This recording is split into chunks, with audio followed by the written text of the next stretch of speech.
Arc 5, Chapter 33, Stratagem on the City Hall. The silent Pristella's siege had, up until now, seemed to be naught but a fanciful story. Walking atop of the stone slab, Subaru glimpsed the flowing waterway. The water running within was clear and pollution-free. Even now, it flowed on in its constant, well-established path. The mechanism which split the flow between left and right was still alive and well.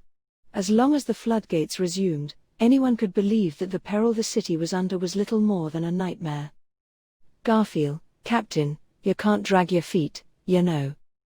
Subaru, I know. The danger levels that the City Hall raiders face increases by 10% every second. Ricardo, in that case, we're doomed after the 11th second, aren't we? Well, that's probably true, actually. Garfield, who had taken the lead, narrowed his eyes as Ricardo's voice rang out through the air.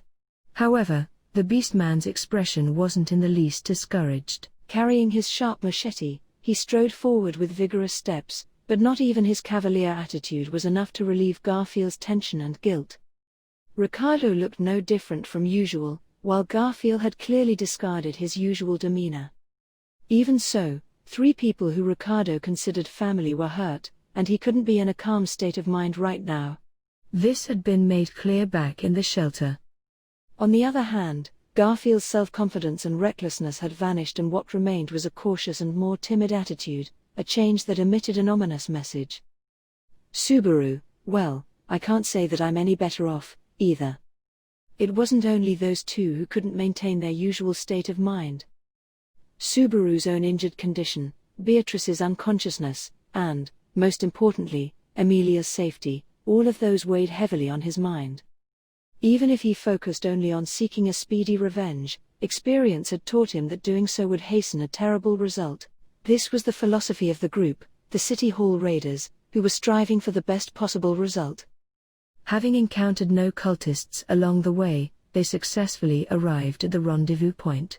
And there, Wilhelm, Subaru Dono. Subaru, it's great to see you're all safe. The forms of Wilhelm and Crush drew near, as well as Julius, who elegantly stroked his hair. Julius, I'm sure you're worried out of your mind for Amelia Summer. Are you sure it's okay for you to be here instead? Subaru, in terms of overall priority, being here is more important, but I'm still anxious.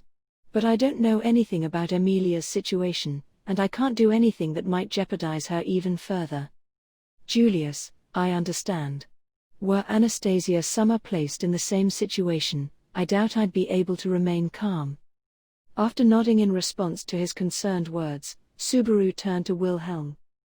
The old swordsman exercised his arms with his eyes closed, warming up his body. How turbulent his mind might have been at that moment was beyond Subaru's understanding. However, as if sensing Subaru's gaze, Wilhelm opened his eyes, and reached into his coat.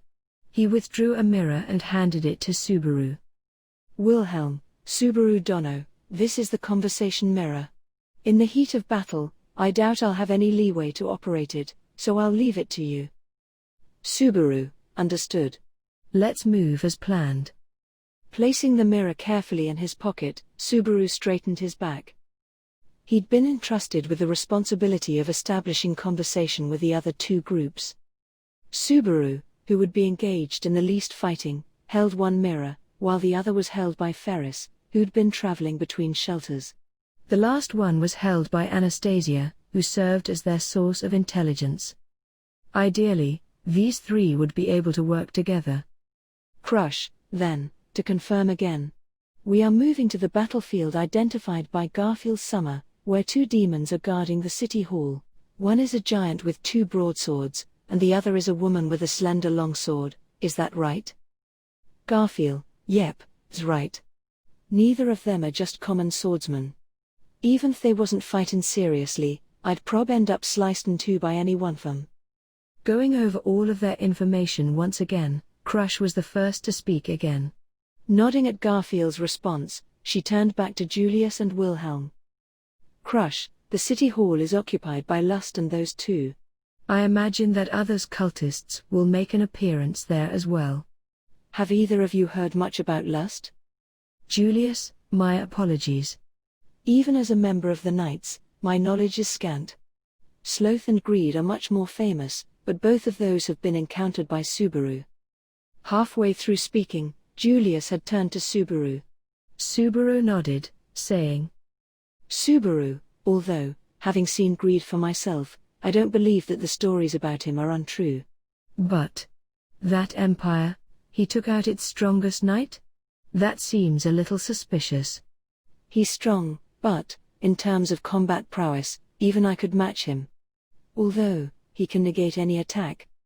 Ricardo, and that wasn't due to your own combat strength? Subaru, not this time. Although wrath engulfed greed with flames, it didn't hurt him in the slightest. His clothing was untouched. He didn't even break a sweat. Regulus's power could easily be called invincibility. How convenient. If that were true, then the City Hall raiders would eventually be forced to face the worst of enemies. Although he wanted to believe that such an unreasonable power couldn't exist. Subaru, obviously, we'd been in trouble in greed were here, but we shouldn't have to worry about that. Julius, Reinhardt would never be absent when innocent civilians are in such danger. I think perhaps that he is facing a problem that leaves him unable to move. Like us, he's possibly caught in an encounter with other cultists. Only Julius seemed to understand what was passing through Subaru's mind at the moment. Prior to the start of all this, Felt and Reinhardt had come into contact with Heinkel. He could only hope that the obnoxious idea which had taken root in his mind when he'd heard about their meeting was wrong. Subaru, other than that, there's something that I want to confirm. The name Lust gave. Capella Emerada Lagunica. Why would she possibly call herself a Lagunica? Ricardo, she had to be mocking us. Every member of the royal family is well known. Crush, it still might not be misinformation. It seems too early to dismiss it as just a prank. Ricardo and Crush gave Subaru their differing opinions. The witch cult being what it was, either possibility was worth considering. The poor character of this Lust could be clearly heard in her voice. A prank, as Ricardo had said, was likely indeed, but she could also prove to be an enigma. However, in the face of those two proposals, Wilhelm raised a hand. Wilhelm, I do recall one thing. Subaru, what is it? Wilhelm, although I don't know of any Capella, I have heard a little about the reputation of Emerada Lagunica. That doesn't mean that there's any direct connection. But there was indeed someone named Emerada in the history of the royal family of Lagunica. Subaru, dash. Surprised by this, Subaru's eyes grew wide as Wilhelm pondered with his hand to his chin. Wilhelm, her name traces back to before the Demi-Human War, before I joined the army. So around 50 years ago. At the time, Emerada Summer was known as someone very beautiful and very clever. Subaru, and Lust called herself Emerada? For what reason? Wilhelm, as for her intentions, I don't know either. Only, I've heard that Emerada Summer passed away due to disease at a young age. But a state funeral was never held in her honor. Neglecting to hold a funeral for the death of a royal was practically unthinkable. Tilting his head, Wilhelm frowned as he attempted to explain. Wilhelm, times were hard, was the reason that they gave. However, the real reason was that the people didn't want one for her. Subaru, the people didn't? Wilhelm, although Emerada was very beautiful and very intelligent, she was extremely cruel, with an immeasurable amount of darkness within her. Therefore, even the royal family of Lagunica regarded her as a heretic, a fact hidden from the public. With only an unconfirmed testimony, saying such dubious words about the kingdom he served had probably left a bitter taste on Wilhelm's tongue. His words had begun to waver in the second half of his explanation. And everyone had seen for themselves Lust's harsh nature. Subaru, so Lust gave Emerada's name. But for what purpose? Wilhelm, if they're trying to slander the royal family of Lagunica, the name of Emerada won't be too significant. Hardly anyone remembers her these days. The result of Wilhelm's conclusion was a sigh of relief. Unlike the likes of Subaru, Garfield, and Ricardo, there were those who loyally served the kingdom, Crush, Wilhelm, and Julius's feelings were unfathomable. Such ungrateful, vicious ridicule toward the royal family was certainly not permissible. Subaru, in spite of that. Capella. Julius, any thoughts on that name? Julius turned his attention sharply as he spoke, seeing Subaru, who showed a bitter expression. Subaru, nothing, it's just. After a brief pause, Subaru scratches his head as he continues. Subaru, it's not just Capella. Regulus, and Sirius too. And come to think of it, even Betelgeuse. But to say that this is meaningful is impossible. Garfield, cut the crap, Captain, and tell us already. What's so special about their names? Subaru, it's strange, you know. It's just, you could kinda say that they have the same names as the stars of my hometown, or something like that. Crush, name of the stars, is it? Subaru, come to think of it, my name, Subaru, is as well. No, it doesn't matter. It's a stupid thought. In response to Subaru, Crush widened her eyes, looking deeply interested. Seeing that everyone else shared her reaction, Subaru scratched his head. Subaru, don't give much strange looks, okay? My hometown named all the stars, and the archbishops just happened to share their names. I quite enjoy learning about the stars and their stories, so I know some extra details. Crush, really, that interest doesn't seem to be in accordance with you. Stars, huh? Subaru, my name, Subaru, also comes from the stars. That's why. Sorry if it's boring. Feeling embarrassed, Subaru neglected to delve into the details. However, Crush rejected Subaru's attempts to end the conversation. Crush, please wait, Subaru Summer.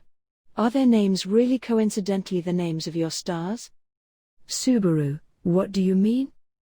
Crush, for example, could the names of the stars Subaru Summer knows be the roots of their names? From the reason of their founding to the activities they carry out, everything about the witch cult is shrouded in many layers of mystery. We can't easily discard something that they may share a connection with. Subaru. Subaru, although surprised at Crush's unexpected questioning, was still lost in his own thoughts. Really, Subaru had always believed that the star-related names had been mere coincidence. Why? This was, after all, a different world. There would be no one else here who shared the knowledge of Subaru's stars. But could he say so for certain? In this very place, Pristella, Subaru had bore witness to Japanese architecture. And deeply rooted in Kararagai's culture, even reflected in the Kansai dialect, was Japanese influence, perhaps from Hoshin's own hand. Perhaps the establishment of the witch cult's ideologies had some root in modern knowledge known to Subaru. The archbishops being named after stars wasn't necessarily unrelated. Subaru, Betelgeuse. Regulus. Sirius. Capella. Julius, correct. Subaru said those were the names of stars. Are there any stories or anecdotes behind them? Maybe there's a connection somewhere, Subaru, thinking along those lines. He dug through the thinning memories from his original world, finally recalling what he knew of the stars. He'd once deeply loved celestial illustrations. Knowing that the origin of his name existed in the stars, Subaru had greedily immersed in drawings of constellations and had engraved a number of stars into his mind. And, associated with the name of those abominable sinners. Subaru, the underarm of Orion, or the hand of Orion. Crush, eh? Hearing the word underarm in a place she never would have imagined, Crush tilted her head to the side. However, Subaru didn't register her reaction, gripping and shaking her slender shoulders, as he approached. Subaru, that's right. It's called the Hand of Orion. Crush, Subaru Summer? What? Is this hand? Subaru, Betelgeuse. The origin of his name is a star. His authority was the unseen hand, and that star's other name is the Hand of Orion.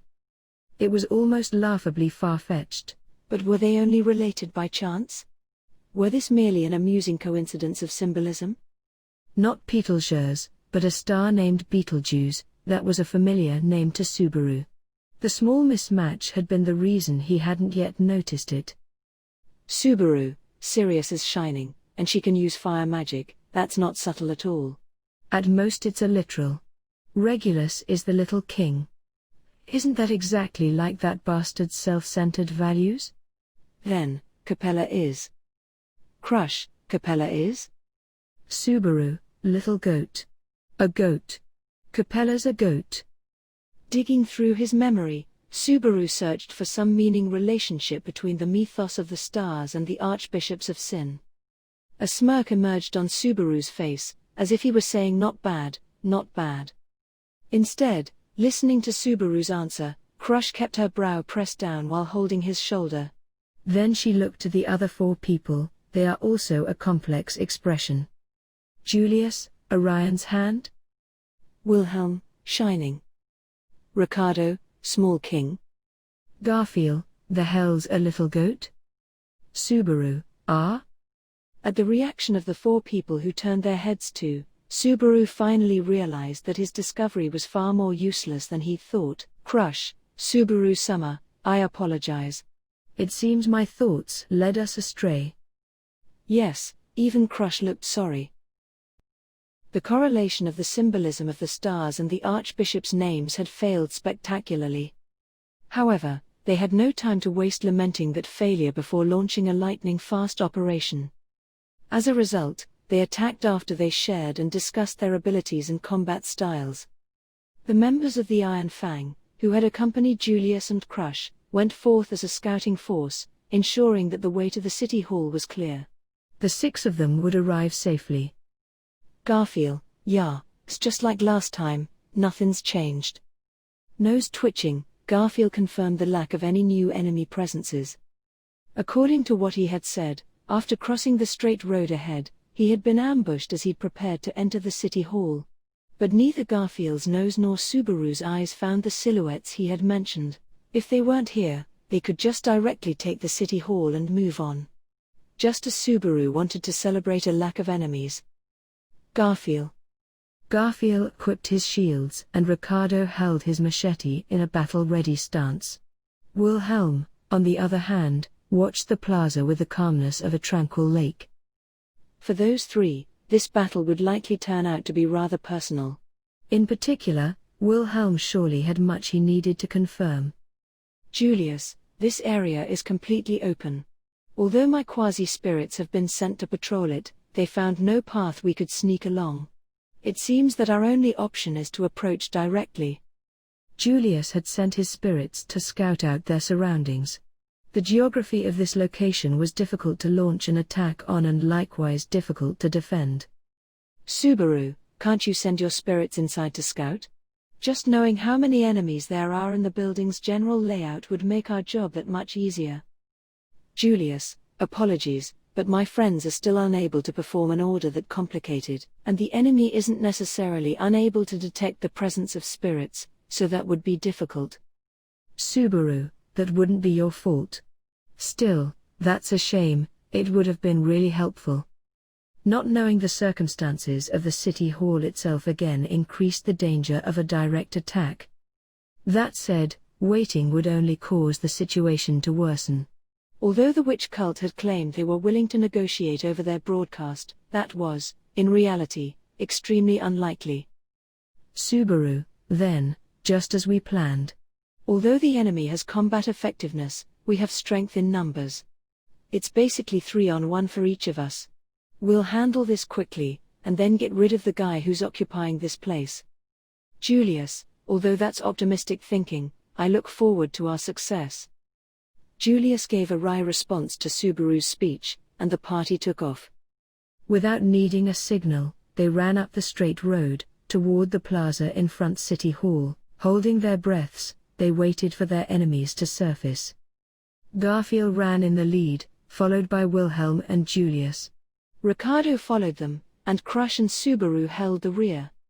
His right leg felt, for all intents and purposes, fine. Although it was in a strange state of feeling no sensations, he could run without hindrance. Garfield, they're here. 2 figures fell upon Garfield, who stood in the lead. As the group watched the large blades and slender sword flutter in the air, a soldier among them courageously drew her own weapon.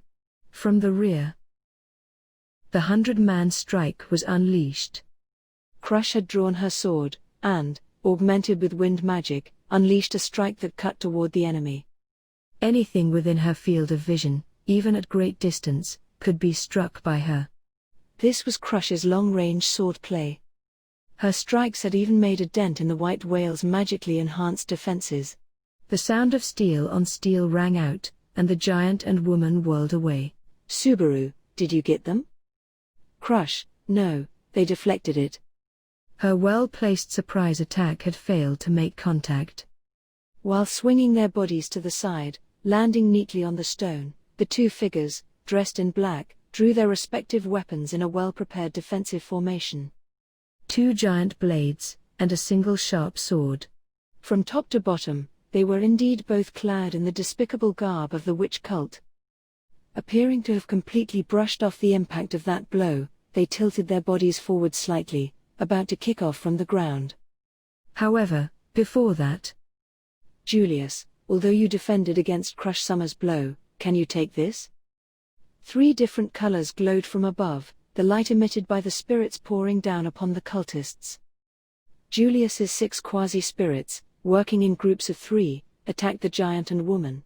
Another light of magic, which Subaru had never seen before, applied an appalling pressure to their enemies, forcing them to kneel. Against the unbearable pressure of their enemies, Garfield and Wilhelm rushed the woman, while Ricardo swung his blade over his head as he pounced toward the giant.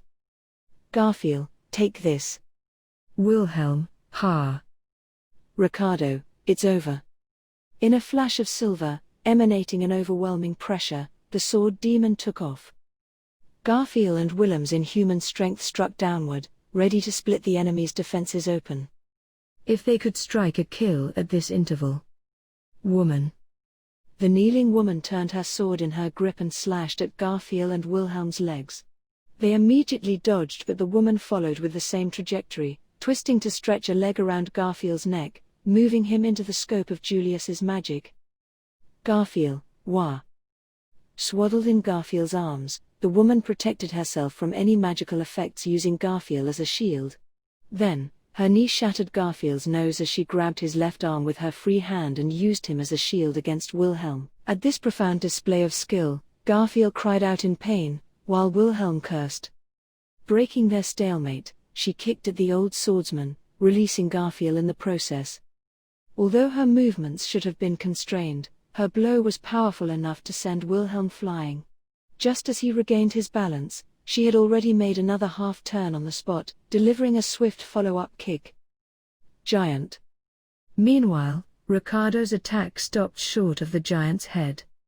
Still kneeling due to the magical effects cast by Julius, the giant had readily discarded the big swords he had held in both hands. Then, he lifted his unguarded hands and brought them over his head. Ricardo, idiot, you're finished. As a result of his flawed judgment, his arms would be severed. Even though Ricardo's machete was blunt, it contained incredible momentum and power. The giant's thick arms were amputated by the impact of the blow, and his upper arms flew through the air as red and white bones spewed forth. Giant. Ricardo stepped back and swept his machete up, aiming to bring it down upon the giant's enormous head. However, the giant simply retrieved his swords with his extra arms, deflecting the coming blow that should have been fatal. Ricardo, what? The giant then raised his arms, allowing a curtain of blood to spray forth, dispelling magic that Julius had cast. Now freed of that magic, the giant was again capable of the agile action that betrayed his enormous form. Having chosen to forego his arms, he was able to do away with an even more crippling weakness. Ricardo, unable to withstand the heavy blades that followed, had his arm caught by a blow as he barely managed to retreat from far worse. He groaned as the giant's fist collided with his face, sending the beastman's burly body flying backward. Woman. Giant. Against the 3 opponents who were now on the defensive, the woman and giant raised their weapons, weapons of special kind, with clear intent to kill. Finally having caught up with those other 3. Julius, fell goer. Julius's incantation ushered in a wind, which swirled with red flames sprouting from within. The resulting tornado of flame swiftly met the approaching woman, chasing her away from Garfield and catching her in its wake. Then, with a sound almost like a prayer, the sound of a slash and the whistle of a whip cut through the air. Crush's blade of wind coupled with a strike of Subaru's whip struck the giant's body. His huge form finally having taken a beating, a wound marked his chest. That injury was no serious matter for him. Even so, they had succeeded in stopping the giant's assault, and the fallen Ricardo kicked up at the giant's jaw. "Ricardo, ha, you are asking for it. Subaru, is that the time to say this? Hurry back, Ricardo." Carried by the momentum of Kick's release, Ricardo spun backward, retrieving his blade and wiping his face of blood, before retreating to join with Crush and Subaru, ready to confront the giant again. Seeing that the woman had been enclosed in a cage of wind and flame, Subaru's eyes involuntarily widened. "Subaru, what's that? You can actually use such spectacular magic?" "Julius, it's merely a bluff. I'm not proficient enough to make it lethal yet," Julius replied bitterly, the spectacle before their eyes confirming his words. As the woman bathed in that tornado of flame, the sword in her hand flashed, and the heart of that wind was pierced by her slight movement. Unbalanced, the cage collapsed. That woman's elegant, peerless swordplay. And the giant's own special physiology. "Subaru, you're kidding." The front of his black robe fell open, and the giant's many arms were revealed. He nonchalantly picked his severed arms up from the ground and pressed them against his stumps, as blood and flesh knit with a sickening sound. A mere moment later, the giant's formerly missing arms were reattached, with only scant traces of the injury remaining. As if confirming that healing, he took his large blades in them again, proudly waving them around. Both looked undefeatable. "Subaru, by contrast, it's clear that our blitzkrieg failed." Looking sideways, Julius and Wilhelm, protected by Julius's magic, were having their injuries treated by Garfield. The reality set in that Garfield and Wilhelm, working together, had been soundly defeated. That sense of despair could not easily be erased. However, it would be a mistake to say that their situation was completely hopeless.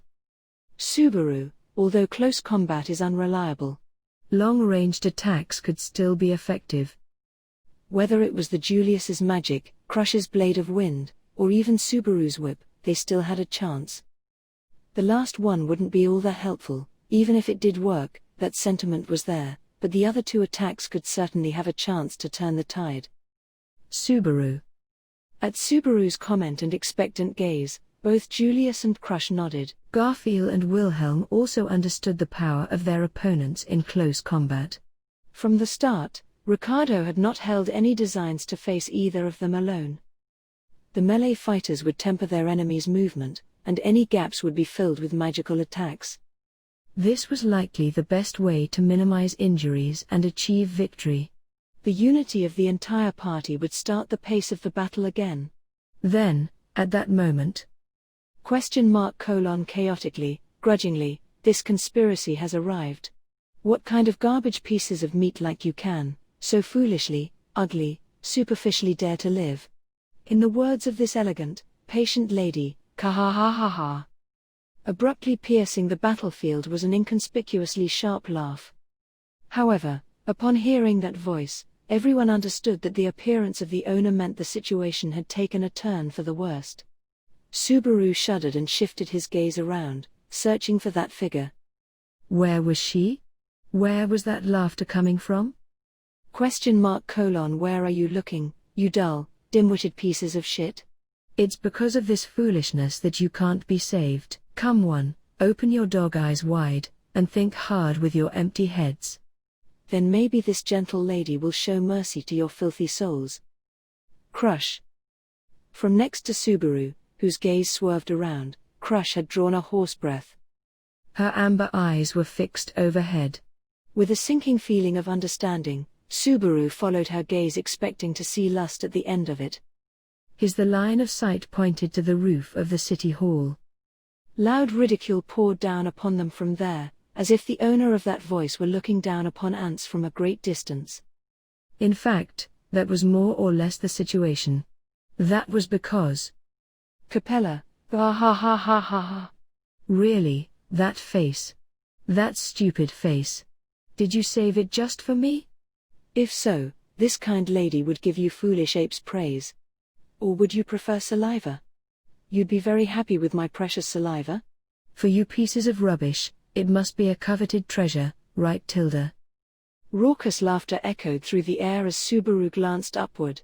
The giant and swordswoman didn't have the slightest reaction as an ally joined them against their fellow opponents. The Archbishop of Lust made a sudden appearance on the battlefield. Capella, then, once more. This lovely lady is the Sin Archbishop of Lust. As the name of Lust was announced, a black dragon looked down upon them with a smile. Capella, I am Capella Emerada Lagunica Summer. Die. You rotten slabs of meat. Arc 5, Chapter 34, Chaotic Duel.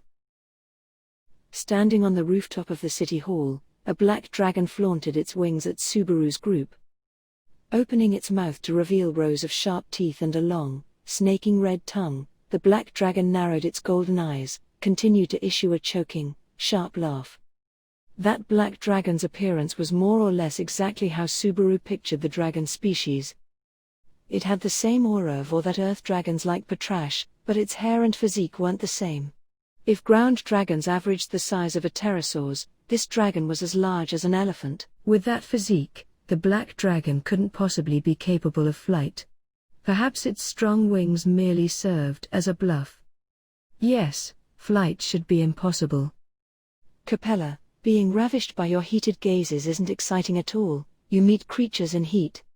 Ah, this is awful, being seen by people like you who can only think of sexual gratification. So I won't approach you. Fanning its wings towards the ground, a gust of wind is cast. A red tongue flitting outward as if licking her lips, the black dragon, Capella, gave a twisted smile. That dragon's expression was incredibly chilling. Because of the language barrier, communication was heavily to interpretation. Patrash was a good example. Because Patrash was so expressive, her stern attitude came off as quite likable. However, this dragon evoked nothing but disgust. Subaru, I haven't heard any mentions of this before, but can dragons speak? Julius, having lived for so long time, dragons are extremely intelligent and can understand human language. Lagunica's patron dragon Volcanica, who tied a covenant with the kingdom, can of course communicate with mankind through language, but his expression isn't terribly rich. I've never heard of any other dragons having that ability. Julius, from beside Subaru, gave a detailed answer to his question. The Knight of Knights had his blade raised at shoulder height, eyes never leaving the black dragon. Of course, Subaru and the others were in the same state. Standing in front of them were two swordsmen of outstanding strength, and the black dragon who had named herself the Archbishop of Lust. Their original unease had compounded into a wall of tension. Subaru, at the least, we have a chance of dealing with the swordsman. The woman, who wielding her blade with nary a flaw in posture, and the giant, who waved his swords around, as if refamiliarizing himself with Subaru's group. Although the extent of the swordswoman's strength was still unknown, the giant had chosen to directly take Ricardo's attack. Needless to say, it was not because of any clumsiness, but because he had a strategy in mind. Long-range attacks, their earlier plan, would still be incredibly effective. However, there was one pressing problem without a solution.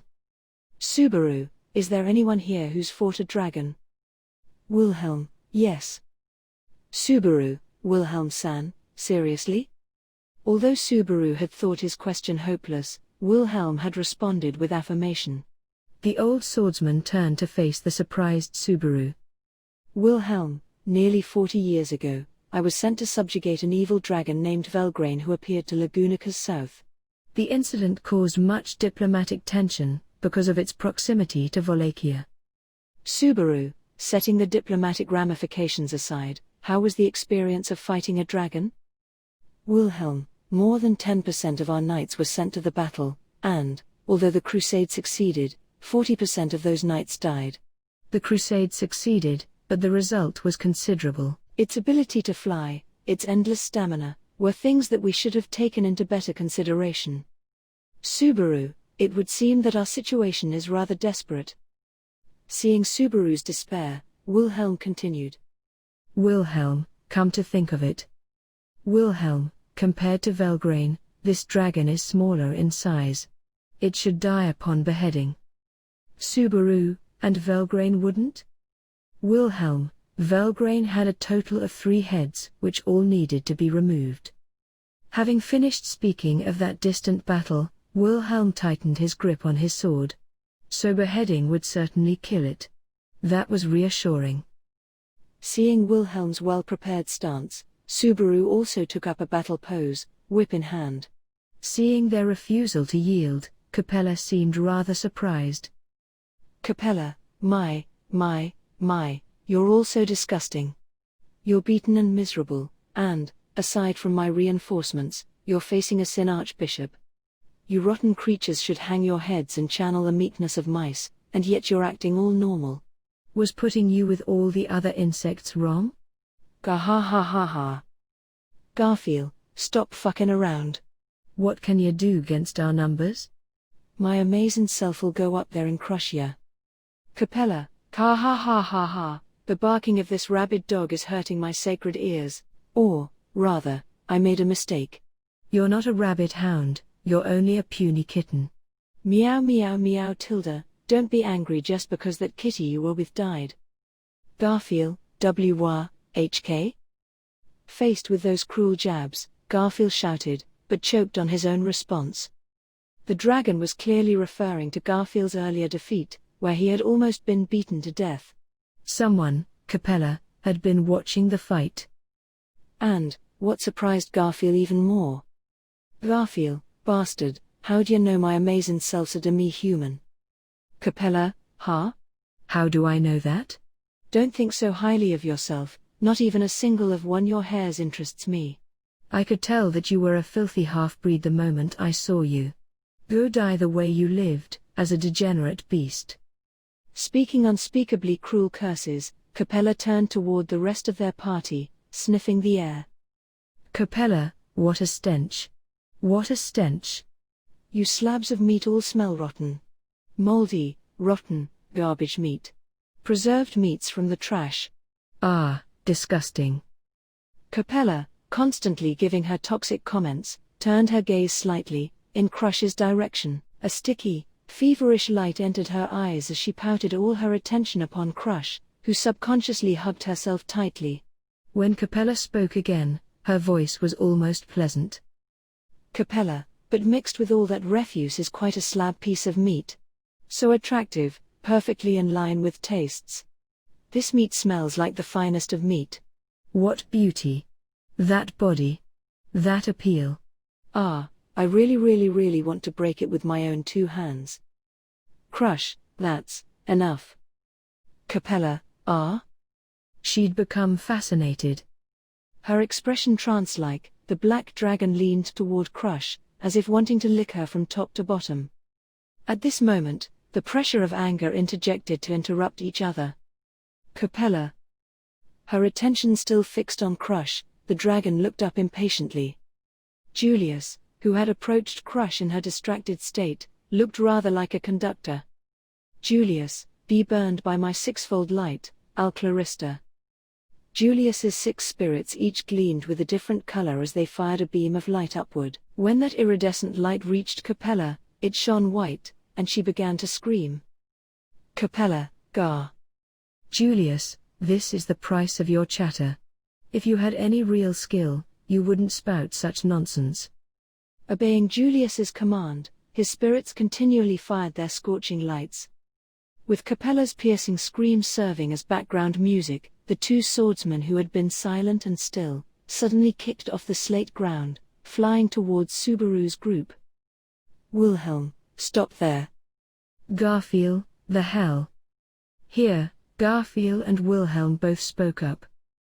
Wilhelm flew straight for the swordswoman, while Garfield faced the giant twin blades with his own twin shields. Woman. Wilhelm, don't leave, show me your swordplay. As she began to retreat after meeting his first blow, Wilhelm cut her off with a sudden strike.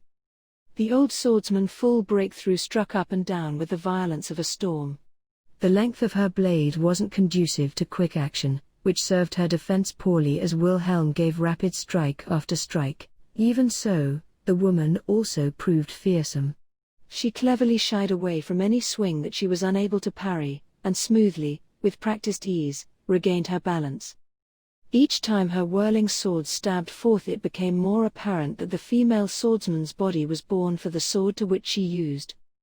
Wilhelm's skill was enough for him to challenge the white whale, but, facing him, the woman's skill was enough to press Wilhelm back. Wilhelm, Gua. Woman. Issuing a roar, with momentum smooth as silk, Wilhelm's rotation of cuts and swings increased in speed. Although his body itself was old, his technique was still incredibly honed. His swordplay was the pinnacle of swordsmanship, and most young swordsmen would never match up to him. His blade a mere flash, he flew through the air, preparing to flatten the woman into the earth. Still silent, the woman was prepared to withstand each blow, her resolve steeled. Without words, without righteousness, the woman was like a doll whose only purpose was battle. Obedience had been carved into the body of this doll who only swung a blade. The collisions of steel erupted through the air like a blast. However, her sword must have been light, much lighter than Wilhelm's. Each side's swordplay was clean and pure, and, aside from strikes on their respective targets, no unnecessary destruction happened. The two flew into their solitary dance of swordplay. Wilhelm, Woman. The two waged their silent battle, their swords only being seen as flashes. This was the sacred realm of their duel, and intruders could not be tolerated. Not far away, another battle was being waged. Garfield, yeah. Yeah. Giant. Roaring, muscles flexing, Garfield deflected the giant's blows. Stuck with dizziness, he counterattacked, beating, roaring, visceral defeat, nausea, bones creaking. Unlike the elegant duel taking place next to them, this battle was one marked by chaos. Although the giant could be called a swordsman, his fighting style was different from what that would imply. It was irrational as a barbarian's or a beast's. Garfield, Correspondingly, Garfield also fought without a sense of etiquette. Garfield's fighting style was wild and animalistic. Due to Subaru's influence, he'd named it Garfield's Flowing Battle. This was an absurd violence that only Garfield, who relied on instinct, could perform. It couldn't be imitated by anyone. In fact, Garfield's violent blows suited the barbaric giant before him. This obviously savage duel was one of stamina. The opponent who tired first would lose. Therefore, success or failure was incredibly variable. Giant. Those giant swords were so incredibly heavy that a direct blow would surely shatter Garfield's elbow, yet he needed to use his arms to deal with them. Garfield needed to decisively use his shields. Holding them obliquely, his arm blocks the massive sword, but he allows it to slide along the shield, thus parrying it away. The giant's unpredictable movements were no mere barbarism, but he used not the slightest trick. His strikes were shockingly direct and powerful. This could not be achieved with talent alone. The giant had clearly practiced tens of millions of swings to earn his power. Taking those swords head-on, blocking them, would surely be impossible. If there even a slight wrong move, the giant's sword would cleave the silver shield in half, and Garfield's body would resemble that broken shield. Garfield, don't kid round. No more. Garfield had been doing everything possible to combat the pressure of the large swords. As they slashed from above, as they swept from the sides, as they swung up from below, Garfield parried all of them. Then, from a gap, his arm took a punch, forcing Garfield to retreat. The trouble was, in addition to two powerful hands waving large swords, the giant had another 6 arms. Garfield's defense could be punctured with a third attack, and the giant had started using not 2, but 3 arms to wield swords. Garfield had the advantage in speed, but that giant's strength was far superior. As his chin was struck, as he parried those massive swords, his knees were kicked, sending his face plummeting toward the ground. 4 more blows followed this, but Garfield caught himself as he fell, and finally managed to block an attack, planting his feet firmly on the ground. Blood, broken bones, and bitter cries, those were what this savage battlefield was filled with. Watching the two passionate warriors, Subaru unable to interfere with that chaos. Subaru. On one side Wilhelm's quiet duel, and on the other was Garfield's chaotic war. Subaru and Crush held their breaths, unable to join the battlefield on either sides. This was not due to any inability, rather, they were too shocked by the fighting spirit from both sides to react. However, unlike Subaru, who was submerged in awe. "Ricardo, this is bad, we have to act soon." Ricardo, who had been surveying Julius's magic, took a step forward. Seeing Ricardo's movement, Subaru issued a right and also began to move, but Crush, Subaru Summer. "Ricardo, get down." Feeling a sudden yank on his collar, Subaru found himself being dragged to the ground by Crush. Ricardo stood in front of the two, shielding them, releasing a ferocious roar. "Ricardo, wah, ha." The fierce sound waves shook the atmosphere, creating an invisible force of destruction. This roaring wave was the same as the one Mimi and her brothers had used against the white whale. This was an incredibly powerful skill that had noticeably injured it, and Ricardo had just now unleashed it completely on his own. Beaten back by the roar was a glowing black flame. That dark flame had scattered in the face of that wave. The nature of the fire was even more frightening than its burning. Anything it touched crumbled to ash, which poured all over the square as it fell. However, the real horror in those scattered residual flames was, in fact, Subaru, that fire isn't going out?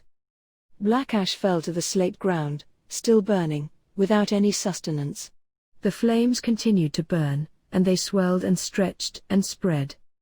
Any fire that had fallen on the surface of the water also continued to burn. Like dripping oil into the water, the fire leapt higher, as if showing its superiority. "Ricardo, bro, how long are you planning to stay that way?" Speaking of which, doesn't this situation usually happen in reverse?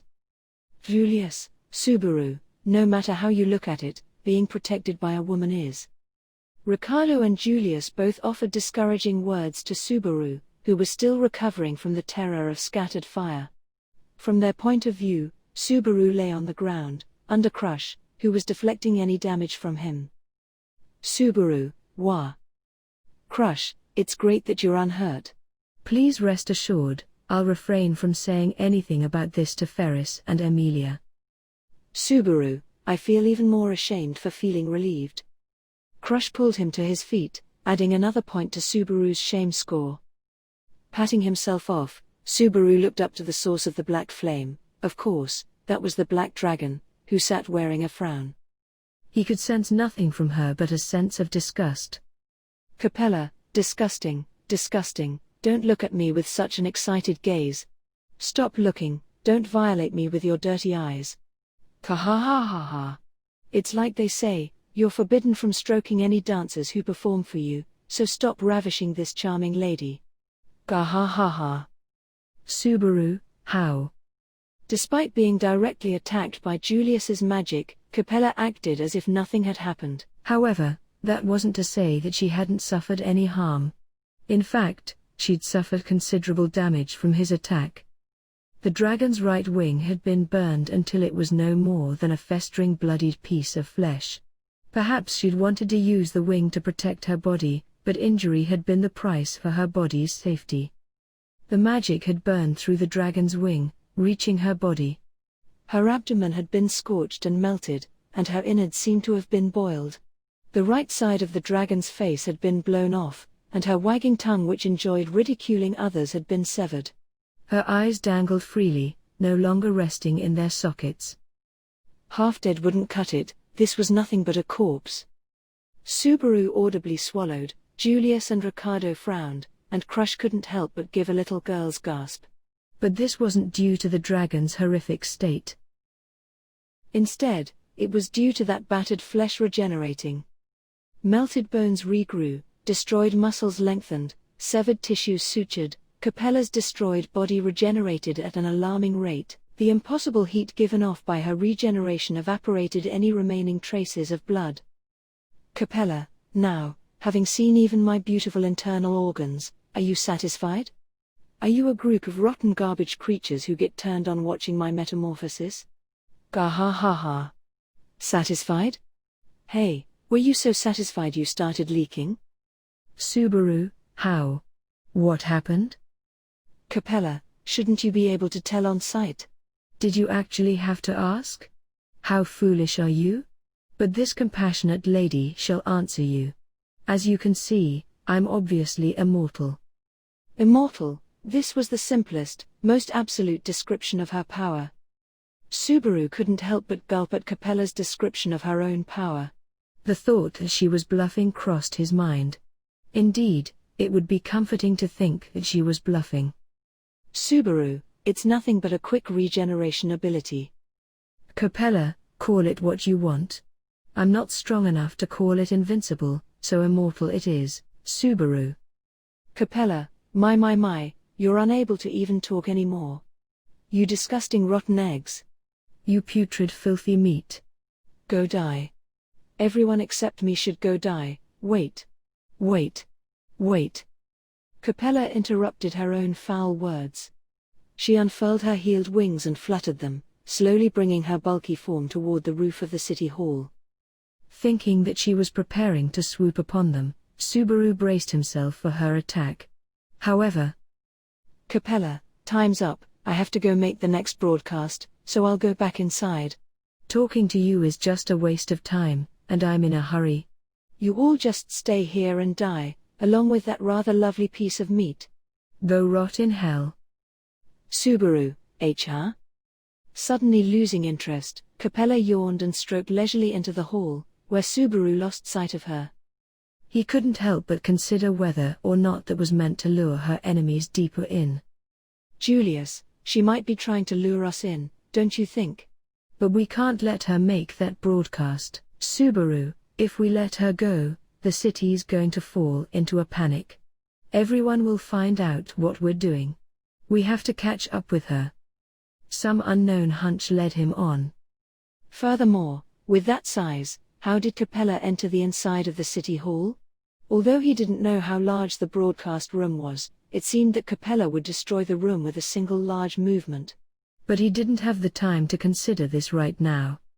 Ricardo, all right, I'll stay with those two to deal with the guys on the outside.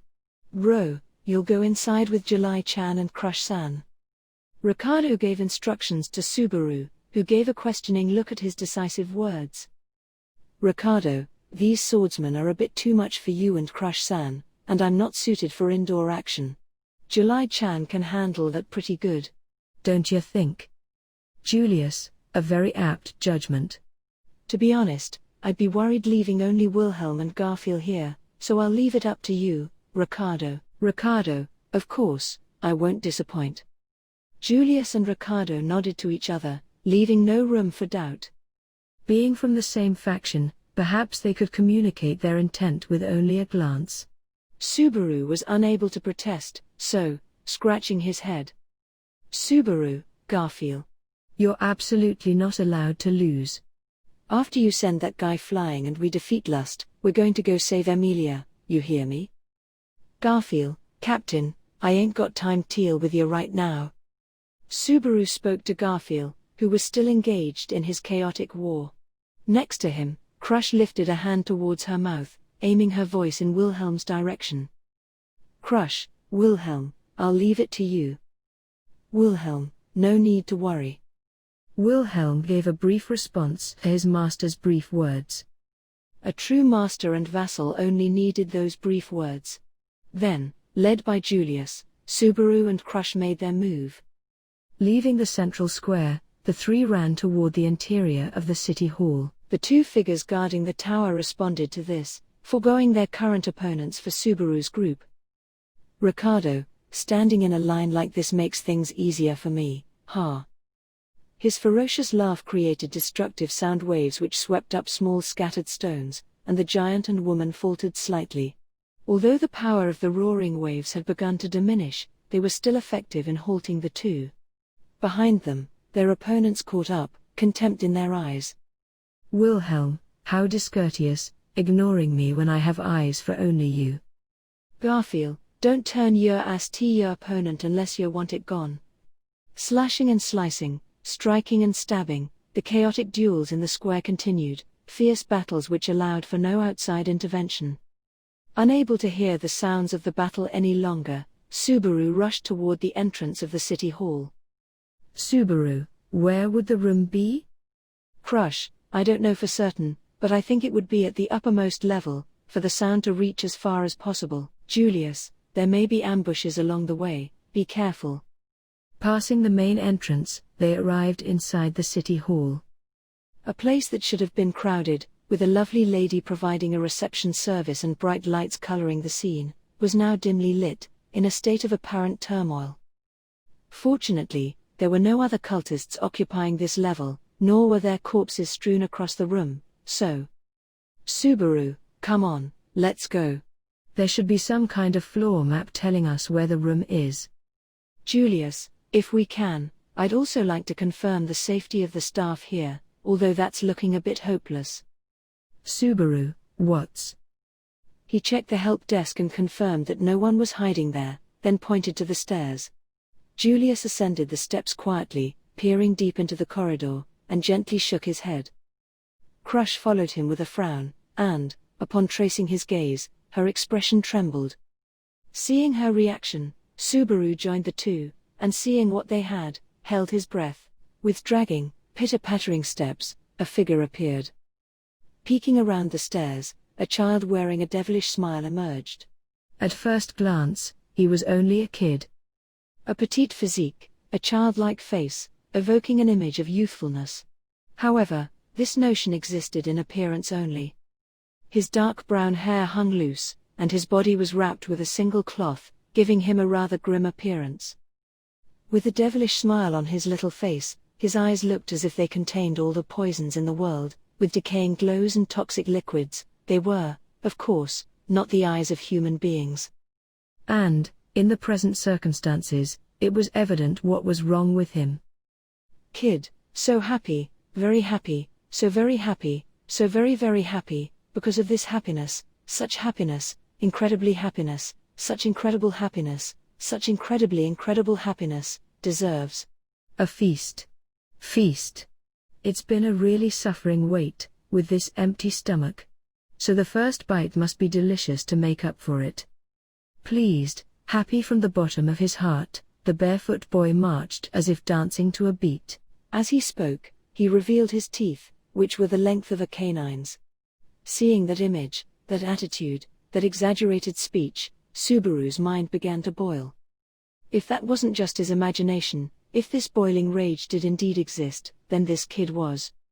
Subaru, if you're some naughty kid who slipped in here playing hide and seek, explain yourself quickly. If that's really the case, we'll let you go. But, if not, hurry up and name yourself. Speaking in a low voice, Subaru deliberately forced himself to remain calm. And, as if deliberately provoking Subaru, the kid twisted his juvenile face in a mocking laugh. Kid, are you really confronting us with that attitude? Is that attitude meant for us or someone else? Check it for yourself. Subaru, that's enough. I can see that you're my enemy. Roy, we are the witch cult's sin archbishops of gluttony, Roy Alphard. Subaru, gluttony. As soon as the child claimed to be gluttony, Subaru struck with his whip. Slashing through the air, his whip mercilessly cut toward his enemy's face. However, Roy, well, it's hardly uncommon to encounter those who want a bite of us. His teeth biting the end whip, Gluttony spoke brazenly. Arc 5, Chapter 35, Ambushes and Surprises. Subaru. Biting the front end of the whip, dancing as if deliberately intending to infuriate, was Gluttony, Roy Alphard. Alphard. Subaru was a little surprised at the name. Subaru, this bastard also shares the name of a star, HK. Crush, Subaru Summer, that topic is over. Allow me to engage him. As Subaru raised his arm for another brutal blow, Alphard drew his own weapon. At the same time, Crush unleashed her 100-man strike. A frenzied blade of wind instantly swept through the first floor of the city hall, bisecting chairs and the reception desk. Of course, the cut should also have mercilessly cut Alphard, but... Roy, wow, awesome. But although this one looks tough. Crush, eh? The boy, as if seeing the invisible blade of wind, bent over backward to avoid it. Like a bridge, his head rested on the floor briefly, before he flipped backward. That action had transformed him into a battle-ready pose. Roy, as an attack, that was a rather third-rate tactic. It doesn't seem all that delicious. Finished, Alphard leapt up from the ground, his body flying forward like a bullet. His mouth opened to expose rows of sharp teeth resembling a hound's. Coupled with his appearance, people would mistakenly think he was a straggly wild dog. Only, a wild dog's danger level could never compare. Crush brought her sword up to meet him, attempting to behead him, but... Roy, although your qualifications are good, they're not enough. To us, you're not even a beginner. Crush, ah. As he waved his right hand, Crush's sword bounced away with a sharp sound. At a closer look, swaddled in the cloth wrapped around Alphard's wrists, were twin daggers. He held a dagger in each hand, a weapon allowing his thin, small body to fight with speed and flexibility. While parrying her sword, his left hand swept toward Crush's throat. Although she immediately shifted to avoid it, Alphard flipped through the air, around her shoulder, and kicked her aside. Crush, wah. Subaru, Crush-san. Roy, don't just stand there and watch when you're the easiest target. Alphard stomped on the ground, flying at Subaru. In the dim lighting, the thin figure of Gluttony, wrapped in rags, disappeared in the darkness. Subaru lost sight of his figure. Subaru, not good. Alphard, in your sloth, you couldn't keep up. Subaru, wah? Aiming at the flaw-filled Subaru, Alphard revealed another one of his flaws. Once, feeling powerless, Subaru had sworn to himself that no matter the situation, he wouldn't act impulsively and hastily. Biting his lip, he grounded himself with the pain, allowing their most powerful party member an opportunity to strike. And Julius's quiet command cut through the air. Alphard immediately managed to twist evasively, but his body was still cut down by the Night of Nights. Gluttony rolled onto the floor, entire body covered with blood. Roy, Yukia. Whoa, surprising. Julius, then, how about another surprise? Watch as my buds bloom. As Julius spoke, his spirits began another set of attacks as Alphard bounced back to his feet and darted away. At that moment, iridescence filled dim hall. An aurora blossomed forth from Julius's back, diving toward Gluttony. Roy, spirits. Julius, I hope one such as you, who appreciates gourmet, will enjoy. No matter which bud, I am proud to enjoy the bloom of these child flowers. Roy, awful, they're pretentious, we don't like them. Seeing the world burning in the aurora, Alphard spoke as he escaped high. Julius's thin sword followed his back, pressing him one, and he attempted to escape with a sharp jerk. Julius, Lalimancer. Subaru, don't call me by that name. Julie. Julius, take Valkyrie with you to the top floor. Stop the broadcast. While choosing one another's pseudonyms, Julius declared that he would hold off Alphard. While supporting a wheezing Crush, Subaru judged this as the most reasonable course of action, but he couldn't quite agree with it. The mocking boy who was darting around was, after all, Gluttony. This was the enemy who Subaru had pursued for more than a year. Saying that defeating him was one of Subaru's top priorities would be no exaggeration. Even though he was right there. Crush, I understand.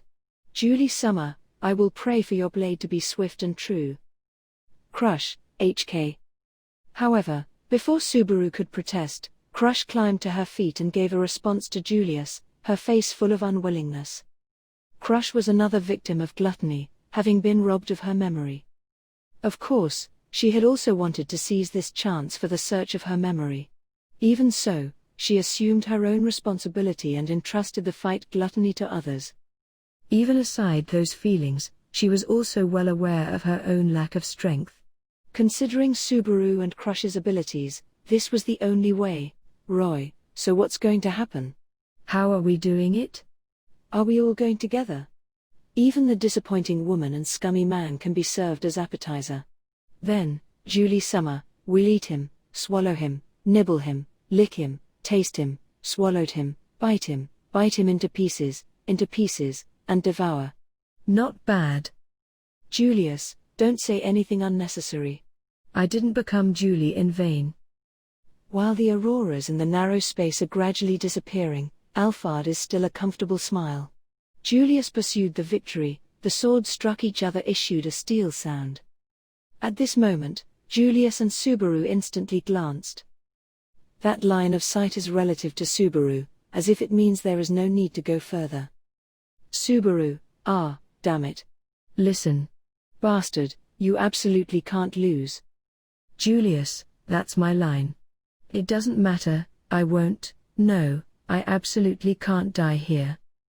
Crush, let's go, Lilimancer Summer. Scratching his head, for time being, Subaru set aside his feelings and made movements to comply, although he should at least walk in front of Crush. In truth, although it was shameful, she could react to any surprise attack much faster than he could. Subaru chased behind the still wounded Crush, and they both sprinted up the next flight of stairs. Before leaving, he took one last look at Julius and Alphard. Julius seemed to have the advantage, but he couldn't let his guard down. Julius, go. Subaru, bastard. Aware of Subaru's gaze, Julius made him restless to the very end. Although he was incredibly annoying, the idea of something happening to him was troublesome. Subaru turned to follow Crush, bounding up the stairs in one breath. Knowing that an ambush may have been awaiting them, they immediately took another flight of stairs, heading toward the topmost room. There were several important elements of an ambush. First of all was the location.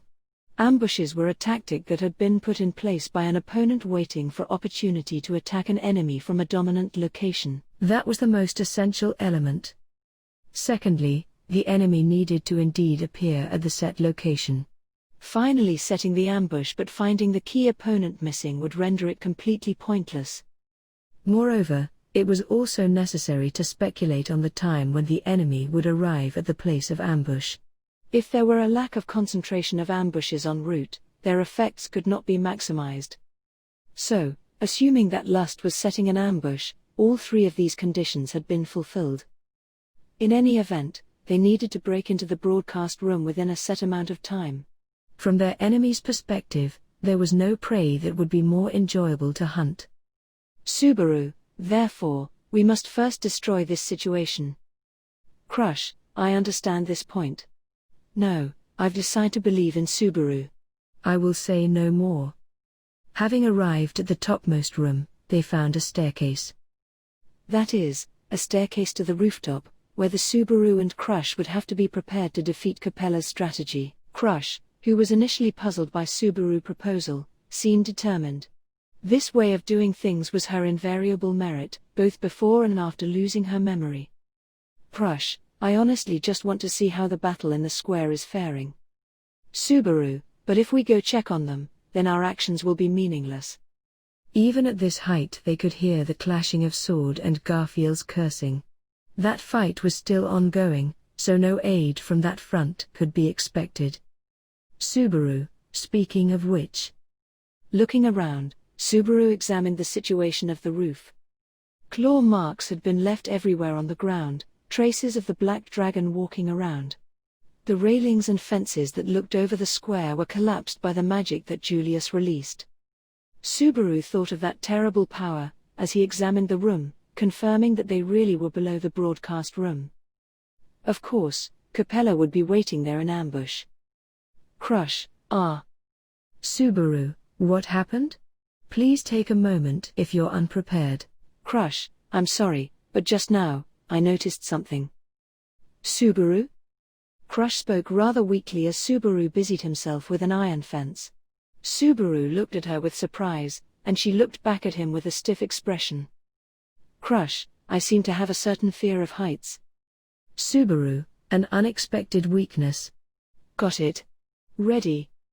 Confirming that it has been fixed firmly, Subaru nodded toward Crush, who returned a stiff one, and stepped meekly into Subaru's arms. Crush, please don't let go. Subaru, Crush-san, there are many men who will misunderstand, so it's be better if you don't say those kinds of words often. Crush, dash. Crush turned her head with a wry smile. Then, with Crush nestled in his arms, clinging to him, he swung loose from the building. Of course, their bodies were drawn downward by gravity.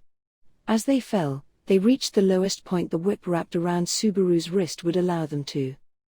Subaru, HK. At the same time, supporting the weight of the both of them, Subaru's shoulders were in enough pain to be in danger of breaking. Twisting sideways, the two swung in an upward arc, reaching another outer wall of the city hall. Seeing a window approaching, Subaru stretched out his feet and broke through it. Crush, Ga, HK. Subaru, Wa. As the glass shattered, Subaru and Crush rolled into the broadcast room. For a moment, Crush seemed to let loose a small cry, but Subaru pretended not to hear it as he released her from his arms.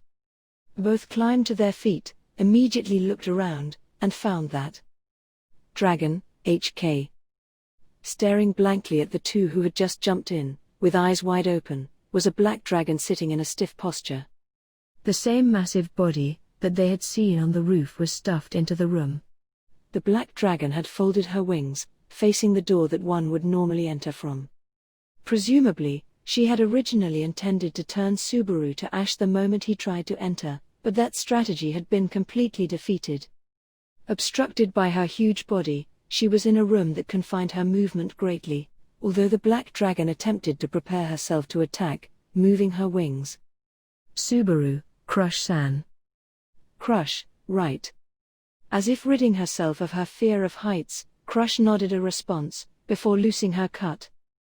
Her blade of wind sliced into the black dragon, damaging a wing and severing a frontal leg. The black dragon screamed loudly as dark blood began to spray. Dragon, ah. Subaru, watch out. Get down. Capella writhed in pain, her dragon wings sending the room into disarray as she flapped her wings wildly. Although this room was rather larger than usual, its durability was not so strong that it could withstand the riots of an elephant-sized creature. In order to escape from this destruction, Subaru turned to run, but at that moment he found. At the foot of the black dragon, a chained young girl trembled. Girl, dash. Subaru met eyes with that tearful girl. Realizing that Lust had adopted a very effective hostage strategy, should the initial ambush fail, Subaru was filled with rage. Focusing, Subaru instinctively chose to move forward rather than escape. Thinking of a way to dodge the tail hanging over his head, he slid toward the little girl.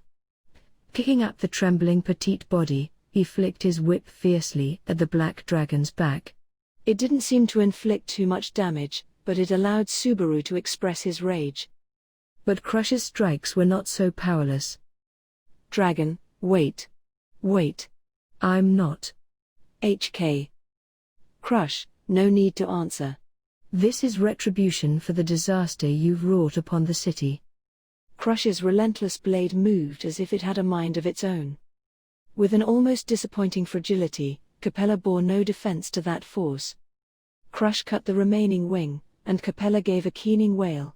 Although this likely didn't have much to do with Subaru, that huge body was shaken violently by a plethora of attacks, and she stumbled backwards to the opposite direction of the window Subaru had broken. The black dragon's wings didn't regenerate this time. Although she'd called her body immortal, if this was her speed of regeneration, then it could not be called a threat. Crush, it's over. Dragon, why? Not allowing her to finish, Crush loosed several successive attacks on the black dragon's body, head, and wings. Her huge body hit the wall hard, smashing through the window frame and falling outside. The falling black dragon would like to expand the wings, but one side of the dragon wing is chopped from the roots, the other side of the dragon wing is like being hooked fragmented, it is unable to support the state of flight. Dragon, HK. The black dragon, without a chance to regenerate, had no time to say anything, simply falling to the ground. A few seconds later, Lust hit the ground with the sound of meat hitting a wall or a wet towel falling to the floor. Crush, I'll go confirm the situation. Subaru-sama, can you take care of this child? Subaru, alright, I got it. Watching the black debris falling from edge of the window, was the ever-vigilant Crush. With heartfelt trust in her, he also set down the girl he'd just recovered. The girl was still in a state of fear, confusion in her quivering gaze as she looked at Subaru. This was inevitable. After that long, anyone would be afraid. Subaru, it's okay, the dragon just now has been killed by the superheroine Big Sister over there, though not easily. Where's everyone else? Girl, Subaru, although it is hard to believe, we're one of our own, and came here in order to save you. We have to finish shortly, before the bad guy comes back. Can you help me? He bent his knees, keeping their lines of sight the same, and spoke with a steady tone. This was the unconscious behavior he would use whenever speaking to someone younger. She seemed to calm down slightly, taking deep breaths as if steeling herself before replying. Girl, there's a room over there. Everyone's in there. Subaru, is it locked? That room. The girl pointed to a little room inside the broadcast room. Actually, this room wasn't the broadcast room, right? Although the room was large, there was no broadcast equipment at all. Even if the radio was a magic device, Subaru could find anything that it could possibly be in this room. Then, the room that the girl was pointing to was most likely the real broadcast room. As he turned his gaze over, Subaru hesitated. He wanted to inquire about the life or death of the people inside. However, asking the girl such a thing was far too cruel and inconsiderate. Subaru touched the still shaking girl's head, slowly making his way toward the room. Girl. Heart trembling, Subaru felt sweat break out on his neck. Even the chaotic battle seconds earlier hadn't made him so nervous, but suddenly, his throat felt parched and dry. This was the sense of a nasty premonition, a terror which preoccupied his mind. Crush, Subaru-sama? Subaru, everything's fine. I'm about to start looking around. What happened to Lust? Crush, everything's fine here too. I don't know why, but she's staying where she is. Crush replied with that warning about Lust. After hearing that answer, Subaru took a deep breath and headed for the room, reaching out to brush the doorknob. In the radio room, there was a possibility of other cultists hiding. That would be something Subaru needed to take into consideration. But, for some reason, that kind of worry seemed superfluous. In fact, this idea is right. Because, in actuality, no cultists occupied that room. Occupying it was. With speechless gazes, they looked at Subaru with amazement. No, maybe he just assumed they were looking. Subaru had no way of understanding how they observed the world, and he didn't particularly want to know. He simply felt dismay. His voice wouldn't work. This situation could only be described as speechless. His thoughts froze, and he thought of nothing. However, there was something he finally did understand. The source of that irritating sound accompanying the broadcast he'd heard in the shelter. Subaru, what is this? In response to Subaru, that voice spoke. That voice was one which welcomed Subaru, a fearsome sound, a defiant sound, a joyful sound, a meaningless sound. The sound of numerous beating wings echoed throughout the room. In the darkened room, countless blinking red compound eyes moved, as if watching Subaru. The broadcast had sounded as if many flies had been crammed into one room. And all the flies were the same size as people, this one, that one too, all of them. Ah. Subaru, eh? In a sea of blankness, Subaru registered a sudden pained cry. Shocked into a sudden response, Subaru slammed the door, closing along with it the sound of 100 beating wings. Looking back, he found. Ga ha ha ha ha. Stupid. You dregs, the meat in your head simply isn't enough. You actually tried to match me in a battle of the wits? Who put the sugar into your brain and melted your cerebrum, Tilda? Ka-ha-ha-ha-ha. Crush was crushed under the heel of the girl who issued that sharp raucous laughter. There was no doubt that this was that familiar poisonous laughter. Capella, it's me, Capella-chan. Ka-ha-ha-ha-ha. As Capella winked and stuck out her tongue, Crush vomited blood, the whites of her eyes barely showing. Arc 5, Chapter 36, The Beginning and the Conclusion of Love. Subaru and Crush had defeated the Black Dragon, and it now lay motionless on the ground outside. And yet, in front of Subaru was a laughing girl who repeatedly dug her foot into Crush. Sinister laughter, a sardonic tone. The person in front of him was undoubtedly Lust, Capella Emerada Lagunica. His entire body began to tingle.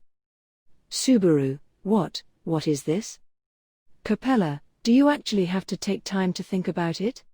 You scum shouldn't worry about such things. The best choice for you is to recognize the reality before you. You saw a beautiful maiden shaking with fear. But her true identity is an archbishop of the witch cult, Tilda. As Subaru's mind raced, Capella danced around, sticking her mocking tongue out at Subaru. Crush's eyes rolled back as she was relentlessly attacked. Capella, didn't you find it strange at all? Here, at the city hall, why would there be a child meet? But your first reaction was doubtlessly, this kid is in danger, I have to save her. What a disappointingly stupid train of thought. Subaru, shut up, already. There's plenty I'd like to say, but first, move your damn foot. Capella, Are you so captivated by my beautiful legs that you're dripping already, Tilda? Or are you thinking of this sow that's licking my feet? Indeed, she has a lovely body, Tilda. Are you trying so hard that you can't restrain yourself right now? Ga-ha-ha-ha-ha. Subaru, This bitch. Bastard, we're not just creatures for you to tread on. Capella wore an ecstatic expression and her heel ravaged Crush again and again. In response to her atrocious actions and ridicule, Subaru's veins boiled with rage. His lower body tensed, ready to move forward. Capella, who had provoked Subaru, seemed to welcome an attack. However, Subaru was not so foolish as to blindly rush forward. Even without her memory, Crush was a fearsome warrior. Her strength had been vouched for by Wilhelm. And yet, in the few seconds that she'd vanished from Subaru's sight, she'd lost without any resistance. Lust's strength was undoubtedly far above Subaru's. Subaru needed to solve the situation without engaging her in combat. Subaru. Crush, whose very life was in danger, needed to be immediately recovered and taken to Julius and the others.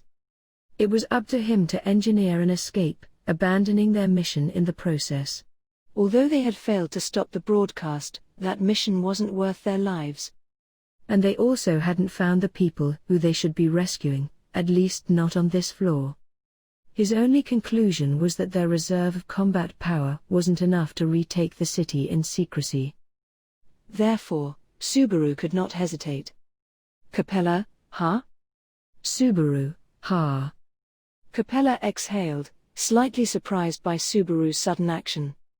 The target of Subaru's whip was not Capella, but a shelf on the side wall. He found a metal bust, large enough to be embraced by two arms, and wrapped in it his whip, deftly flicking his wrist and bringing it toward Capella. Subaru now wielded a high-speed metal whirlwind. His weapon now had the power to open a seam in the wall. Whether to block or evade, she would need to remove her foot from Crush. Subaru would take advantage of that moment to retrieve her. Subaru, take that. Capella, I will, Tilda.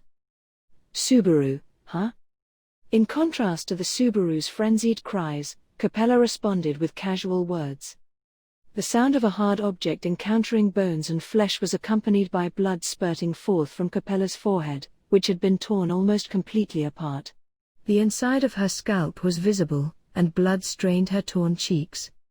Subaru could no longer bear to look at what had originally been such a cute face.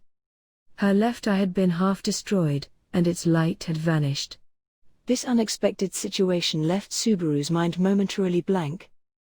His action had been intended to create a distraction for his enemy, but he'd been caught off guard instead, and an archbishop certainly wouldn't let that moment go. Capella, aren't you cute to think that I'd play right into the palms of your hands? Isn't this kind of helpless stupidity a problem for you? Gah ha ha ha ha. Capella's mocking slipped into Subaru's frozen thoughts.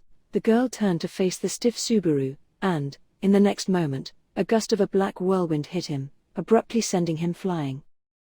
Subaru, gah. Smacked by a gigantic force, his right half took a heavy blow, and Subaru was knocked into a table, before rolling to the ground. His entire body was shook. He dizzily climbed to his feet, bracing himself against the wall. What he saw next was, Capella, what's wrong? Are you so stunned by my beauty that you can't even move? Subaru, what just happened? Capella, you actually have to ask? Just use your eyes for once, Tilda. Capella happily swayed her body, and Subaru couldn't even articulate a cry of anguish. He saw that what had just attacked him was a dragon's tail, sprouting from behind the petite girl. That disconcerting appearance imprinted itself upon Subaru's consciousness. Subaru, could you be a dragon? Capella, right your hopeless brain, which couldn't realize the truth even upon impact. Even after this gentle lady has specifically given you so many hints, you can't imagine it, you helpless scummy meat. Subaru, dash. Capella waved her tail lightly as Subaru took in her physiology. Her long tail gave a fierce sweep, and the ground cracked as Subaru barely threw himself aside in time. But Capella, isn't your relief naive? Subaru, wah? However, as he prepared to pull himself to his feet, Subaru hit by her huge left wrist. As he bounced away, he took another hit from the dragon tail awaiting him, and after a violent impact with the ceiling, was slashed by feathered wing, before finally coming to a rest on the ground. Coughing violently as the impact sent him rolling across the floor, he witnessed the true face of the terror that had attacked him. Where before there had only been a black tail, now there was a fist covered in animal hair. Then came that black tail from before, and finally, a pair of bird's wings, long enough for the sharp feathers to slash across Subaru's body. And these all belonged to that young girl's form. Capella, you should have just about figured the answer out, right? Alien was the only word that came to mind. A dragon's tail, a beast's arm, the wings of a great bird, all on a human girl. He couldn't think of any other suitable words to describe her. A wordless description of this creature that shouldn't exist could be given as a sense of physical aversion. He could feel nothing but a sense of disgust toward the monster in front of him. Subaru, variation, transformation. Capella, I am the Sin Archbishop of Lust, Capella Emerada Lagunica.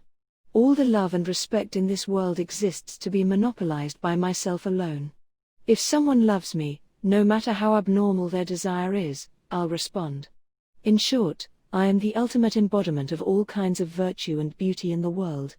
Any girl matching your preferences, I can become. Hey, I'm a dutiful woman, aren't I? Ha ha ha ha ha. While wantonly speaking nonsense, Capella turned to face Subaru, and began to freely change her form. She shifted from her abnormal shape back to the tiny girl, but her hands and feet and then immediately extended to become the adult body of a grown woman. Just as Subaru realized this, she changed into a simple village girl, but, in the next moment has become a maiden with a lewd smile. Capella, now, how do you like me? Subaru. Speechless. He was unable to say anything. One glance, and he realized that this was the worst possible situation. She was a desecration of human values. In this sense, her ability was obvious. The power of lust was to desecrate and trample on various values so that she would be the only loved thing in the world. And with just a look, he saw that the wound marring her face had been long healed, without a traces of the injury left behind. Her terrible ability to regenerate, or, in reality, her ability to transform, had long cured her old injuries. In any case, he'd finally solved the mystery of how the dragon had become a girl. He'd originally thought she was like Betelgeuse, able to use the bodies of others, but, if that weren't the case, Subaru, what? If that weren't the case, then what had happened with the dragon from earlier, and the flies in the broadcast room? Capella, have you finally realized it? Subaru, wait. Wait a second. As if she'd read his innermost thoughts, Capella's expression had changed, and she laughed mockingly. She'd become a long-haired lady, and even the sound of her laughter changed as well. In this situation, where he was uncertain of even who he was speaking to, Subaru shook his head. This can't be, it's impossible, it could never be true. However, were he right, everything up until now could be explained. Capella's lust allowed her to change and transform her body. And if this ability of hers were effective on objects other than her physical body? Capella, has your waterlogged brain finally realized the identity of those disgusting flies, Tilda? Subaru, they. There. Capella, hurry and give your answer, and I'll hear you out. Ga ha ha ha ha ha. Capella covered her mouth with her hand and laughed loudly. Hating that attitude from the bottom of his heart, Subaru said in a trembling voice. Subaru, there. The people in this building, who you've transformed. Capella, correct Tilda, but you were pretty slow, so no prizes Tilda. I won't give you any appreciation. Ah, pointless scum, why do you exist? Anyway, I am totally unreadable. Subaru, those are my lines. Capella didn't look in the least guilty about this brutal atrocity. Needless to say, she just stuffed those people into a dark room.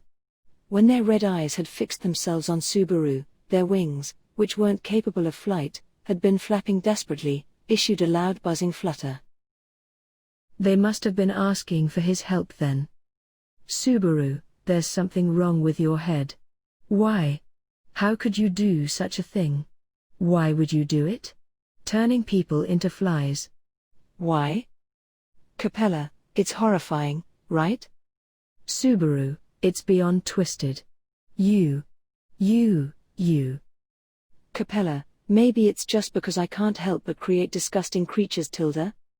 Again, Subaru couldn't find words to respond.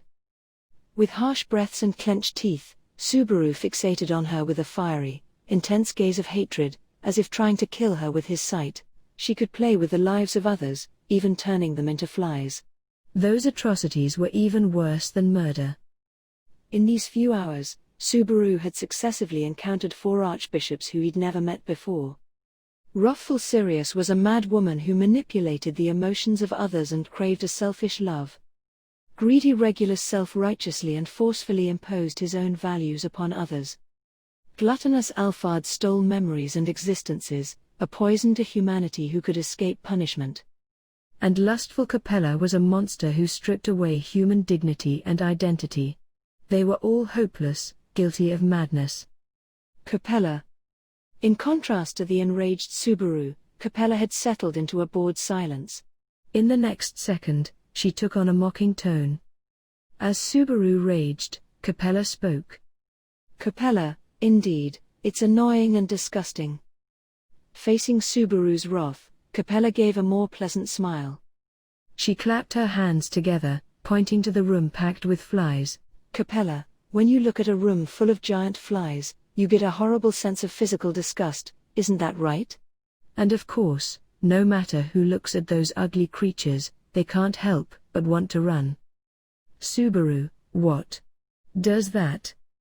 Capella, no matter who, everyone feels disgusted with that ugliness. And those scum have become insects that I can't bear to look at. It's a matter of course that no one would love them. Subaru, so, what are you trying to say? Capella, human beings, however, are creatures that cannot live without loving or being loved. But when their loved ones become such creatures, no matter how much they want to, they just can't love them. In that case, they have to redirect love to others. No matter how reluctant they are, they just can't love anything dirty. His mind went blank. Tilting her head slightly, she spoke her monstrous words. Listening to her clapping, Subaru was overtaken by a desire to escape. Now, immediately, without hesitating for even a second, he want to disappear to a place without this monster. His body didn't want those eyes on him, his ears didn't want to hear that voice, his mind didn't want to remember that presence, all in a sense of physical disgust. Wasn't she the embodiment of aversion? Something which he was genuinely unable to stand. Wasn't that the definition of the horror that stood before him? Capella, so gentle and merciful, I really am the perfect woman. Since it was decided that I'd monopolize all the world's love and respect, then I absolutely cannot slack on my duty. In order to be loved better, I'll work hard to be loved, and change myself to suit your tastes. In order to capture your attention, I'll take away everything you're interested in, everything but me. Loving anyone is okay, but you'll choose me in the end. I'll work hard to make that happen. I'll improve better, improve my own charm. And reduce the charm of the meats who aren't me. Anyone, no matter who, would fall for this world's most beautiful and charming me. Subaru, just, kill me already. Capella, why? I'm a philanthropist, how could I be so brutal as to kill you? Even if you're worthless scum, if there's a chance that you'll love me, even if there's a tiny, slight chance tilde, for every single person, I'll let them live even one more second if they'll give me my due praise. Only those who can't will be killed. Above all, Capella Summer is a commendable, praiseworthy woman. Capella, do you? Well, now that you understand, quickly give your appreciation to Capella Summer. Let yourself be melted by Capella Summer's love and become my favorite piece of meat. Subaru, go to hell. He couldn't think. But there was no need to think. The enemy in front of his was truly the most vicious enemy. Everything other than that piece of knowledge was entirely unnecessary. Subaru's whip suddenly flew forward. The monster jerked backwards as her face was suddenly attacked, removing her dirty foot from Crush. Taking advantage of that opening, Subaru immediately moved, picking up Crush.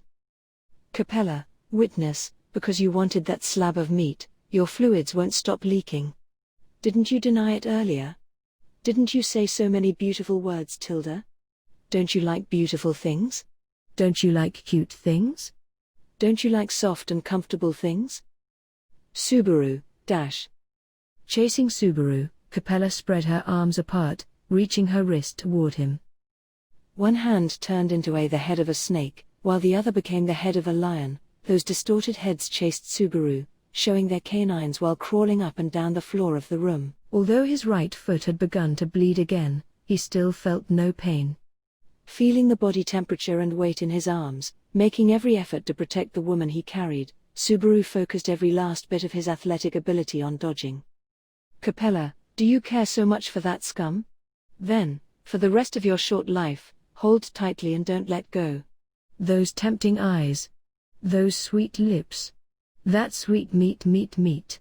Because she's stimulating, you're clinging too desperately to her, unable to let go? Die. Die. Go die.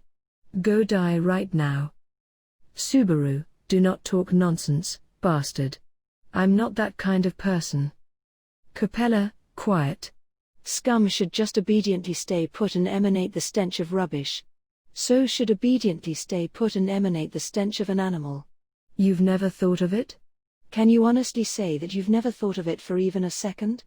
Doesn't that 1 second make it that kind of obscene relationship? What's the difference? What's the difference? Tell me what the difference is. The snakes and lions writhed as if resembling Capella's excitement, wantonly twisting across the room. The sound of teeth crunching a wooden desk, sending its legs flying, disassembling its body. That same force sought Subaru, trying again and again to reach him. Caught in the center of that destructive storm, issued a pained cry, Subaru guarded Crush's body, desperately avoided the continuous attacks. Capella stood at the exit of the room. Even if he wanted to take the opportunity to escape, Capella's body expanded and contracted, changing back and forth between women, girl, and maiden, in an anomaly that looked to be taboo. Capella, don't you want to stroke her hair? Don't you want to brush her lips? Don't you want to hold her body? Those cheap thoughts are always justified with beautiful words, with love a shield. Love is beautiful, isn't that just a self-righteous justification? Aren't you using beautiful words to cover up your desires? Subaru, you. Capella, admit your lust directly. Don't try to hide it behind love. Or are you refusing to say it? Refuting what's already been determined? My love for her is because of her innermost feelings. Her nobility, her gentleness, her compassion, her temperance, her sky-blue eyes. She's willing to live for others, she has the strength to endure injustice, her vulnerability that she shows only to me. I don't want to leave her alone. That reassuring voice, that loving gaze, those eyes that steal my moodiness away, the lips that call my name so gently, the warmth that grips both of my hands, the excitement in my heartbeat when we touch, that beautiful hair swaying in the wind.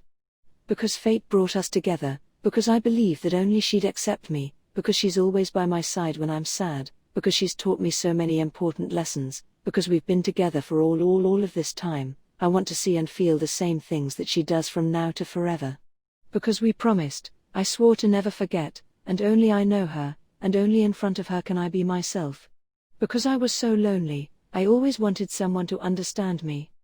You told me that initial thought is what leads one person to love another. You were the one who took away the flow of my tears, you were the one who emerged from the boundless sea of people to find me, you were the one who hugged me tightly when I collapsed, you were one who scolded me for first time because I was naive, you were the one who told me the undisguised truth, you were the one who told me so much that I never knew before, you were the one who took me to see so many sights I'd never seen before, you were the one who took my hand, out of my birdcage in, no matter when, you support me, no matter what, you understand me. We're meant to be together, always. I can't live without you, you're my everything, you love me because I love you too, because your chest is so warm, because with you, all of the colors of the world shine so brilliantly. I can't feel happiness without you, I can't live without you. In this world so filled with lies, only this is truth. With a still expression, Capella spit those words out as if they were curses. As she spoke this long, touching confession, Capella's face was intertwined with beauty, adoration, obscenity, and with an even more complex and strange expression. Capella, all of them, aren't they just sweet nothings? Subaru. Capella, those are all words meant only to placate others. What's the harm in removing them? Do they have any sincerity? Any character? They're merely nauseating nonsense. How annoying. Acts. They're nothing but acts. In truth, you've only been attracted by the appearance of that meat. If you could really feel love with those who you speak affectionate words to and share affectionate touches and pillow talk with, see what happens when they become a fly. Could you love them? Are you not afraid of them? Are you not disgusted?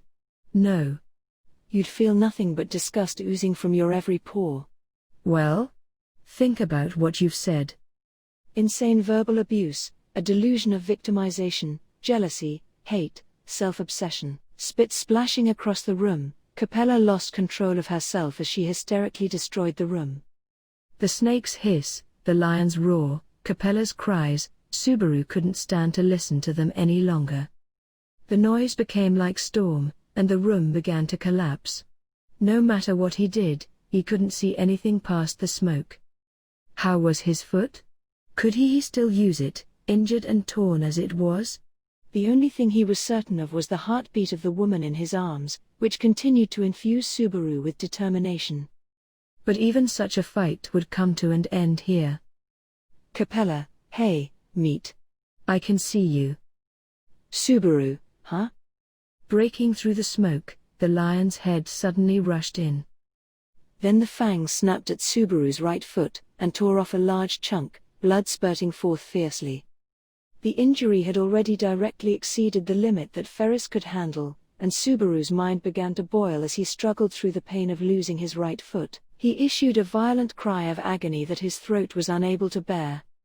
Of course, he couldn't support his own body anymore. As he collapsed, Crush rolled onto the ground in front of him. And his blood began to overflow. This was no exaggeration. It appeared as if a bucket of blood had been suddenly overturned. It was clear that his life had entered a rapid decline. Capella, what a headache. It seems that I couldn't help but get excited. How impolite of me. Ha ha ha ha ha. Subaru. Maintaining his position on the ground, Subaru stuck one convulsing hand to his wound. Although the palm of the hand was blocking the wound, the momentum of the bleeding had not diminished. In fact, another feeling began to well up in Subaru's body. Soon, everything would end. This was the familiar feeling of death, a feeling which gradually approached Subaru. In just a few hours, he'd felt the pain of the loss of his right foot twice.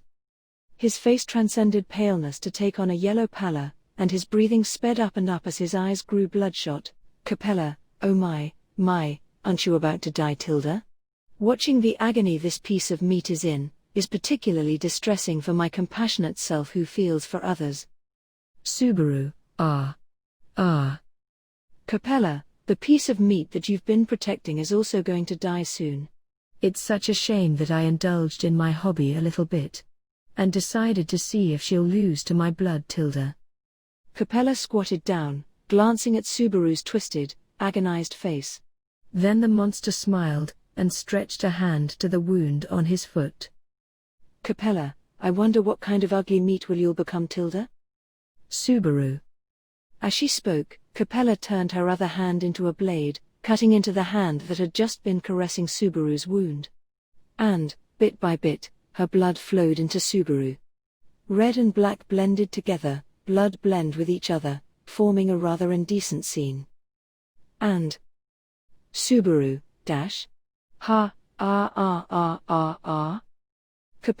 Capella Summer's blood is different from ubiquitous common blood.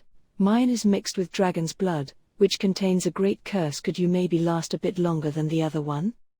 Capella hummed happily, but Subaru couldn't form any kind of reply. His entire being was half dead, and even his pain had become sluggish. Just a second before he died, the blood that had plunged into his wound ravaged and eroded his body. As if a foreign body with self-awareness had entered his body, a fear of a much higher degree than that original pain ravished Natsuki Subaru, as if attempting to completely rewrite his existence while merging with him. Unable to understand, not allowed even the mercy of death. And compared to Crush? It was as the monster had said. She was suffering the same pain. If she had to endure such a pain, she'd be better off dead. Let us die. Let us die. Let me die. Let me die. Let me die. Capella, gahahaha. Well, then the invaders have been well taken care of. Well, it's about time that I. After looking back and forth at the collapsed Subaru and Crush, Capella stood, satisfied. She reverted to the petite girl's form, her tail vanishing as she headed toward the broadcast room. As she turned, she paused. Her gaze fell on the wall that had been destroyed when the decoy dragon had been attacked. Capella, my, they were pretty decent after all, Tilda. And, after having fallen from the building only a short while ago, the black dragon had again taken to the skies. Seeing its enemy, it gave a deafening roar, before breathing a mouthful of black flames. At that moment, black flames engulfed the city. Arc 5, Chapter 37, Regroup. Unfamiliar voices. Or were they familiar voices? Were they masculine? Feminine? Did they come from above or below? Everything about that was unknown. An angry voice. And a sighing voice. And also something like an accusing voice. And was that a crying voice? Sound. A waterfall of sound poured down, its rough waves an ensnaring whirlpool. As if someone had been kind enough to answer a question deeply rooted in his heart. His turbid identity was swept away, lost to the tides. Hands and feet, head, bottom, chest, back. Melting, mixing, blending together. Even his own existence, incomprehensible as it was swallowed up by the waterfall of sound, flowing away as if lost forever. All he knew was the black haze that swallowed the world he could perceive. It was thus that he realized that the dark haze was disintegrating his body, allowing it no form of resistance, ushering in a steady end. But an untiable knot was, at this very moment, resisting that erosion. Even being dismantled, even being shriveled, even being denied, that knot refused to shrink back. By no means had all of him succumbed to the haze in his body, by no means had all of him surrendered to that dark battlefield. And finally. The first noise that flooded into his ears was someone's enraged roar. While hearing that sharp voice, he opened his eyes to be greeted by a white ceiling. At the same time, he realized that he was lying spread-eagled on a hard surface. Useless. His newly regained consciousness brought that angry cursing in with a clearly sound. It seemed to encompass an outbreak of feelings, and was displayed with some specific action. He heard the distinct sound of a hand slapping against skin. Stop it. You should understand that the responsibility for that blame doesn't lie with anyone here. Shut up. I don't want to hear those empty platitudes. An outsider shouldn't interrupt. Accusatory voices and unquenchable anger. From what he could hear, allies seemed to be arguing in a spacious room. He stretched out his left hand, trying to support himself with the wall as he got up. But, halfway through, a nail encountered his skull, and his breathing suddenly stopped. His eyes felt as if they were sticks of combusting dynamite, and his field of vision was suddenly stained a vivid blood red. As the impact of the pain ravaged him, he finally pulled his upper body upright, taking in the scene of the quarrel. 3 men and women quarreled in the middle of a room. Or, rather, all 3 of them were men. A tearful Ferris was hitting Wilhelm with his fists, while a desperate Julius tried to stop him. The sound that he had just heard was the voice of Ferris fanning to the cheek of Wilhelm. The red-faced old man had bowed his head in shame. Wilhelm, from the bottom of my heart, I apologize. Ferris, at least give an excuse. Give me a reason that I can accept it. Just your apology is useless. Julius, Ferris, you're creating a pointless commotion. Calm down. Can't you see that Wilhelm Sommer is incredibly remorseful? Ferris, remorse? What's remorse going to do? Useless. Pointless. Everybody. Why this hell is this? Why couldn't you all think to rescue Crush Summer? Ferris exploded toward Wilhelm and Julius with another fit of rage, but almost immediately sank to the floor, defeated and weak. And as the crying Ferris issued a condemnation, the 2 men could say nothing. Ferris slammed his gloved hands on the ground contemptuously. Ferris, am I supposed to be blue?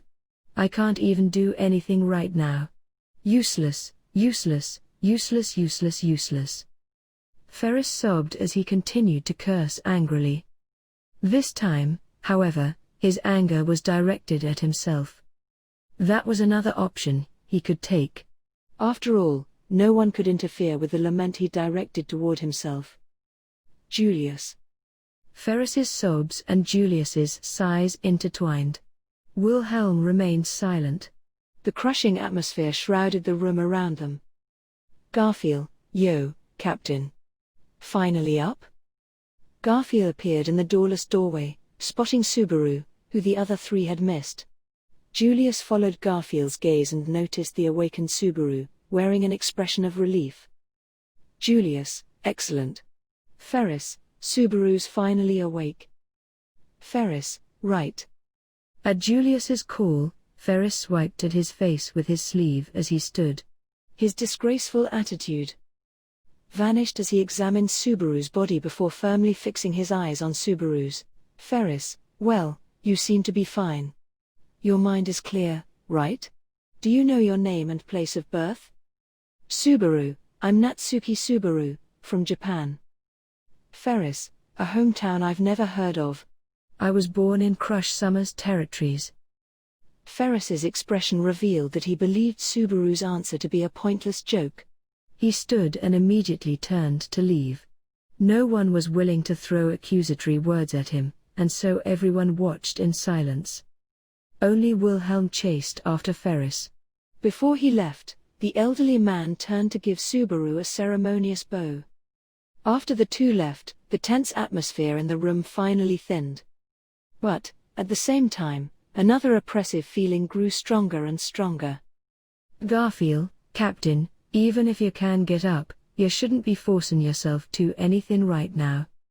Subaru, those are my lines, you look like you're in terrible shape. Leaning against the wall, Garfield greeted Subaru, who responded to the haggard-looking teenager with his own greeting. His cheeks and blonde hair were saturated with blood, and his clothing was torn in too many places to count. His pallor was just as awful as when he'd first carried Mimi to the shelter. As he considered this, Subaru's own sluggish thoughts finally caught up. Subaru, we're alive, ha. Garfield, right.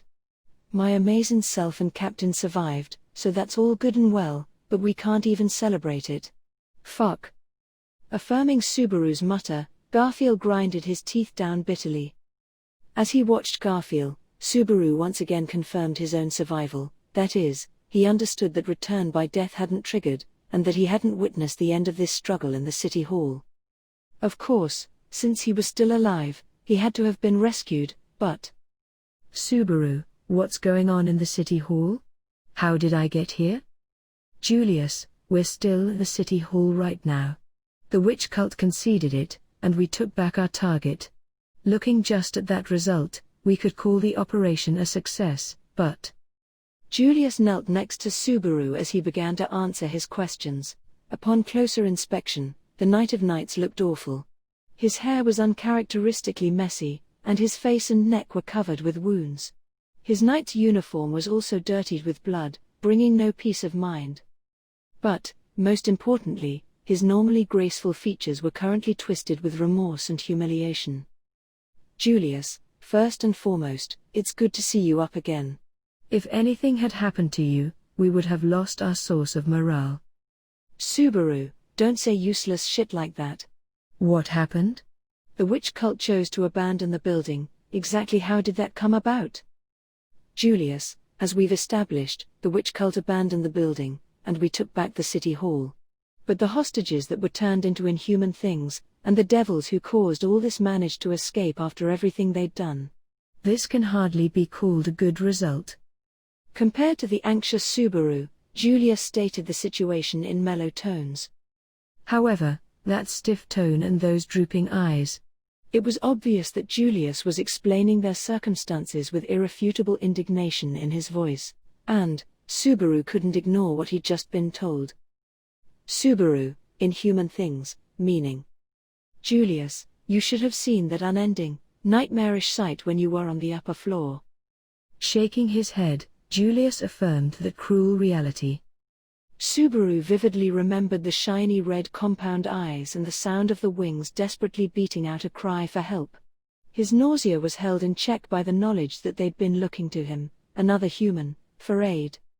His heart seemed to tighten with a pain that was neither truly sympathy nor fear.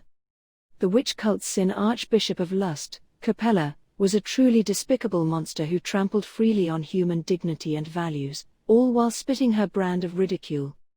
What that monster played with was neither the human spirit nor the human heart, but something even more sacred. Julius, the entire square, from the highest floor to the exterior premises. After our division of labor to gain time, the witch cult had too much of an upper hand. They could have easily, little by little, killed us all. The reason why that didn't happen was your keen judgment and the black dragon who fought his hardest. Subaru, my judgment? Julius, the conversation mirror was activated before you made a move on the top floor, and, as a result, the status of the city hall was successfully communicated to Anastasia and Ferris. The prompt arrival of our reinforcements, the Iron Fang and Ferris, was all due to your actions. Subaru, did you think those kinds of words would bring me comfort? Julius, that wasn't my intent. I was merely stating the truth. Facts, as it were. Subaru was irritated by Julius's poised answer. However, Julius's cold reply was also evidence that he himself wasn't calm either.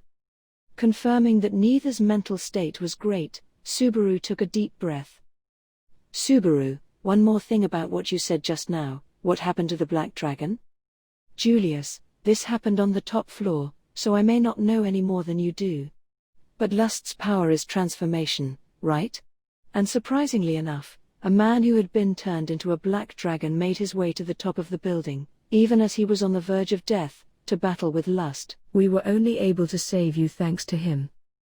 The one who Julius was referring to was no doubt the dragon that Subaru and Crush had so fiercely attacked. Since Capella's power was variation and transformation, then that black dragon was more than likely one of the hostages in the city hall. And Subaru had disregarded his call for help, abandoning that man. And under such circumstances, with the fighting still ongoing. Subaru, the one who was turned into a black dragon, is he? Garfield, he can't die. As Subaru fretted, Garfield suddenly interrupted with a calm voice. He wouldn't meet Subaru's gaze, instead staring directly up at the ceiling. Garfield, my amazing self won't let him die. It's absolutely impossible for him to hear from such a thing. He must be saved. Otherwise. Julius, he's been like that. The dragon seems to be someone he knows. Although his scent has changed, Garfield seemed to recognize him from his actions. In any case, his healing is now complete. He's fine, although a little anxious, but some rest would help that. Subaru, an acquaintance? Garfield, is this someone you know from the city? Garfield. Garfield's choice to remain silent came as a surprise to Subaru, who couldn't catch his gaze. In any case, he was grateful for the safety of their savior, the black dragon. With the others, the flies, Julius, the others can be loosely said to be okay, but at least their safety has been assured. Ferris has made his diagnoses, but Subaru, that is to say, even Ferris can't fix them? Damn it. Unable to help hitting the floor with his hand, Subaru pondered the feelings of those who had lost their bodies. Exactly how strong of a sense of loss would they be feeling?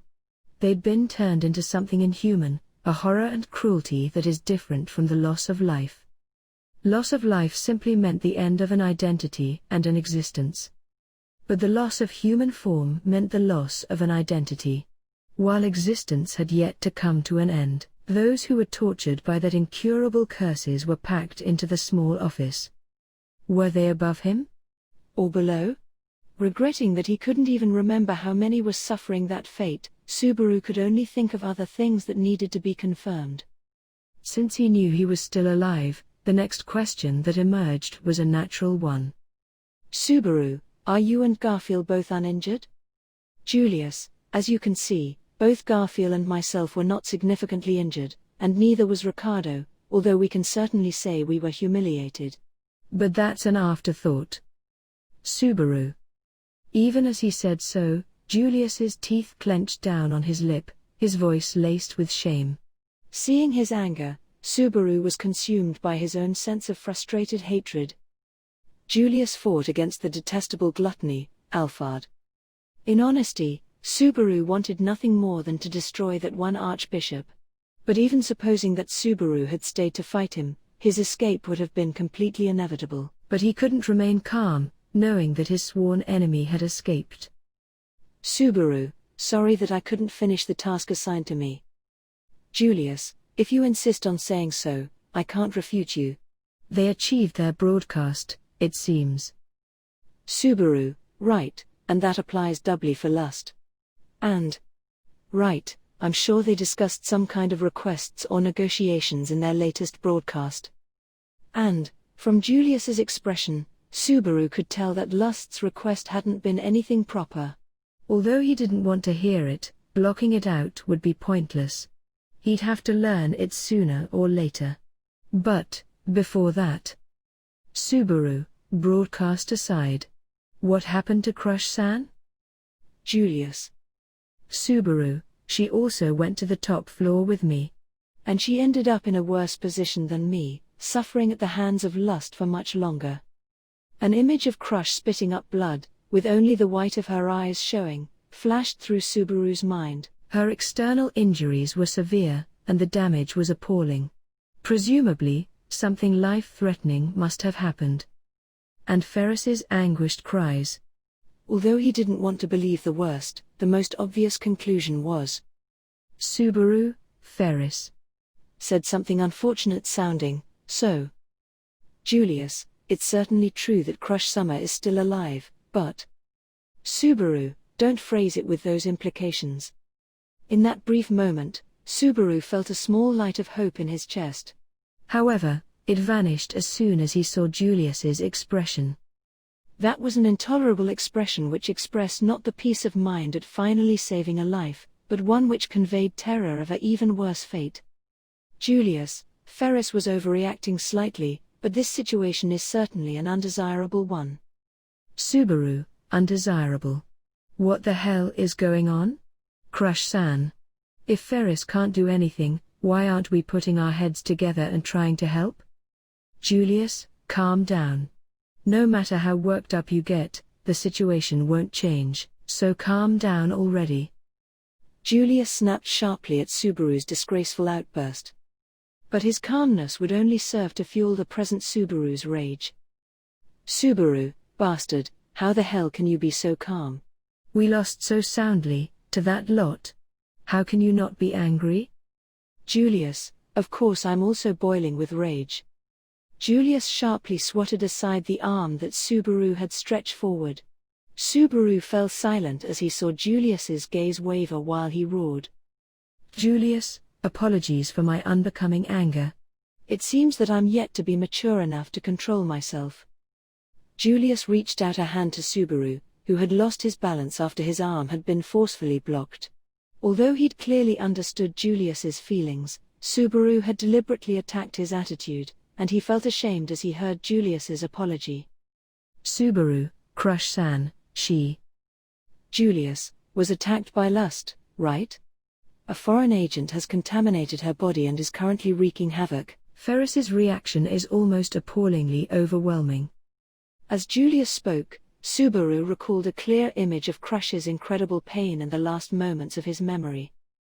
That ultimate pain, where her body had been infiltrated by a monster, which siphoned away her own flesh, blood, bones and even soul. That pain was one which no one should ever bear.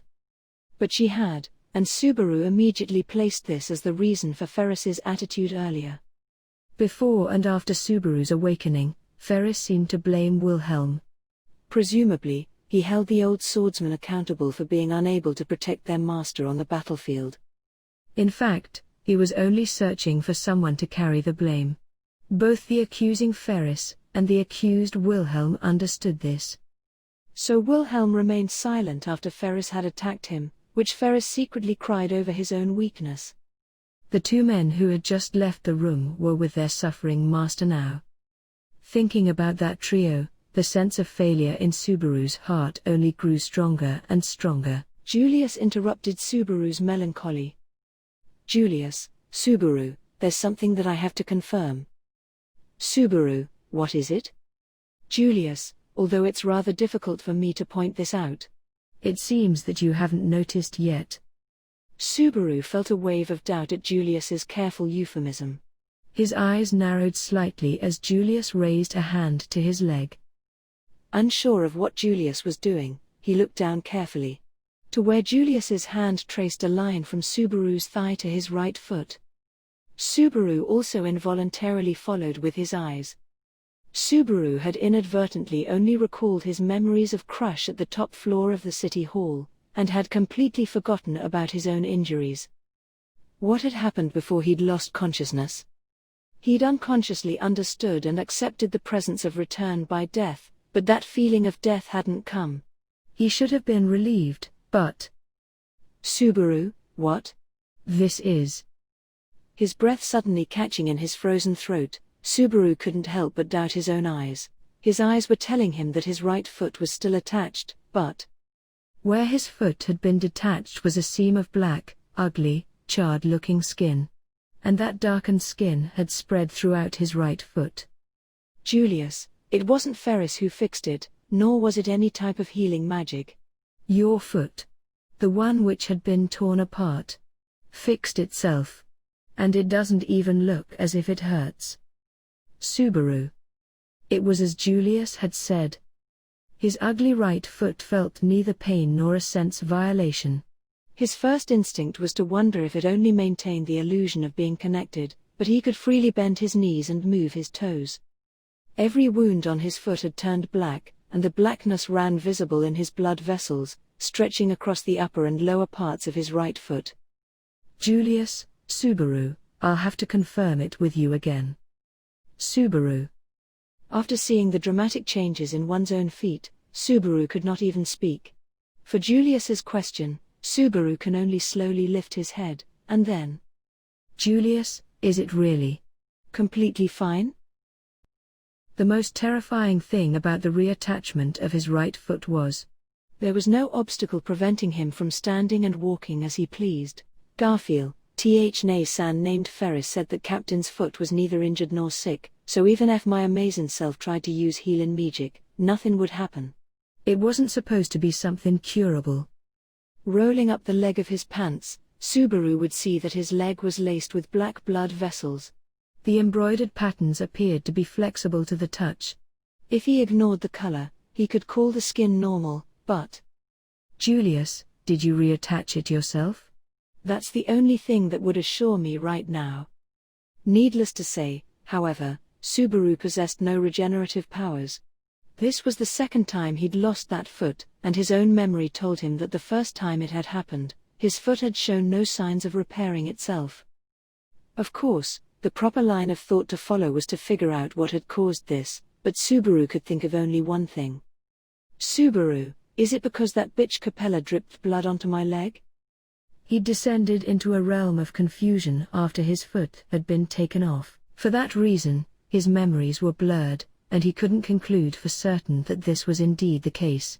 However, Subaru had no doubt that he'd seen Capella her cut into her own wrist and scattered drops of blood about. At that time, she had also mentioned something incredibly concerning. Yes, it was Subaru, Crush-san. She suffered the same thing that I did. Julius, that being having blood dripped into her wounds? It's an unpleasant act.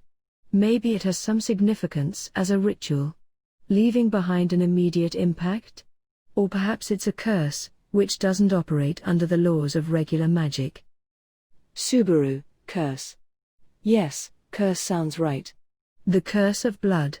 No, it was something different. Something like dragon's blood? Right, it's the blood of the dragon. That's what she said.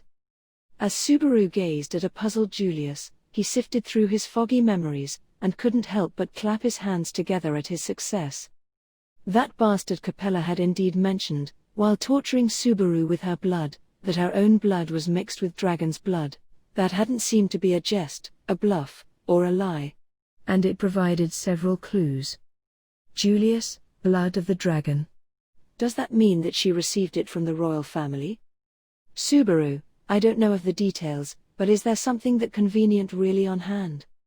Julius, it was one of the treasures granted by the contract with the dragon Volcanica, famous for being potent enough to even turn barren soils fertile again. Subaru, the almighty dragon's blood. I don't know how relevant it is, or what it implies. Considering that Capella had called herself a Lagunica, this was an object of concern, especially, as Wilhelm had said, due to Emeralda Lagunica being a real historical figure. She couldn't really be of royalty, could she? But the dragon's blood being mixed with her blood stirred questions. Julius, anyway, it's good news to know that it might be blood-related. Ferris might be able to help her with that information. Subaru, that's right, let's hurry. Garfield, wait, Captain. Don't go with him.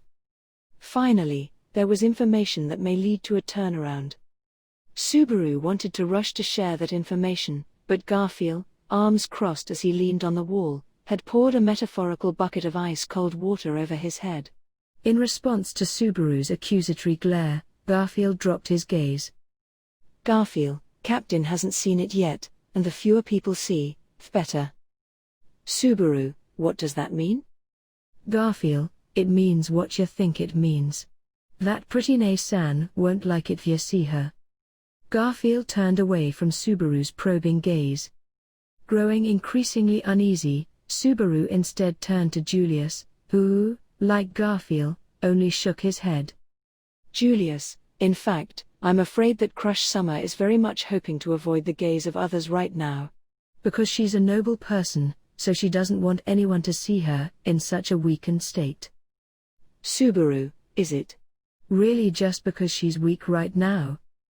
Julius. Julius has nothing, he merely quietly turned his gaze from Subaru. And just that one small action answered everything. Subaru, it's all my fault. Julius, Subaru, that's. Subaru, it's all my fault. Obviously, I should have known better than anyone else how underhanded they can be. I should have foreseen at least some of this. What was happening to Crush? The more he tried to imagine, the more horrified he became. And the intense self-reproach those thoughts brought to Subaru. Those were a product of his anger at his own incompetence, as well as of their own anger, as well as courage and regret to go to challenge the witch cultists. Subaru knew of their awful natures, right down to his bone marrow. And it wasn't just Betelgeuse. Before entering the city hall, Subaru met Sirius and Regulus firsthand, in rapid succession. After those encounters, how could he have underestimated Capella? Was it his arrogance in deciding to fight back even at a disadvantage? This had all happened because of his judgment. Subaru, all mine. ? That's enough. Whether you're crying or complaining, it's really becoming quite bothersome, so would your mind stop in? Subaru, bearing all the blame, was about to sink deeply into the sea of self-loathing. At this moment, however, it was not a gentle voice who guided his from those dark thoughts, but a cold, apathetic one which was accompanied by a frigid gaze. Subaru. His turn to the entrance of the large room. Standing there with her hands clasped together, under the gaze of everyone in the room, was a purple-haired businesswoman with a gentle face. However, the lethal glare she fixed on Subaru was completely out of character for those gentle features. Subaru, Anastasia. Anastasia, I don't misunderstand disappointment after a defeat on the battlefield, but if all you do is mope and complain, you'll disturb those around you like a fool. Even if you do all that, the losses you've taken won't return to you. Anastasia reprimands were directed towards Subaru, who had been crushed by defeat. For a second, Subaru was too stunned to understand. As he began to react, he found his mind swimming with rage, but... Julius, Anastasia Summer, please retract your statement. Subaru was the one who had the most direct contact with the sinners of the witch cult. Even if he's moping or sighing. Anastasia, how unlike you, Julius. You can usually focus on the issue at hand, but right now you're being so precocious. If you came here just to play with your friends, you might find that Joshua suits you a little better. Julius. Julius, who had attempted to defend Subaru, withered under that frosty sight. Subaru's white-hot rage cooled somewhat, but he still felt incredibly confused about Anastasia's attitude. Then, looking at the antagonized Subaru, Anastasia fiddled with the fox fur scarf around her neck and spoke to the other two occupants of the room. Anastasia, hey, Julius, things with Crush-san seem kinda busy right now, don't they? Why don't you see if you can go and help? And, blonde child over there, would you mind accompanying him? Urging Julius and Garfield from the room, Anastasia fixed her eyes on Subaru. If two of the four people in the room left, a confrontation between only Subaru and Anastasia would happen. Anastasia, don't worry, I won't do anything untoward. Anastasia promised so with a decidedly uncute smile. Julius bowed and left, and Garfield trailed behind him, a cautious light in his eyes. Until the very end, he kept his concerned gaze trained on Subaru, before giving him a nod and leaving. Anastasia, Garfield-kun seems to be quite the dutiful boy. Until the very end, his worried gaze was fixed on Natsuki-kun. He seems like he takes good care of people. Subaru, I'm sure you didn't get me alone just to gossip. Anastasia began quietly chattering about Garfield as he left. This had happened in a previous interaction, where she'd been intending to catch Subaru off of his guard. Subaru turned to see Anastasia stroking her hair as she surveyed the half-destroyed room, before lifting a chair and seating herself. Anastasia, having a leisurely chat like this with Natsuki-kun really takes me back. All the way to the eve of the battle with the white whale, Subaru, back then, we were scheming a plan for success. This time, Nothing like that is in sight.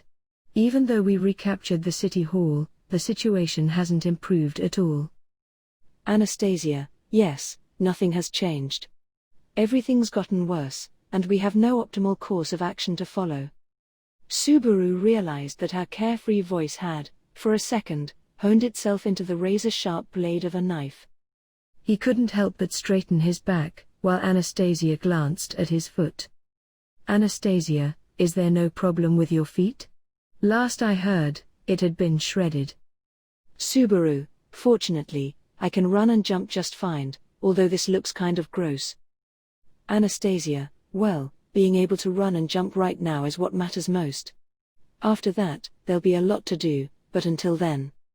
Anastasia let the conversation drift lightly towards Subaru's injury, before inhaling sharply. Subaru realized that she was finally arriving at the point and frowned. She pointed her hand at the ceiling, no, through it.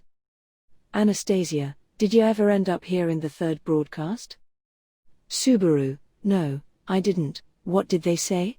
It was probably some kind of request, right? Anastasia, Natsuki-kun missed 2 of the 3 broadcasts, how careless.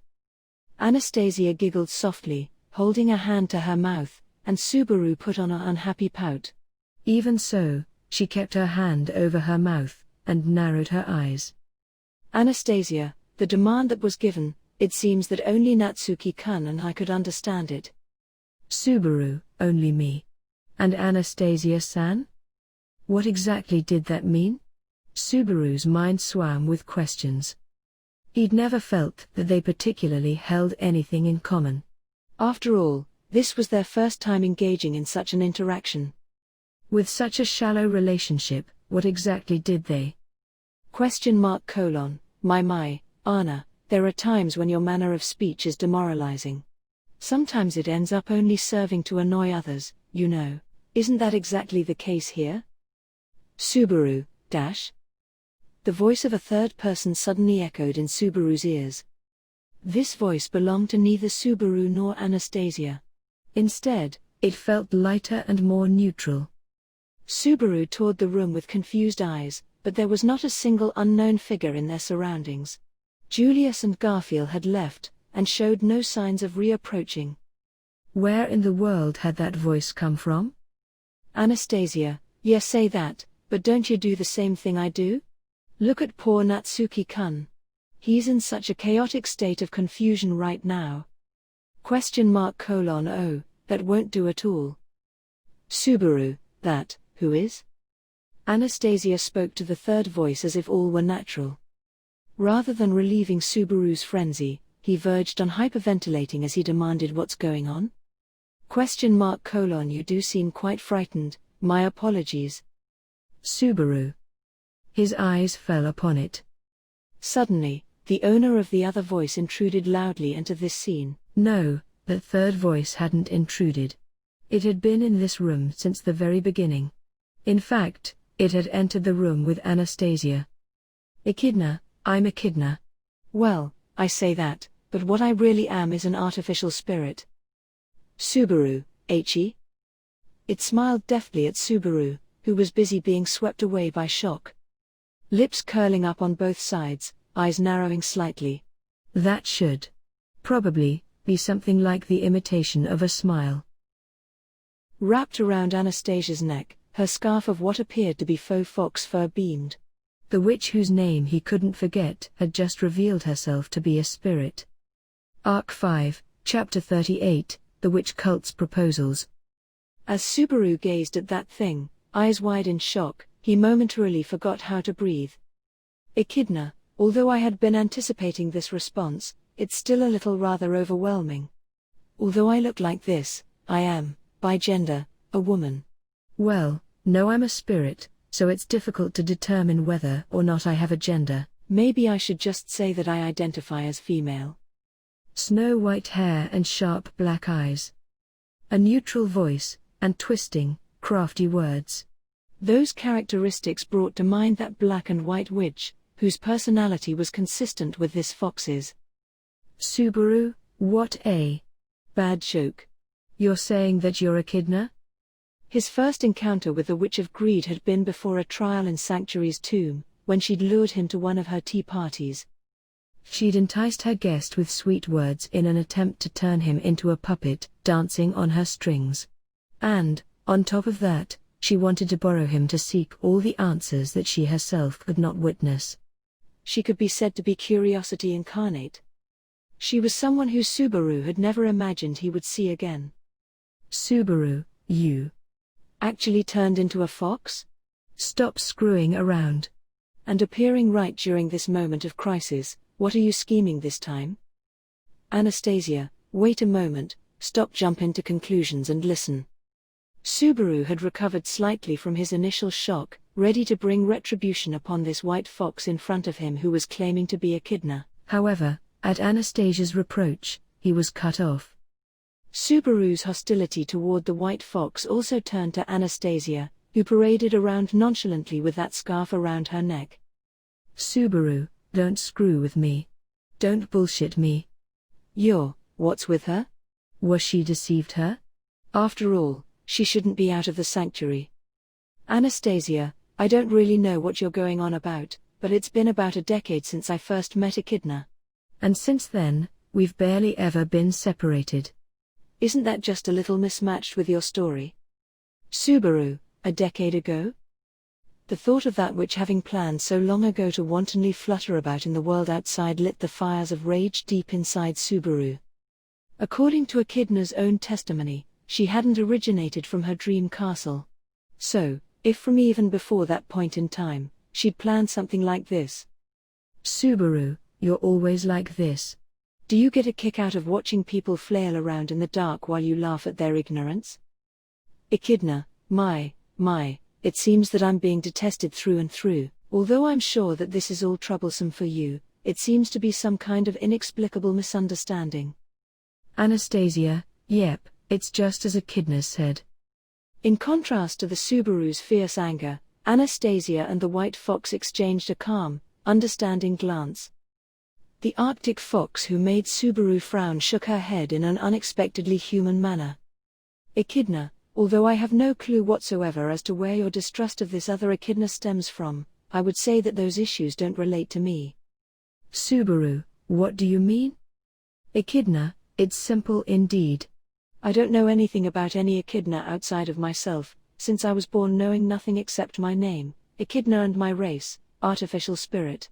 Those are my only clues to my origin. Subaru, what?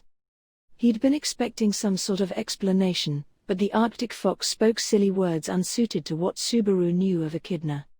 Or, rather, if she really was Echidna, then anything she said could very possibly be misleading words meant to trick Subaru, claiming to be both an artificial spirit and Echidna. Although this spirit said that she had no previous recollection of Subaru, he couldn't just carelessly believe her. Anastasia, what is it?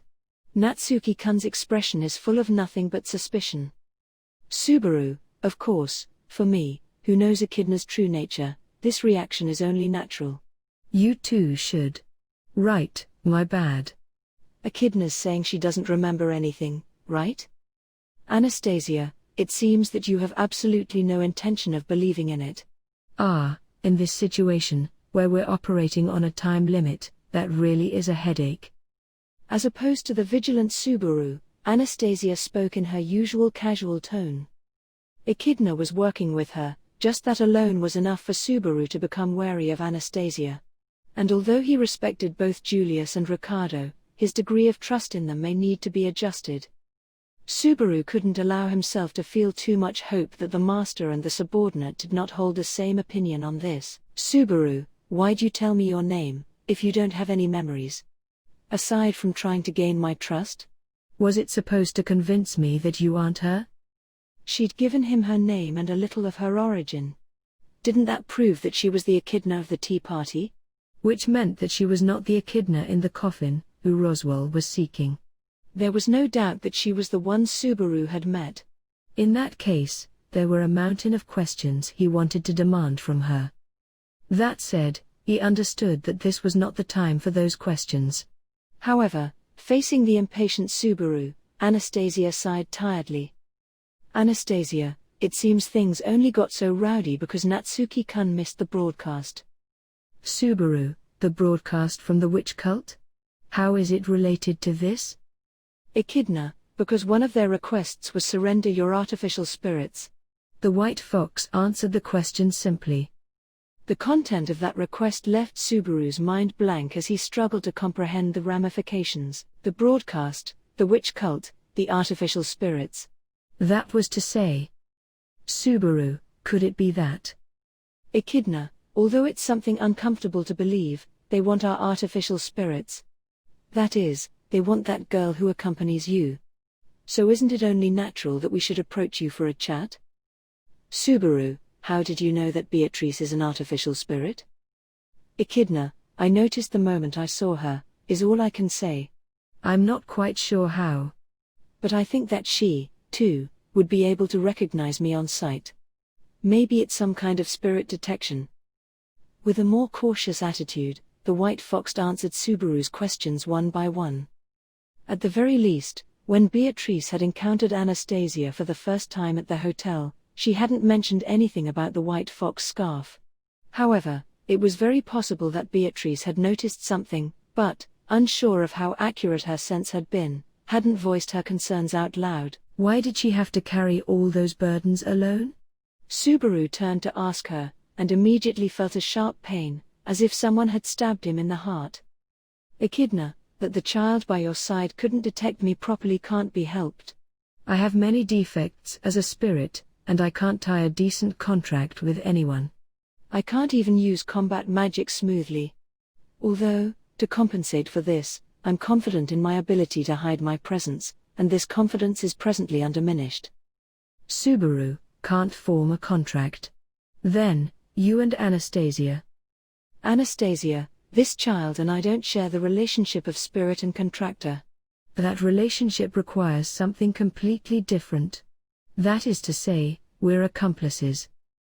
Echidna, I want to witness this child's future, so that's why I'm following her around like this. Having been with her for a few years now, we've become something like conversation partners. From time to time, she even discusses her business matters with me. The Arctic fox spoke with a fleeting grin, and Anastasia lightly scratched at her neck. Their relationship seemed harmonious, and Subaru presumed that they shared a certain degree of trust. Subaru, why? Would you disclose your internal affairs unrelated to the battle at hand? Echidna, isn't it natural that we disclose some of our own affairs if we want to gain your trust? Furthermore, with the lives of the entire city's population hanging in balance, at this critical juncture, it falls to us to take action. It wouldn't do to fall into internal strife due to the cloaking of a small, relatively insignificant detail. Anastasia, I also really wanted to stop her, but this child doesn't heed advice from others at all after having made up her mind, so I'd like for you to at least hear her out, for the time being. Echidna was unusually frank and genuine, and Anastasia's supplemental words were convincing.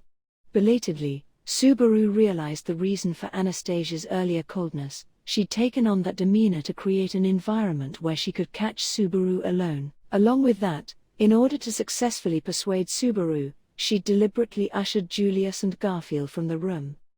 Anastasia, of course, I won't comply with the witch cult's requests, but I will require Natsuki-kun to stand by my side in regard to the artificial spirit.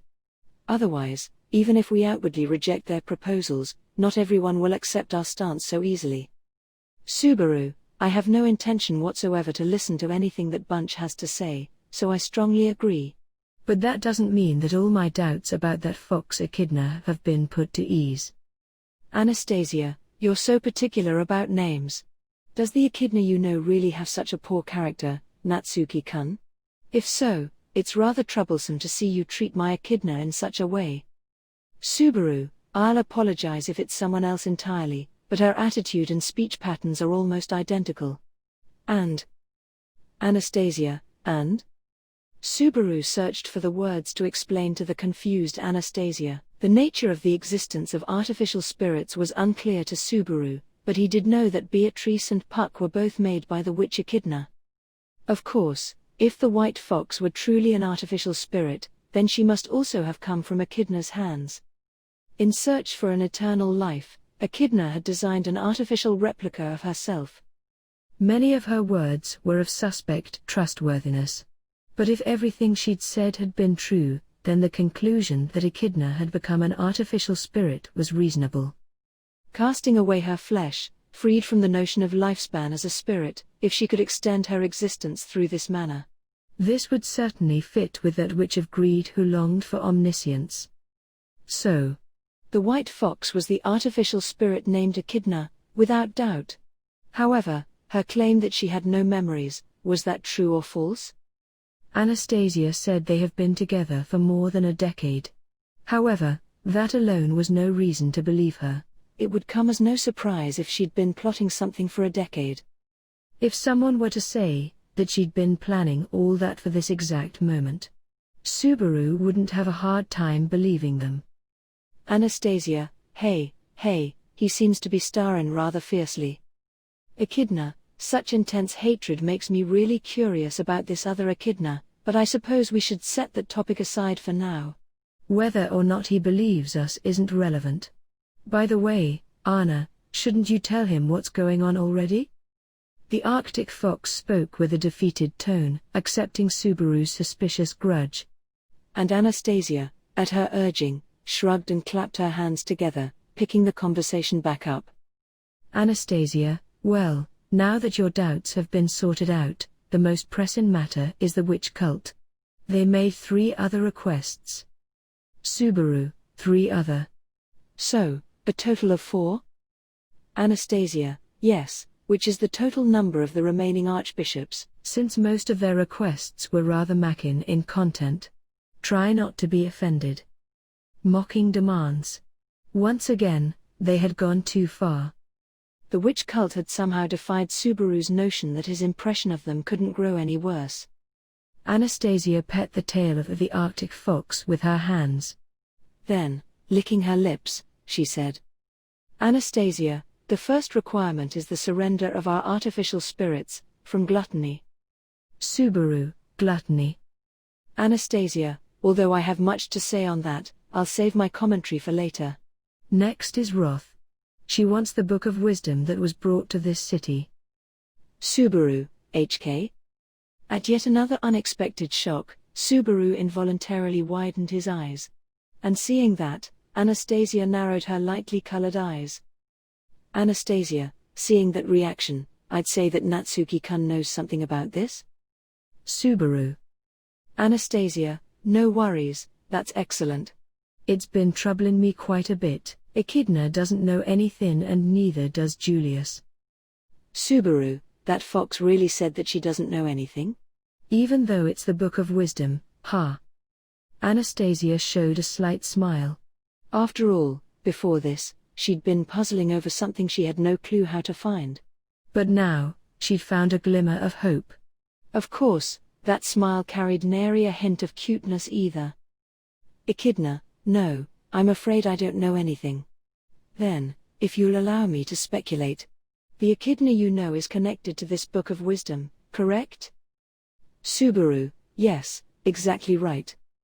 Echidna, in that case, I'd have to ask even if I didn't want to know. What kind of person was your Echidna? Did she have some kind of connection to the witch cult? Although Subaru believed that she wasn't feigning ignorance, he felt that Anastasia and her white fox were speaking as though she were someone who shared an unusual relationship with one of their clients.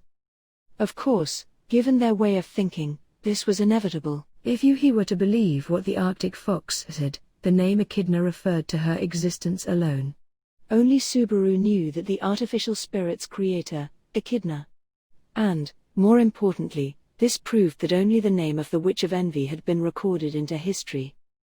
Subaru, Echidna, is the name of a witch from a long time ago. In addition to the Witch of Envy, other wicked witches existed, and she was one of those. Although she's long dead, her soul remained anchored here. Having met her before, I'm now very wary of her. Anastasia, hey, Natsuki-kun, do you have a fever? You're speaking some rather outrageous words here. Subaru, there's nothing wrong with my head. Those witches are incomprehensible, twisted existences. They can even create artificial spirits, so just accept this much. Echidna, in that case. Then this echidna could be said to be my parent, ha. Subaru's answer was sprinkled with implications, and the white fox drew meaning from words that surely sounded reckless. Although he wasn't particularly trying to hide anything, Subaru felt a twinge of regret at not being upfront with her. Echidna, at an unexpected time, discovering the secret behind my birth is one of the many joys of life. If you have a chance, be sure to tell me in more detail. Subaru, although you're a spirit yourself, you're so obviously clueless about the existence of artificial spirits. Our Beatrice seems to know much more than. No, come to think of it, she's never mentioned anything about you to me. Where did you come from, and what were you meant to do? Echidna, regretfully, all that remains unknown to me, whether it be the circumstances of my birth or the purpose I was made to fulfill. Yes, that's all a mystery to me. Right now, I'm merely following the path of this rather interesting child. At Subaru's accusation, the Arctic fox cast a meaningful sideways glance to Anastasia, who slowly moved her gaze to Subaru from the sidelines. Anastasia, I'm also quite curious about the connection between Echidna and the witch. And she cannot be unrelated to this witch. So, let's return to the topic of the Book of Wisdom. Subaru, the Book of Wisdom is the origin of the witch cult's gospel. That is, it's the full version. The Book of Wisdom uses the same principles of the Dragon Stone. Anastasia, the same as the Dragon Stone. Then, their credibility would be incredibly high. Is it possible that the witch made the book herself? Subaru, that's what she implied, but the two existing copies should have been burned. If more copies were ever made, then I don't know of them. Echidna had given copies of her Book of Wisdom to Beatrice and Roswell. And both of their copies had, for certain, been destroyed a year ago. Beatrice's Book of Wisdom had crumbled to ash along with the Forbidden Archive. And Ram had burned Roswell's Book of Wisdom, rejecting the future recorded within it. Anastasia, but that's just what you've heard from the witch Echidna. Would her words really reflect the truth of the situation? Subaru, there is that. Although unhappy that Anastasia had simply denied his assertion, Subaru himself also understood that the credibility of that statement wasn't high. However, he didn't think that Echidna had lied about that. Presumably, only Subaru, who had spoken to the witch face to face, would have such a feeling. Subaru. Anastasia, not trusting the person, but trusting her words. What a troublesome person for Natsuki-kun. Subaru, I myself think so, too. I obviously didn't intend to trust her, but I trusted her words. How contradictory. Echidna's every action had been cleverly scripted, meant to coax Subaru into becoming her puppet. However, that didn't mean that everything had been a lie. Did Subaru believe that because he wanted to? Or was he still under the sway of that witch? Anastasia, for the moment, regardless of your personal feelings, we can come up with 3 possibilities about this Book of Wisdom. The first is that the witch is lying, and other copies were made. Subaru, and the second is that the witch cult doesn't know that the Book of Wisdom no longer exists, and is just messing with us, but the third one is? Anastasia, unless she lied, then there's only one way the Book of Wisdom could still exist. That is, one of the copies wasn't destroyed completely, and there are remains left. Subaru, wah. That the Book of Wisdom may have left remains was something that Subaru hadn't considered at all. Anastasia shook a finger at the dumbfounded Subaru. Anastasia, although it's not something clear-cut, the book was made by a witch, wasn't it? Couldn't we say that it would probably be difficult to destroy, and maybe even capable of regenerating itself? Subaru, indeed, I really can't say that that's impossible. But the real question is, who would have found and kept a restored one? Anastasia, if you didn't see with your own eyes that the book was burnt, and it was last seen somewhere easily accessible. Maybe I'm overthinking, and the second hypothesis is far more likely, but, in either case, we won't accept their proposal. Anastasia faced Subaru with a dainty hand placed over her mouth, citing various possibilities. Who could have access to the remains of a book of wisdom? The one in the archive was certainly completely gone, along with the entire forbidden archive itself. But what about Roswell's book? Although he'd heard that Ram had burned it with magic. But, in this case, it should have turned to ash, and been buried under Amelia's snowstorm. If any remains were left, there was certainly someone who could have picked it up, but Subaru, if anyone had brought it here, it would be someone from my faction, and they would all have told me. Therefore, I'm confident that the Book of Wisdom isn't in city. Anastasia, in that case, it doesn't matter. I don't need to devote so much concern to a book I know nothing about. Confident, although he'd said so, his feelings were perhaps closer to wanting to believe. However, Anastasia did not dwell on this point, nor did she intend to dig deeper into the details of the Book of Wisdom. Rather, Anastasia, then, the next demands are from greed and lust. Plain and simple, there's absolutely nothing worth discussing about their words. Subaru, those two. No. Gluttony and wrath are no different. So, what's going on? What did they say? Capella of Lust was undoubtedly the worst of the bunch. And before he'd even met Capella, Regulus had injured his right foot and kidnapped Amelia, so Subaru bore a number of negative emotions for him. He was unpredictable, which worried Subaru. Anastasia, here's to hoping you won't get too angry about it. Subaru, I'll do my best, but we'll see. Subaru's response to Anastasia's uneasy opening remark was immediate.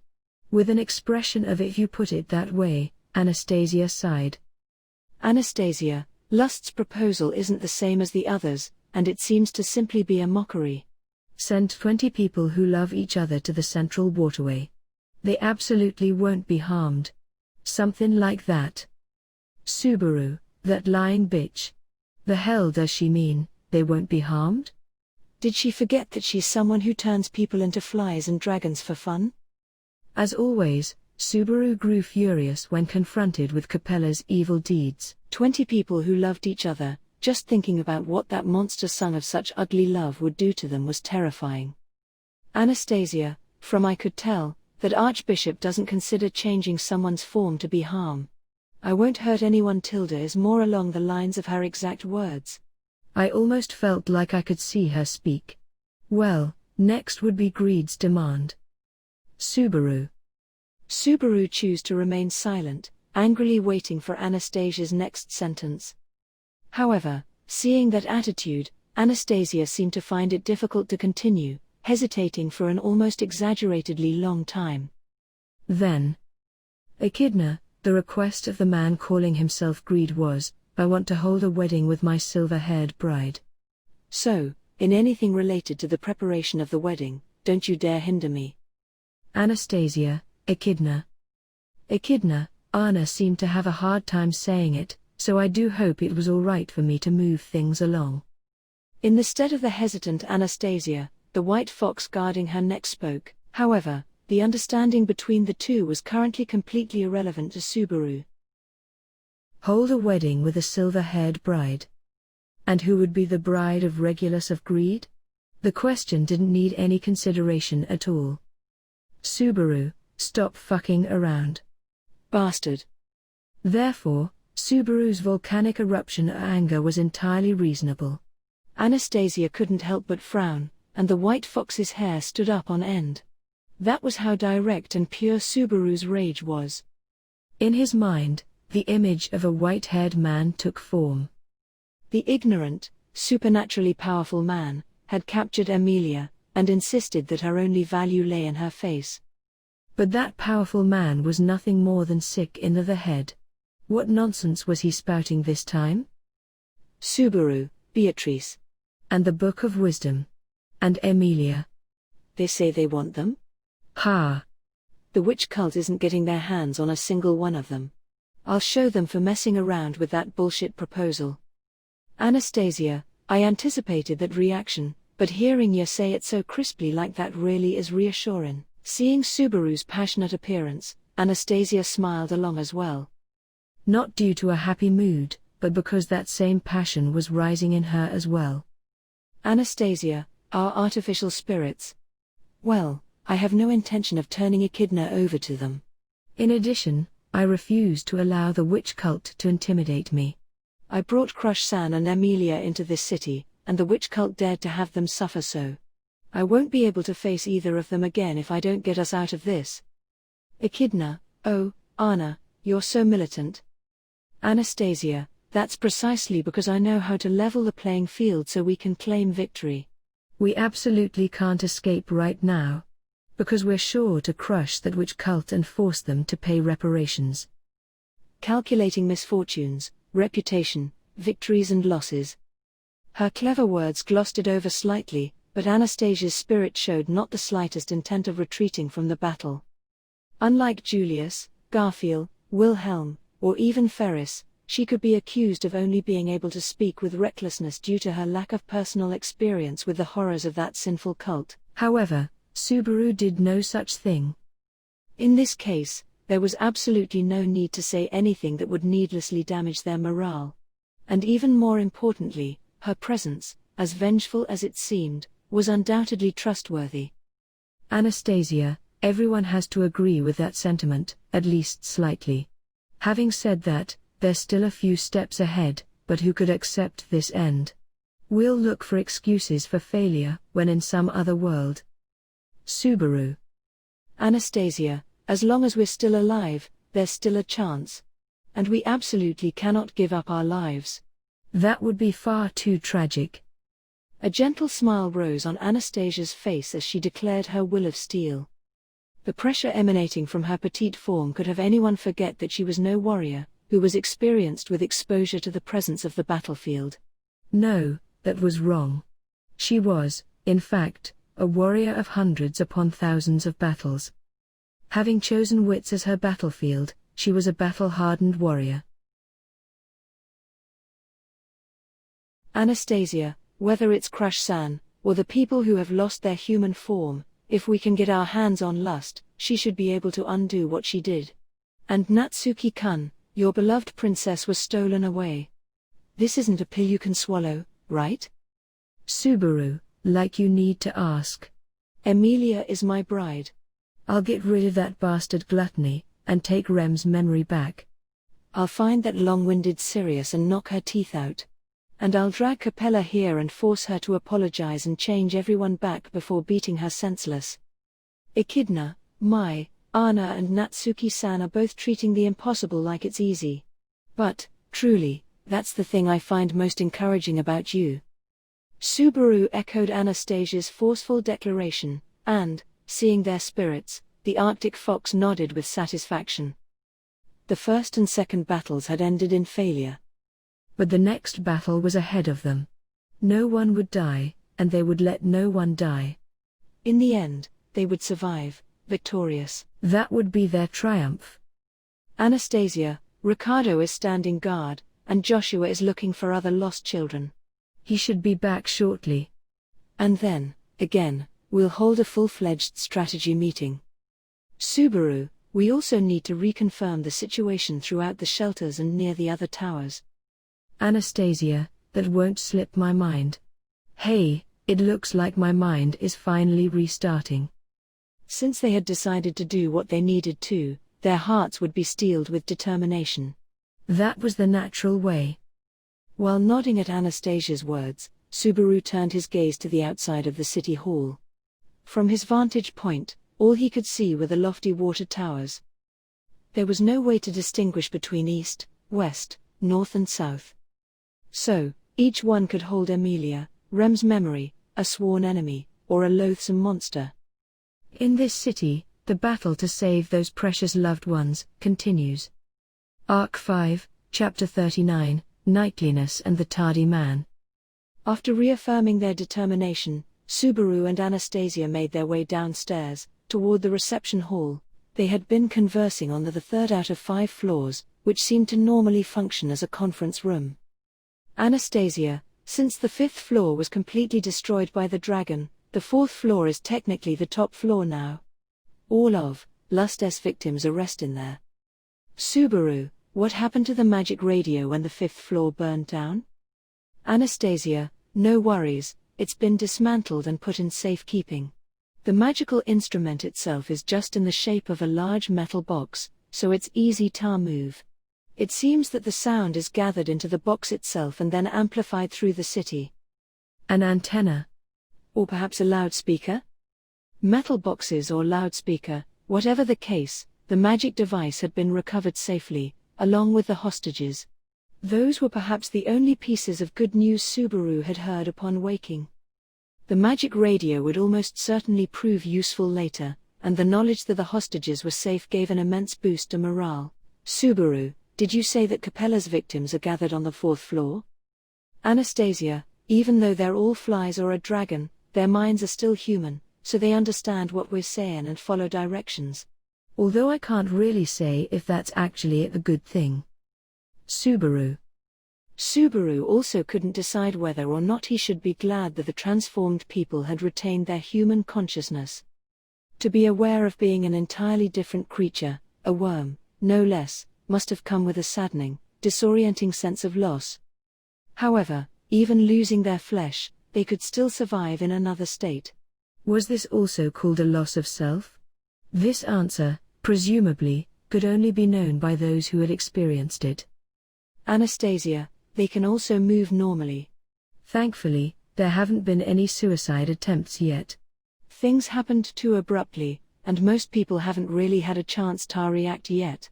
In short, if we can fix everything before the dust settles, things should turn out just fine.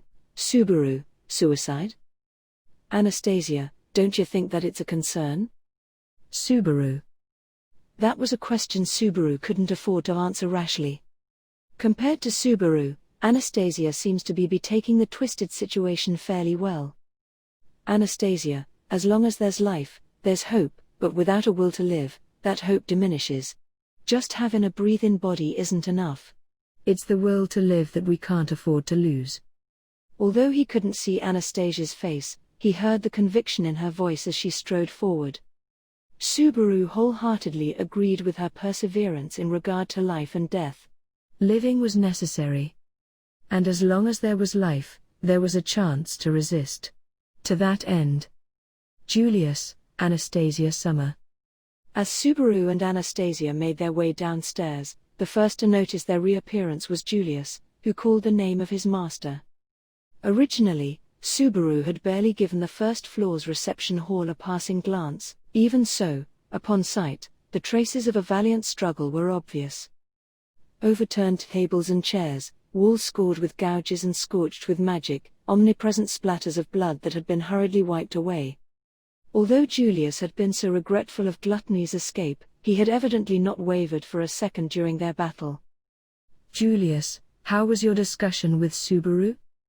Anastasia, it was a little bit lengthy, but it came to a smooth conclusion. Just like us, Natsuki-kun is very determined. Anastasia nodded in response to Julius's inquiries. After a brief moment of light-heartedness, she cast her gaze in another direction. Across from the stairs from which Subaru had descended, Ricardo's burly form appeared in front of the lobby's entrance. He recalled that Anastasia had mentioned that Ricardo was outside, looking for survivors.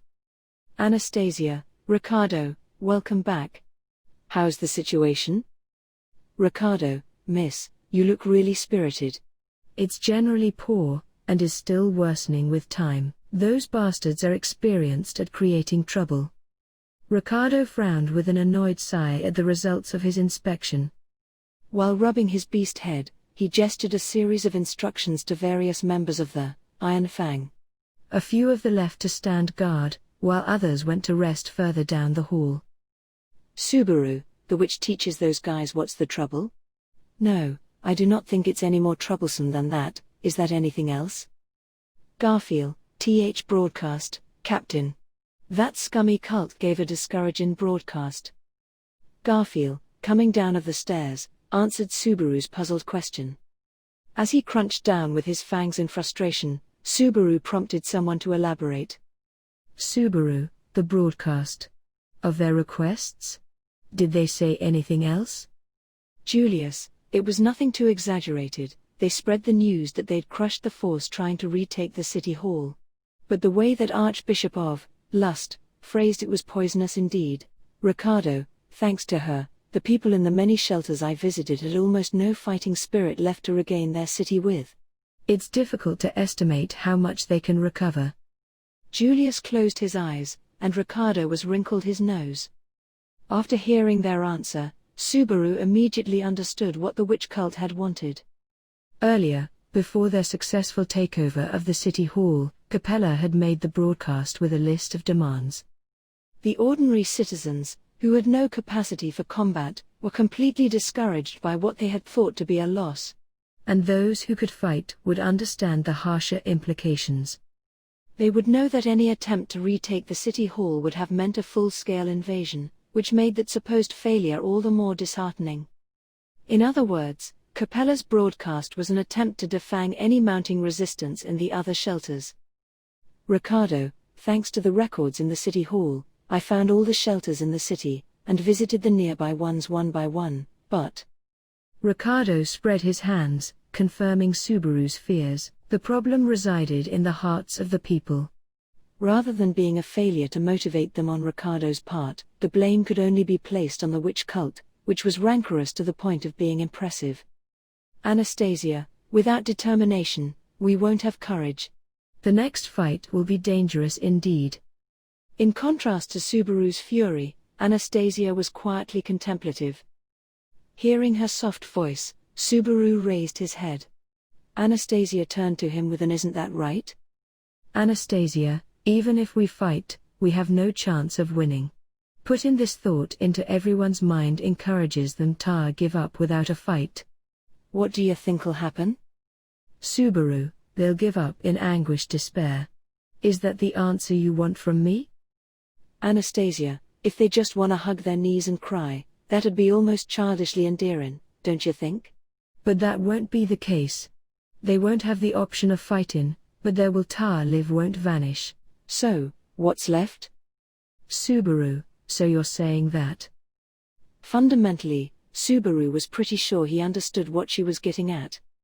However, the notion that the witch cult had deliberately attempted to create this situation brought with it an unspeakable amount of disgust.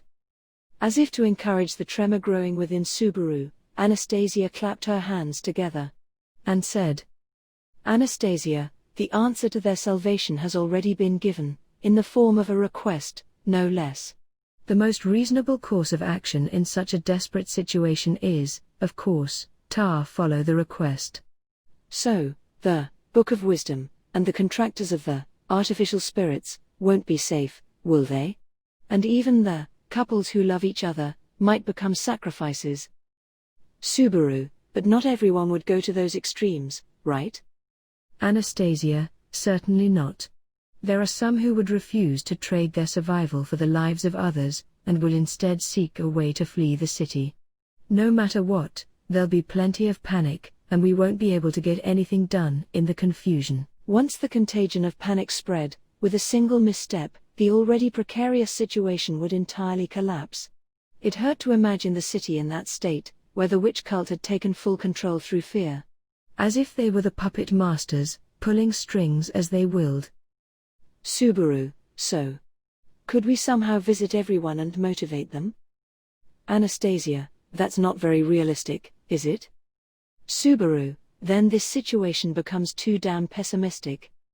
Panic came naturally when everyone was uneasy. And the only way to fight this inevitable panic was to provide hope. Subaru, we are preparing on mounting a counteroffensive, saying even that much would give the little bit of hope needed to stave off much of the panic, wouldn't it? Anastasia, I think that we should take the path of minimum sacrifice. Every resource we spend poorly gives the other side yet another advantage. Subaru, wait, Anastasia-san. That doesn't sound like what I have in mind. Anastasia's remark stung, and Subaru couldn't help but scowl, prompting a tired sigh from her. Anastasia, Natsuki-kun's ideal of refusing to sacrifice anyone, although admirable, it's not realistic in the slightest. Our forces have taken too much damage in the opening stages of the battle, and we won't be able to pull through without taking some losses. Isn't that the obvious truth? Subaru, the first 2 times. That was indeed the case. But this time, we can't just take losses as they come. In fact, that's exactly what we're trying to avoid. Anastasia, if we were about to launch one final, victorious strike, I'd agree with ya. But it's not possible in our situation. Think of it like naval warfare. Of course we'll help those brave soldiers who swim from their sunken ship to our still sturdy one. But it wouldn't be reasonable for us to try and rescue those who just give up and choose to drown. Subaru, dash. But even if we win, that's Anastasia, and if we lose, all of us drown. If you don't care about winning or losing, then are you prepared to die? Or do you want to live? Natsuki-kun, your philosophy of taking no losses is really too naive. Anastasia's building anger only served to fan the flames of Subaru's own rage. Raising a warning arm, Julius stopped Subaru from approaching. However, his careful gaze was trained not on Subaru, but on Anastasia, almost as if he were standing on Subaru's side. He sighed lightly and closed his eyes. Julius, Anastasia Summer, I understand your feelings, but I must also agree with Subaru. Preventing Anastasia Summer's worries is indeed impossible. But accepting the sacrifices of innocence certainly pains you as well. And damaging our morale. That is exactly the witch cult's plan. Subaru, J. Julius. Julius's support of Subaru, even at the expense of defying his own master, tempered Subaru's anger with surprise, and he even felt a surge of renewed confidence. If Julius, paragon of righteousness, the renowned Knight of Knights, shared Subaru's opinion, then Subaru himself couldn't have been wrong. However, Anastasia only turned to Julius, caressing her scarf. Anastasia, do you think I enjoy talking so loosely about taking losses? I don't even know for a fact that the other shelters will fall to chaos. Ultimately, it's just a possibility. Even so, there's no way we can deal with every troublesome possibility one by one. Julius, but Anastasia, ya aren't little kid anymore, so you understand, don't ya? With how limited our resources are, the only way to handle the witch cut effectively is to put everything into a fence. And even then, there's only so much we can do. If we spread ourselves too thin, there's no way we can maximize our scope of influence.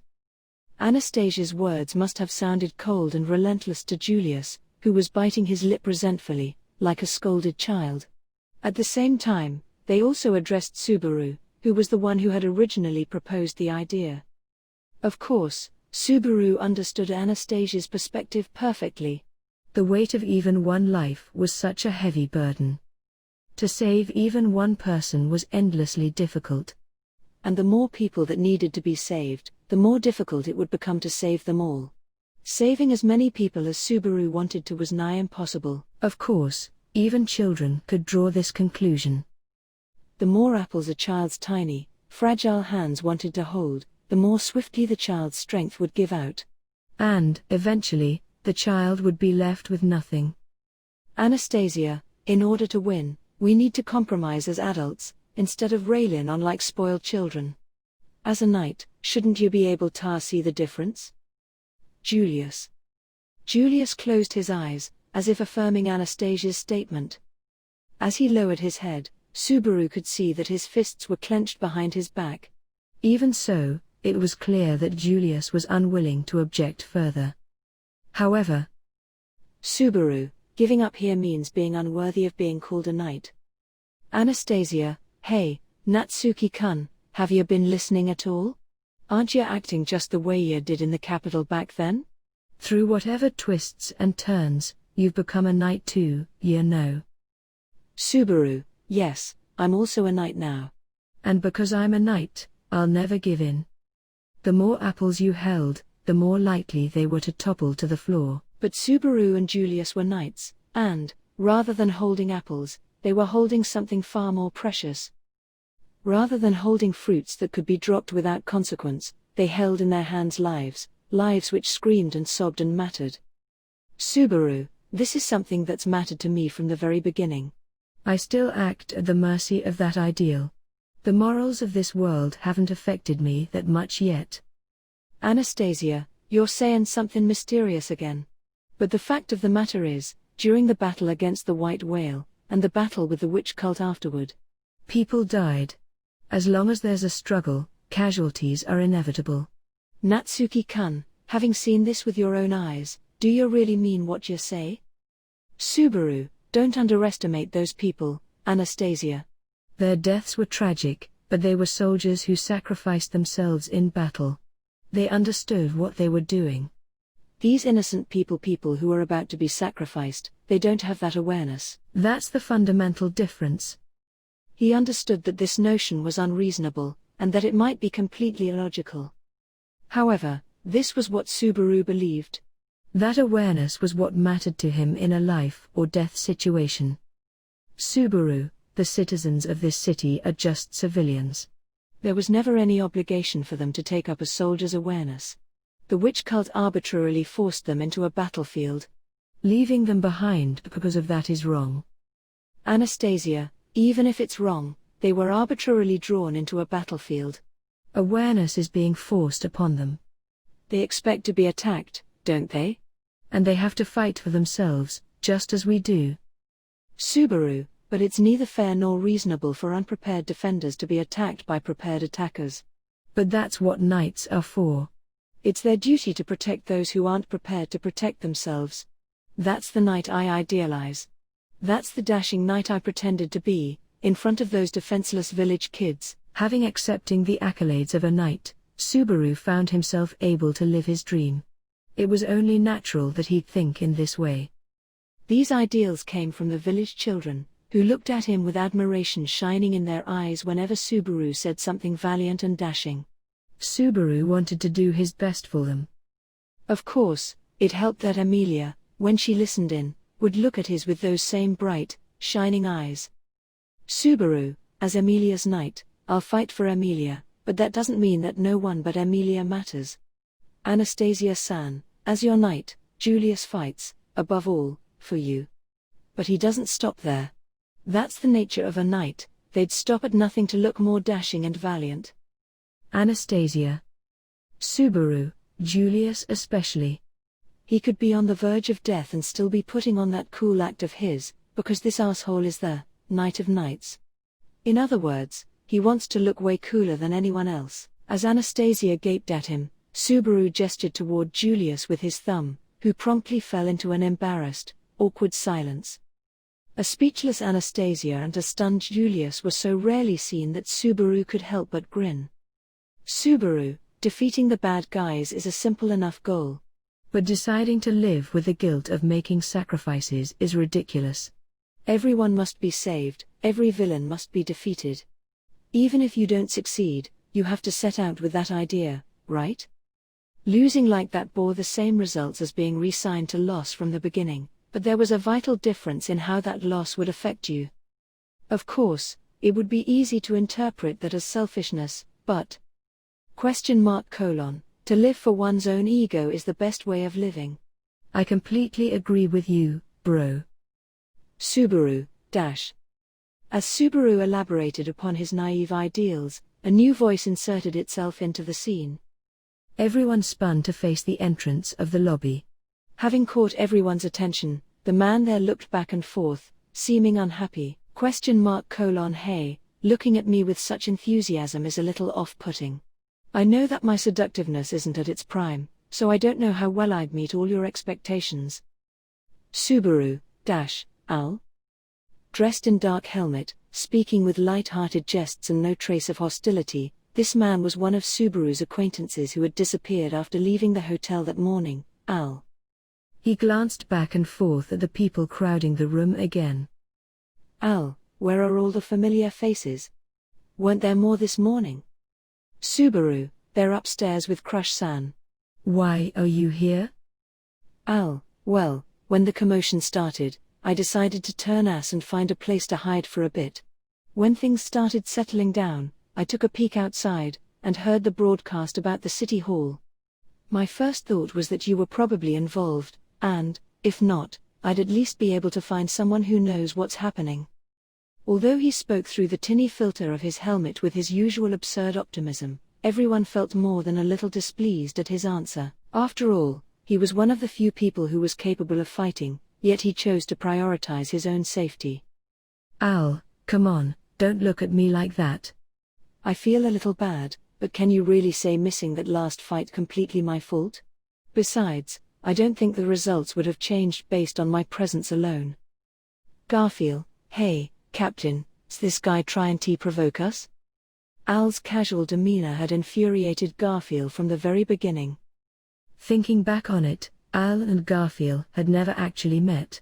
When Priscilla had crashed the nice breakfast at the hotel, Garfield had been absent. From his point of view, Al was a strange and potentially dangerous man. Subaru, wait, Garfield, this guy's involved in the royal election.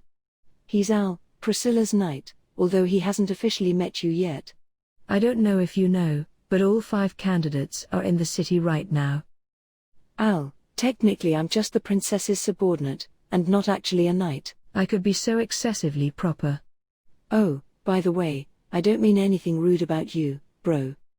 Although Subaru had stopped Garfield from overreacting, Al responded to his introduction with a note of irony. His attitude had Garfield gnash his fangs together in rage again. Anastasia, all right, enough. Shush. You're all being seriously too annoying.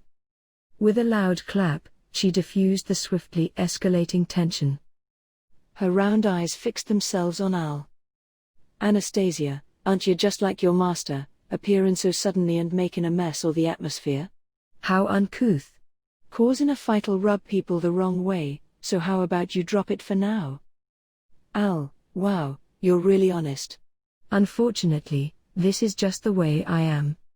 Everyone says that I tick people off and disrupt their rhythms. Well, it works as a survival technique. Al stuck a finger into the gap between his head and his helmet, scratching his neck sheepishly. Anastasia turned to Subaru with a small sigh. Anastasia, although things seem to have been complicated somewhat, my policy won't change. If the path to victory requires sacrifices, then I'll make them. If Natsuki-kun refuses to take any losses, then work hard to think of a plan. I'd also like to avoid any sacrifices if at all possible. Subaru, then, you won't stop me from visiting all the other shelters? Anastasia, if you can do it on your own time, then go for it. Anyway, we do need more combat power. If you find anyone at all who can fight, try to recruit them to our side. Although she still disagreed, Anastasia still withdrew her earlier rejection of Subaru's idea.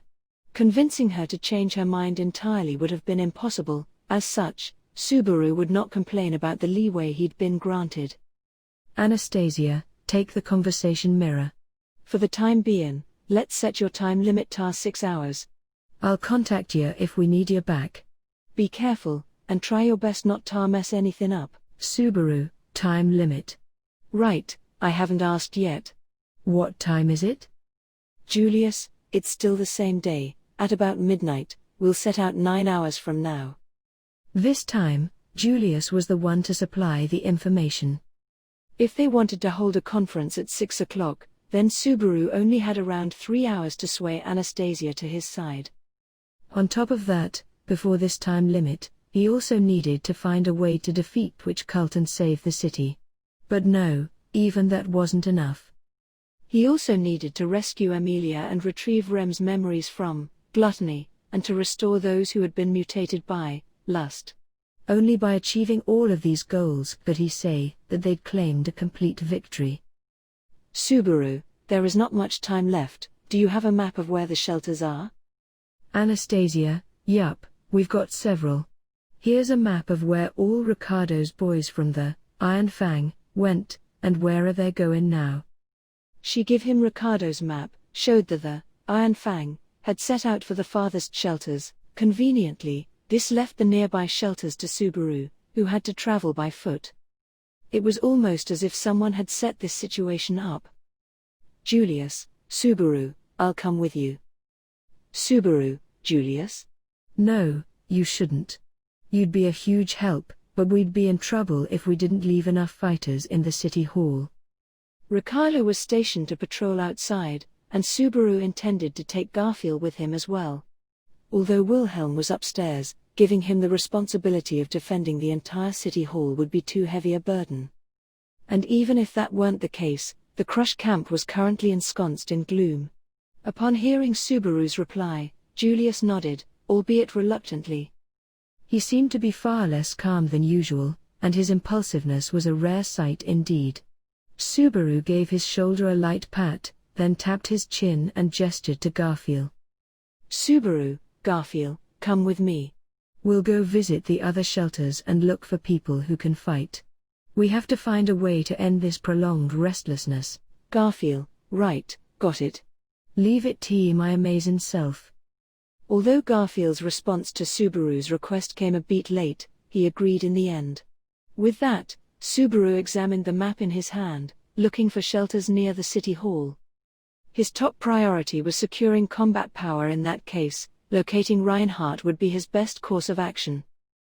Al, maybe go to the shelter near the hotel first? I don't think the princess would have wandered far from there. Subaru, in that case, if we follow this path. Wait a second. Subaru halted, his finger still lingering on the map. As Al, who had inserted his own plans into Subaru's quite frankly, tilted his head inquisitively, Subaru asked. Subaru, you're coming with me too? Al, yep. After all, going alone would be really troublesome, and not finding the princess would also be really troublesome. Since you already know so much, I'll probably have the best chance if I go with you. In a mess like this, not finding the princess would be kinda terrifying. Subaru, what a picture-perfect master-servant relationship. Although the situation gave him kind of an odd feeling, that thankfully left Subaru with more company. Garfield, on the other hand, pricked with explicit disgust when he heard that Al would accompany them. After all, at this critical juncture, he'd certainly keep one eye open around unfamiliar people. Anyway, although Al was somewhat annoying, he did seem to genuinely want to find Priscilla. Subaru, speaking of Priscilla, I last saw her in the park on 1st Street 15 minutes before the attacks happened. If she didn't leave, she should be in a shelter near there. Al, really? That's super helpful info, bro. Then let's start from there. Delighted at this news, Al pounded Subaru back several times. Then Subaru, with a pleased Al and an incensed Garfield in tow, left the city hall for the nearby shelters. And, seeing them off was Echidna, ouch, you were totally treated like the bad guy there, weren't you? Anastasia, quiet, ya scarf fox. It's not like I haven't worked it out already. If Natsuki-kun can still speak with such conviction when he returns, then he's really bad at learning. Anastasia spoke with a slightly helpless expression, and the scarf rustled slightly on her neck. And no one else noticed this short conversation. Arc 5, Chapter 40, Corrosion of Wrath. 25 shelters per district made a total of about 100 shelters in all of Pristella. At Al's suggestion, they started their search on 1st Street, where they were more likely to be able to find those needing help. They were pursuing a prudent path of travel and moving cautiously in order to avoid as much combat as possible. Al, having said that, I feel like we're overreacting. After all, we have that kid with us. You'd think we wouldn't need to be so excessively timid, bro. Subaru, it's not excessive. Our own forces are limited, whereas the enemy's barely been scratched. Even 1 second of negligence would cost us. Not to mention, in addition to the watching out enemy, we're trying to avoid any kind of commotion here. Back in the city hall, Anastasia had introduced the notion that populace's unrest could lead to riots. Although he wanted to believe it wouldn't happen, he couldn't deny that possibility. Visiting the various shelters and trying to assess the situation while recruiting combat power, Subaru intended to his mission as an opportunity to fight the mounting sense of unease. Al, yep, that also sounds about right. Well, you won't hear me complain about going the safe route. After all, if it comes down to a fight, all I can do is rely on the kid. Subaru, although you deny being able to, can you really not fight? You did manage to reach the city hall safely. Al, if I had to choose between combatant and non-combatant, I'd have to go with the former. However, at best, my skill's just that of a normal person. If I'm up against the superhuman type, the result would be my corpse sitting in a corner in about 2 seconds. Nope, no way, It'd be pointless to consider. As he waved his right arm about in dismissal, Al's declaration of inability echoed from his helmet. Although somewhat dissatisfied with his attitude, Subaru's opinion on the matter matched Al's. There was a certain level of skill that he would never be able to reach. Perhaps the difficulty of survival in this world meant that the fundamental biological composition of its inhabitants was different. No matter how much Subaru trained, he'd never be able to match the likes of Julius or Garfield. And let's not mention Reinhardt, no one could ever reach that level. Subaru, but that shouldn't be enough reason not to fight. Al, shouldn't it? Personally, I think that having no chance of victory is more than enough to convince me not to even try. Leaving behind regrets is another topic entirely. Well, I'm not that type, that kind of person anyway. Subaru. Al, come on, don't be mad, bro. I think your positive attitude is great, it's just not one that'd ever be meant for me. It's just that kind of circumstance, you know? With the stance of each party already established, their dialogue could only run parallel. Subaru kept quiet, and Al apologized as is pleading guilty, before looking up over at Garfield, who had been quietly scouting the road that lay ahead. Crouching on all fours, Garfield turned back eerily silently. Garfield, looks like next 3 roads are all clear. Or actually more like lifeless and barren and empty. It's technically safe, but really damn suspicious, yeah? That was the impression Garfield's twitching nose kept finding. Avoiding battles had been their goal, but not having encountered a single incident also incited a sense of unease. Be that as it may, time didn't allow them to entertain such hesitation. Subaru, pointlessly fretting won't do us any good. Our destination's just up ahead. Let's get as fast as we can. That'll be fine, right? Garfield, my amazing nose says so, at least. Damn, looks like we don't have any other choice. Scratching his short blonde hair, Garfield gave the ground an anxious stomp. Subaru nodded, and Al's silent shrug indicated that he had no objections. Although their journey from the city hall had already taken about 15 minutes, thanks to the care and attention they'd paid, it had been safe and sound thus far. After all, the worst case that they'd considered would be that the witch cult had stationed troops all about the city. Thinking that they'd stumble upon road after road of them would be no exaggeration. Al, doesn't it seem like the witch cult's unexpectedly neglected to set up sentries? As he ran, Al turned to comment. Following his line of sight, Subaru gave a "why would you think that?" In response. Al, the reason's very simple, they don't have the manpower to monitor the streets. Haven't you noticed, bro? Compared with the archbishops on the towers, doesn't this seem a bit too lax?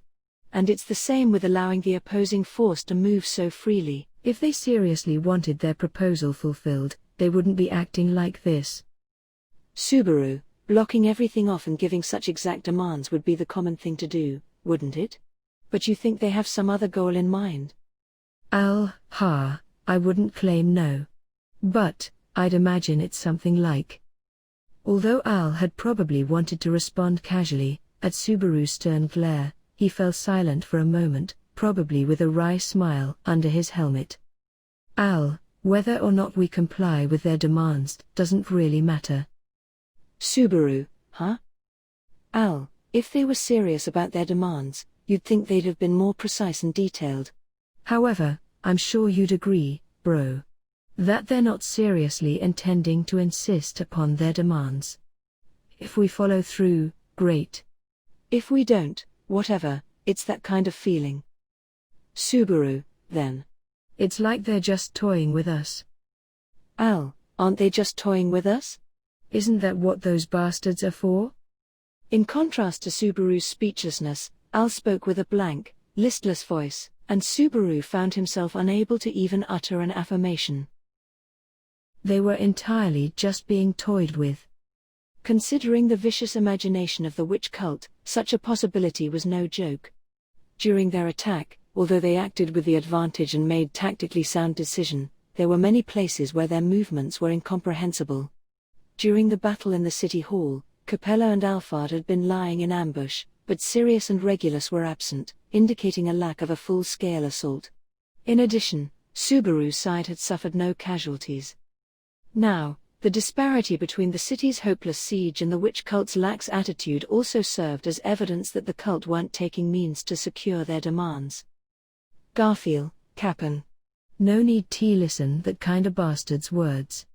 And you, if you keep casually plantin' funny thoughts like that in my Cap'n's head, my amazing self'll kill ya, yeah? As Subaru fell into a sea of contemplativeness, Garfield turned to fix Al, who was running alongside Subaru, with a ferocious gaze as he snapped at him. Garfield, endlessly chattering on 'bout stuff that doesn't even matter, a bastard with no fighting spirit like ya should you shut th fuck up. No matter what those fuckers are trying, we'll just keep hitting and beating and defeating them. As long as we keep that in mind, we can go on. Al, that's a pretty extreme and brutal argument, isn't it? Although it is true that I'm no match in a real confrontation, that's unrelated to guessing what they're thinking. Speaking of which, what harm does guessing their intentions bring us, huh? Garfield, you bastard. As his teeth made a sharp ringing sound, Garfield's steps fell dead still. At the same time, Al also stopped moving, filling atmosphere with tension and mutual disregard. Subaru cut between them at once, holding a hand against each of their chests. Subaru, hold up. The hell's wrong with the two of you? Is this really time to be turning your weapons on allies? Garfield, this bastard's not an ally, Cap'n. It's clear he's up to no good. T'd probably be best if we just did away with him here and now. Al, actively looking for a fight, so no thanks, but I'm not a follower of those pacifist movements when it comes to motivated opponents. Garfield cracked his wrists, and Al turned around.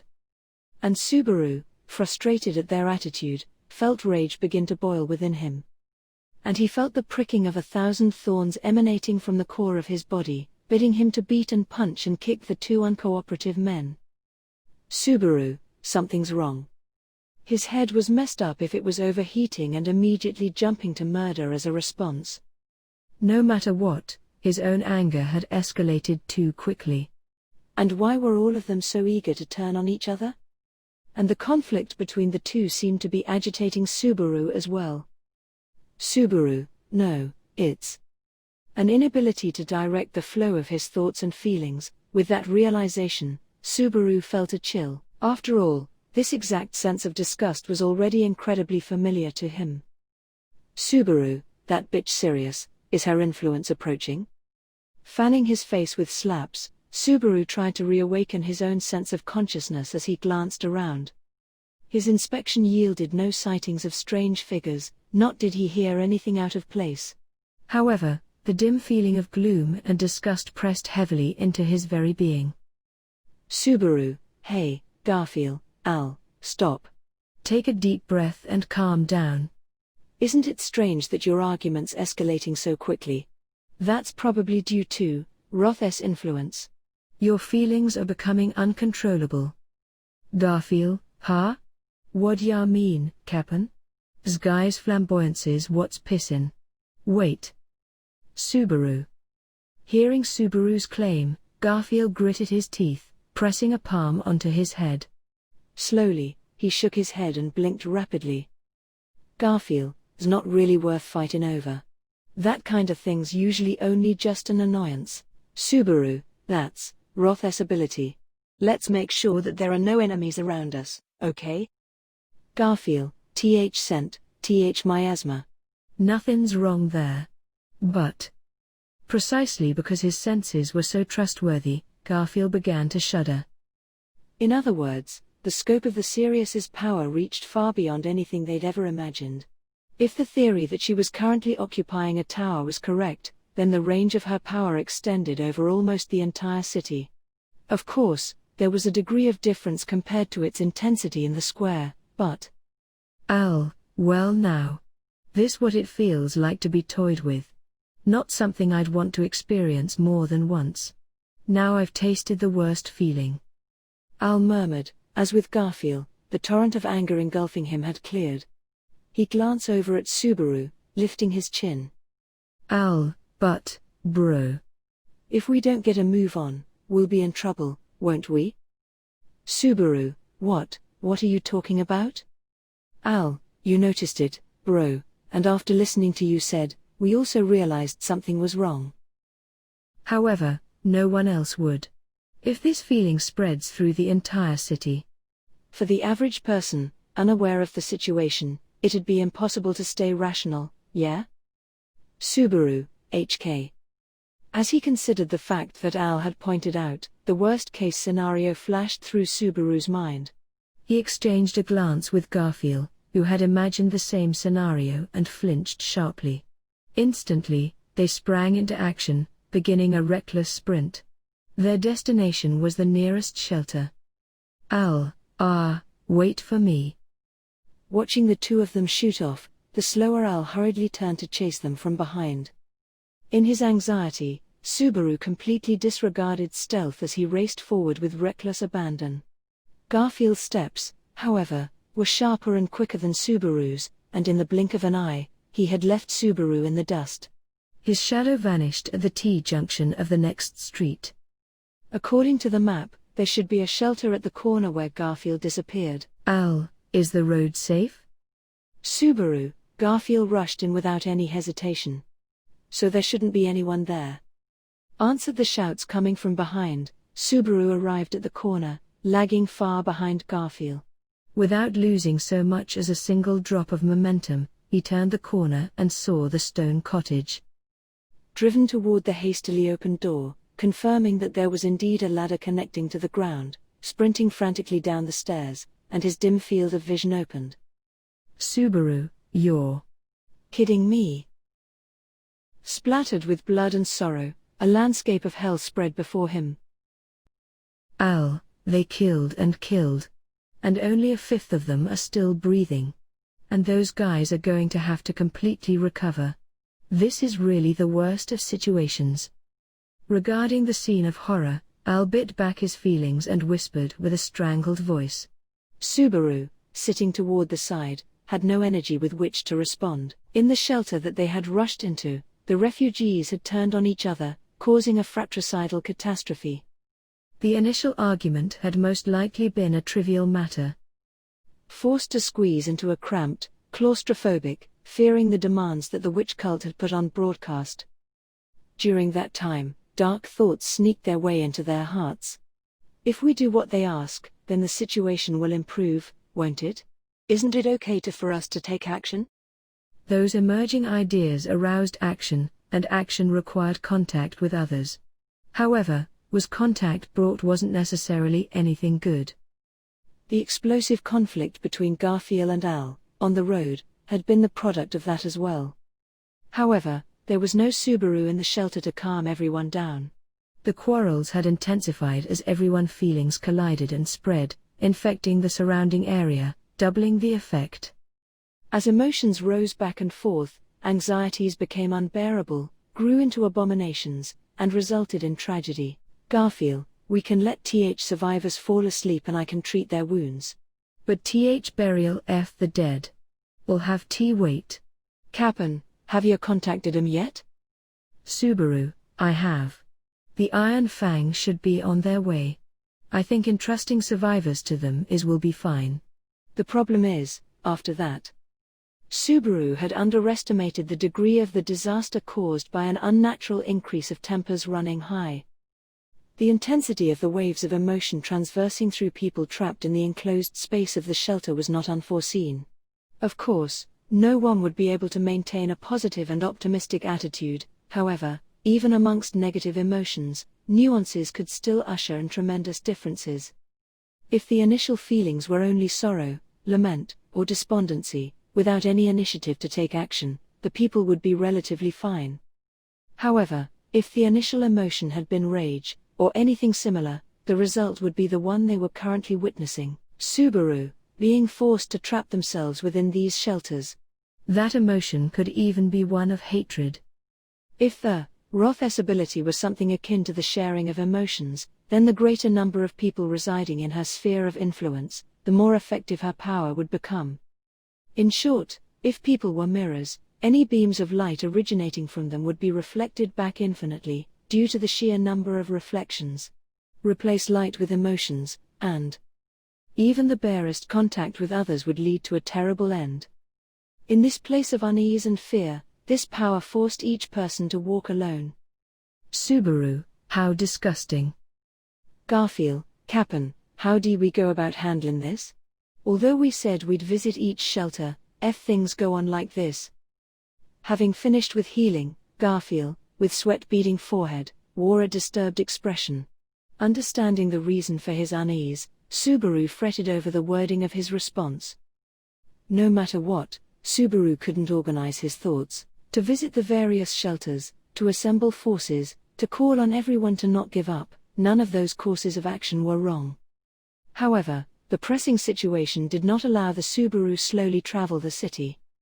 The handful of people who were willing to fight on had likely been the source of the tragedy. Their hearts had brought about strife.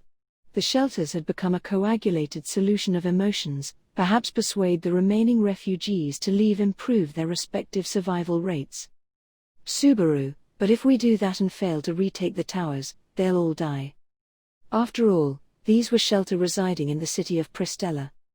They were designed to protect its citizens against any potential floods the Watergate city would experience. In the case that Subaru's side was overwhelmed and the water gates were released, the people who left the shelters due to fear of their companions would suffer certain deaths. Whether staying inside or going outside, a foolproof measure did not exist. Garfield, Cap'n. Subaru.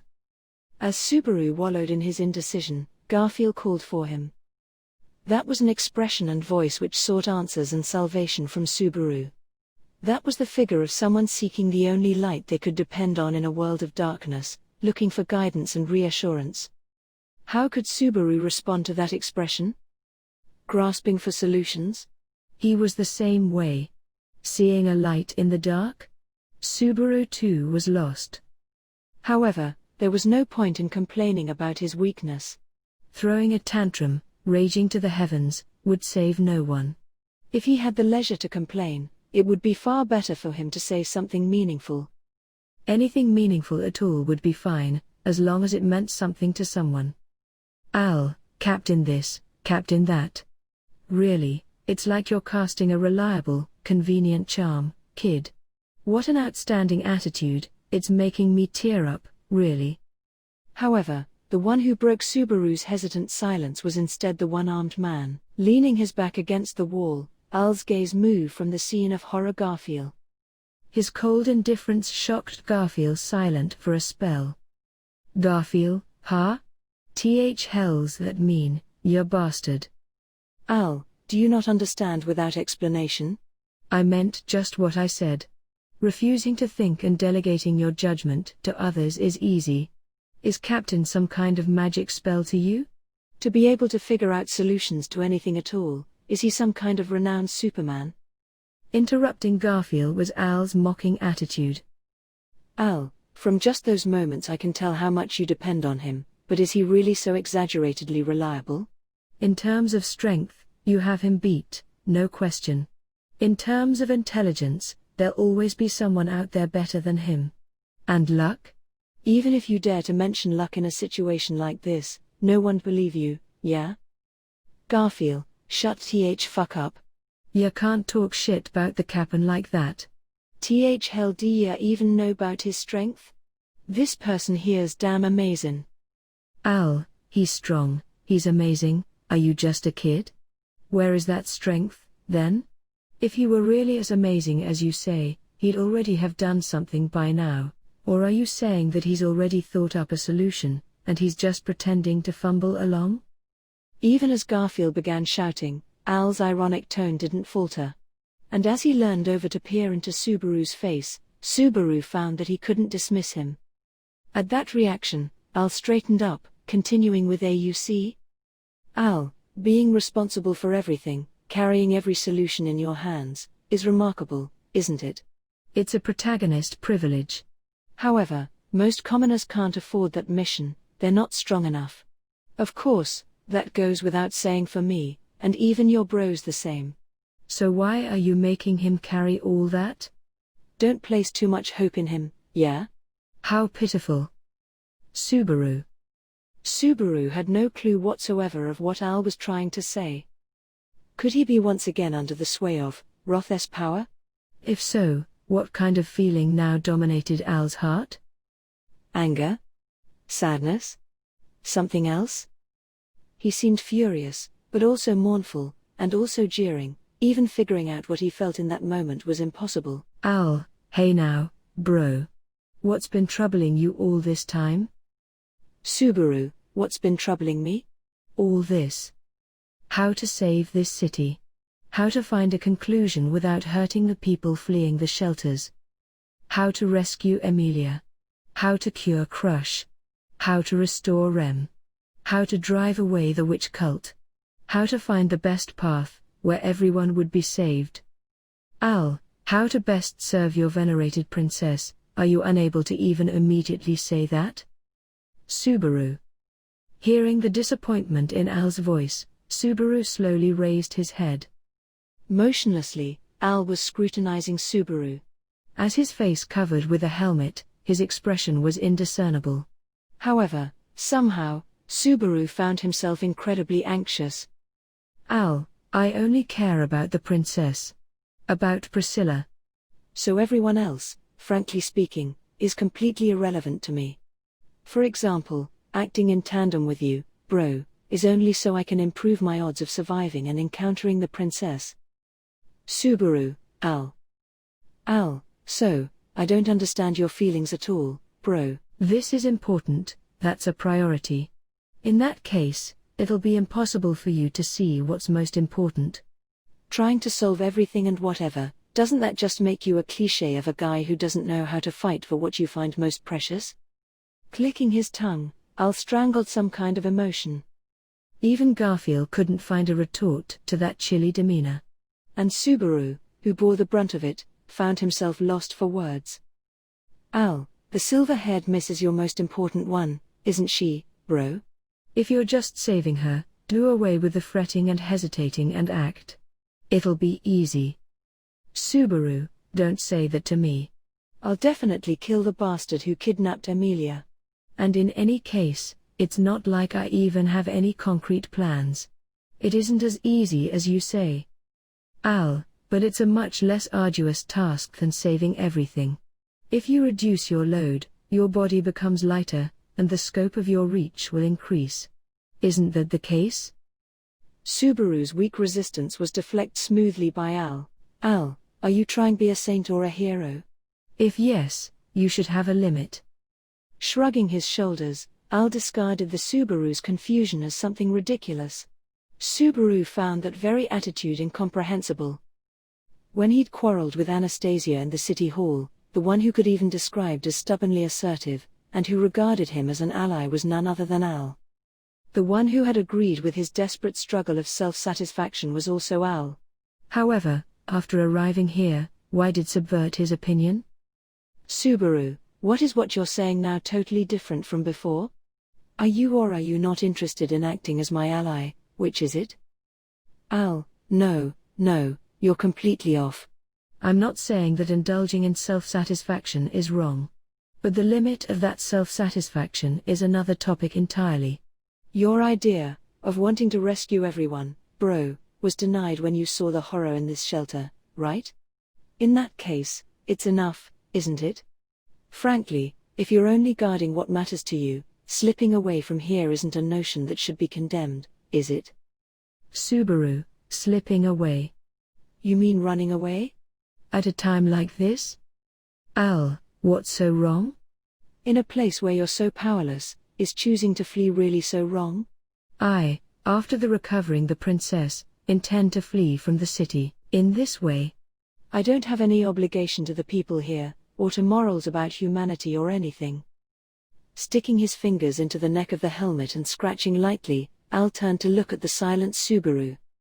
Al, you could do that too, bro. Save just the miss. Just Emilia, and run away, and you'll be just fine. Anyway, pests like the witch cult'll just come back even if defeated here. Just like bandits on the side of the road, yeah? You'll lose something just by interacting with it. There was only one answer to Al's suggestion. The witch cults were pests, Subaru shared this exact feeling. And that they could stain even those unrelated to them was a notion he wouldn't deny. However, they were the ones who had instigated such a catastrophe. Subaru had to take action to deny the advent of those sparks. From Al's perspective, he had no reason to interfere. Of course, the imminent danger Emilia was in was another matter. Even assuming that Emilia had nothing to do with the situation, Subaru could never choose the option of escape, and the question was why. Well, that was because Al, and even if it needs to be done, it doesn't have to be you, bro. So why are you so insistent? Subaru, when a kid runs toward the busy intersection of a road without paying attention to the light, before thinking about the why, I'd immediately pull him back onto the sidewalk. It's probably something like that. Al. Al's sigh in response to Subaru's answer was obvious. His answer just now was unrefined, and bits of it were still confused. But when he took a moment to think, he could blurt out that answer, and the tightness in his chest would vanish. Subaru, I don't find it a hassle to put everyone into consideration. Because I'm here, I'll try to do those things. One by one to think Because I am here, I will be able to do things. There are a lot of places I won't be able to reach, as the people here prove. But wasn't thinking that everything was out of the reach of your fingertips cowardly and despicable? Subaru thought of his goal as an obligation. Garfield, Cap. As B began to blurt something towards Subaru, who had responded so calmly, Garfield seemed to cut himself off. Now, Garfield hesitated say Captain, as Al had just pointed out Garfield's reliance, he was probably trying to resist the automatic urge. Subaru found himself pleased by Garfield's concerned hesitation. At the same time, he realized something. A sudden whim. A miraculous coup that could be used to take advantage of the authority of Roth. Subaru, Garfield, don't hesitate, okay? Just call out to me like you always have. Garfield. Subaru, although, initially, you embarrassed me a little, that shyness is long gone. Although there's no guarantee that I can live up expectation, as long as it can be done, I'll do it. What the Subaru reflected in Garfield's expectant gaze looked like, he had no way of knowing. However, in the place that Garfield must have thought to be the hopeless, he saw the sun rise where Subaru stood, precisely as a result of Subaru's flailing actions, and a once lonely young girl, who had once denied everything, felt the same way. Therefore, Subaru had no choice but to take responsibility with his actions. Garfield, yeah, is right, Cap'n. Got tea. My amazing self's also going to be helpin', know how much power's needed. So, as long as you don't say anything feeble, tea'll turn out ju fine. Subaru, all right. Then, I'll be relying on you. After entrusting the wounded here to the Iron Fang, we'll have to return to the city hall immediately. Anastasia, after all, probably thinks something contradictory. Standing up and patting himself down, Subaru also went over to Garfield, whose head was still lowered, and patted his shoulders. After seeing Garfield clench his fist with an air of reinvigoration, Subaru turned to the silent Al. Subaru, my mind's been made. Although in a different direction than you were hoping for. Al, as you like, bro. At least, unless I confirm that I can't find the princess, before it becomes meaningless for me to stick with you, I'll follow you everywhere, bro. Although his proposal was entirely rejected, Al responded without any disappointment. Even if puzzled by the attitude, Subaru shifted his footsteps toward the outside of the shelter, prepared to act immediately after reinforcements arrived. Behind him, along with Garfield, Al followed suit from a slight ways away. As he regarded the backs of the two who were striding forward, Al reached for the back of his neck with his one arm, propping it up with a hand, and exhaled a long, long sigh. Al, like this. When you have to respond to the expectations of all kinds of people, what'll become of you? After all, without those painful experiences, you certainly wouldn't know. ARC 5. The History Engraving Stars. Chapter 41. Heroic Reveries. Anastasia, you sure came back early? As they returned to the city hall, Anastasia greeted them with a somewhat strained smile. Having left the building full of bravado only to return like this, honestly, Anastasia's was about the last face Subaru wanted to see. But this was no time to be concerned with such feelings. Subaru, yeah, I'm back. But I'll head out again as soon as I'm done here. There's just something I have to try in the city hall first. Anastasia, did you come up with something again? I got a bad feeling about this. Subaru, well. The first shelter was a horrible sight, I mentioned that in the communication mirror already. And I think the influence of wrath must have affected other shelters as well. Anastasia, so they've succumbed to the emotional resonance. It's not like I don't feel it myself. If I let my mood drop, it feels like it'll just keep on dropping forever, but I guess it works a little differently on everybody. Subaru nodded at Anastasia's analysis. In fact, Subaru had also noticed this on the street.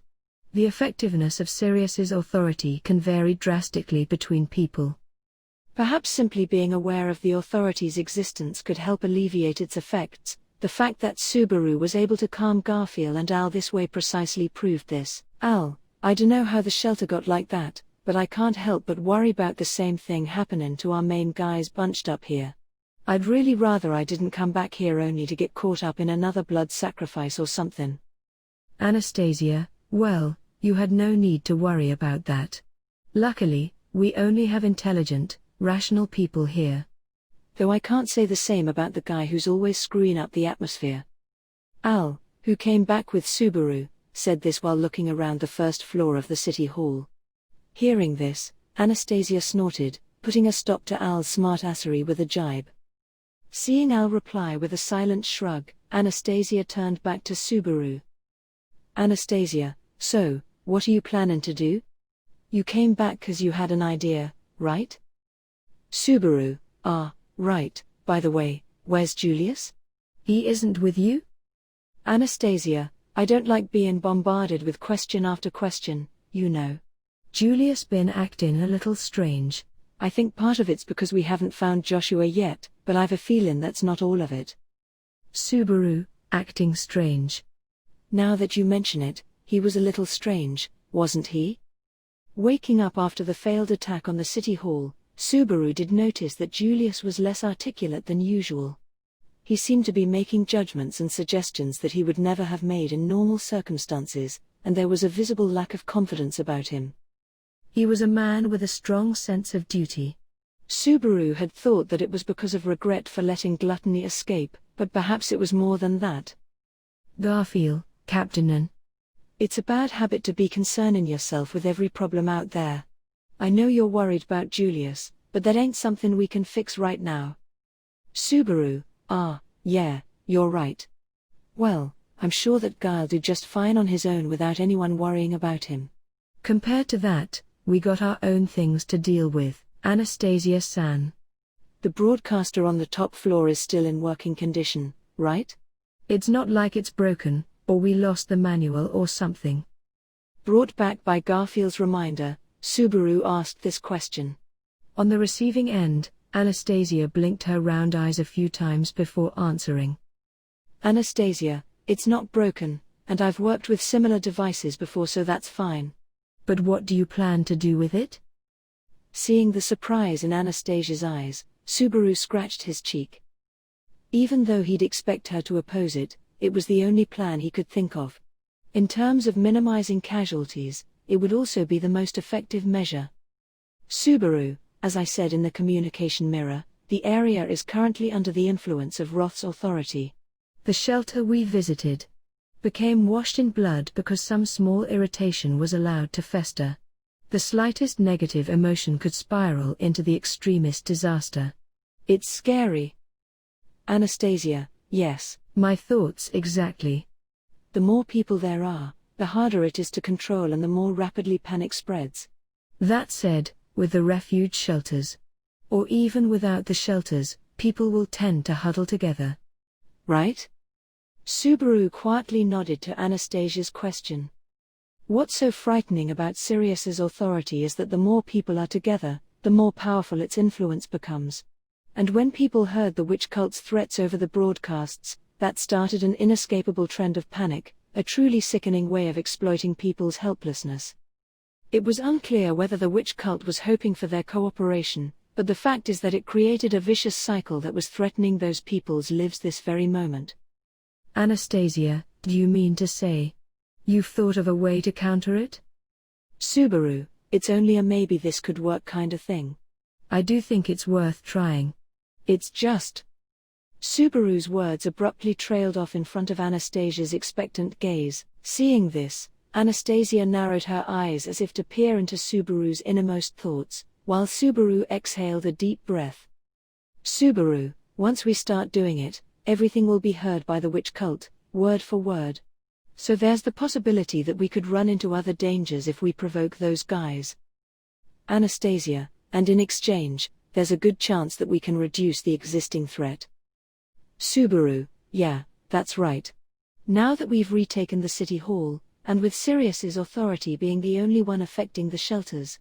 Even though it's hard to balance the risks, I still think it's impossible to imagine how the witch cult will react if they did something big here. The dangers were equivalent to bringing a burning match into a gunpowder arsenal, as is always the case when dealing with the witch cult. What makes it so difficult to assess is that the gunpowder could also blow on its own at any moment, whether they bring in the match or not. Anastasia, I think I know more or less what you're planning to do now, Natsuki-kun. Subaru, really? After briefly sinking into thought, Anastasia let out a long sigh and said. Hearing this, Subaru raised his brows, surprised at her reaction. Anastasia, going by the flow of the conversation, and since you asked about the broadcasting device at the start, I'd be more worried if I still can't figure it out after that. Subaru, well, yeah, I guess. So what do you think? You're against it, aren't you? She'll probably oppose it, just as he thought beforehand. And so, Subaru would have no other choice than to clear the giant hurdle of convincing Anastasia. Anastasia, what am I gonna do with you? Subaru, you're okay with it? Anastasia, logically speaking, it would be the best course of action. Regardless of how much I like winning, if it means leaving a mountain of corpses behind by the time we eradicate the witch cult, there'd be too bad of an aftertaste. Getting that unexpected answer, for a moment, Subaru stood there stunned. Meanwhile, Anastasia chewed her lips as if trying to deal with some indigestible emotion inside her, but it was Garfield who broke the silence. Garfield, yo, Captain and Big Sis-chan. What are you guys talking about doing again? Anastasia, such an unperceptive child. Even my Ricardo could have figured it out. To Garfield, who was left out of the loop, Anastasia tossed that unsparing remark. Garfield gritted his fangs as he heard this, but Al patted his shoulder from behind, laughing at Garfield as he turned around. Al, basically, what bro's thinking is this, rather than trying to stop the authority of Roth from spreading throughout the city, it'd be quicker and easier to try to turn it to our advantage instead. Garfield, turn it, like what? Subaru, Sirius's ability causes the sharing of emotions. When people are anxious and afraid, that emotion swells as more people bunch together, until eventually, it gets set off by something small and explodes. So, Anastasia, if you can replace fear and anxiety with another emotion, paint it over with something like hope, then that'll be what's shared instead. Garfield's question was answered by Al, and Subaru, then lastly by Anastasia. While listening, Garfield's eyes grew wider as he leaped a groan of understanding. Garfield, so that's it. Then they won't be killing each other. And if things go well, even the ones whose spirits are broken'll return to the fight. Subaru, when they're engulfed by the surrounding atmosphere, even seasoned fighters would be unable to stand. If we can release them from that anxiety, I think we won't have any problem bolstering our forces anymore. Garfield, ain't that awesome? Do it, Captain. We got the Kane device. So sooner we start. Anastasia, wait. It's not all that simple. It's not like I hadn't considered it myself.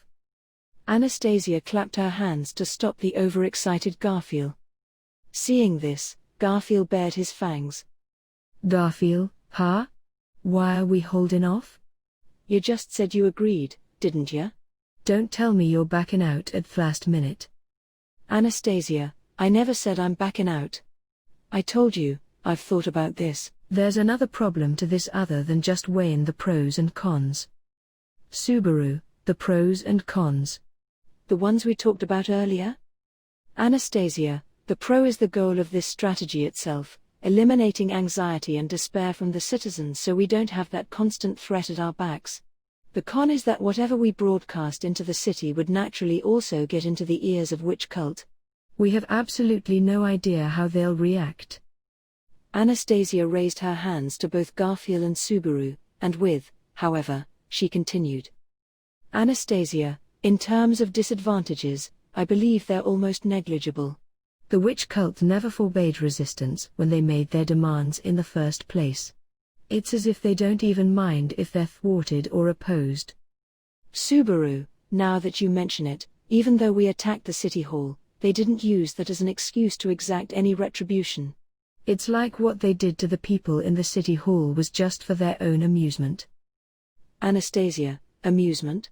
I like that word. It's a pretty accurate way of describing those guys' sick inclinations. Anastasia sighed, while Subaru wanted to gag just at the thought of those Sin Archishop's faces.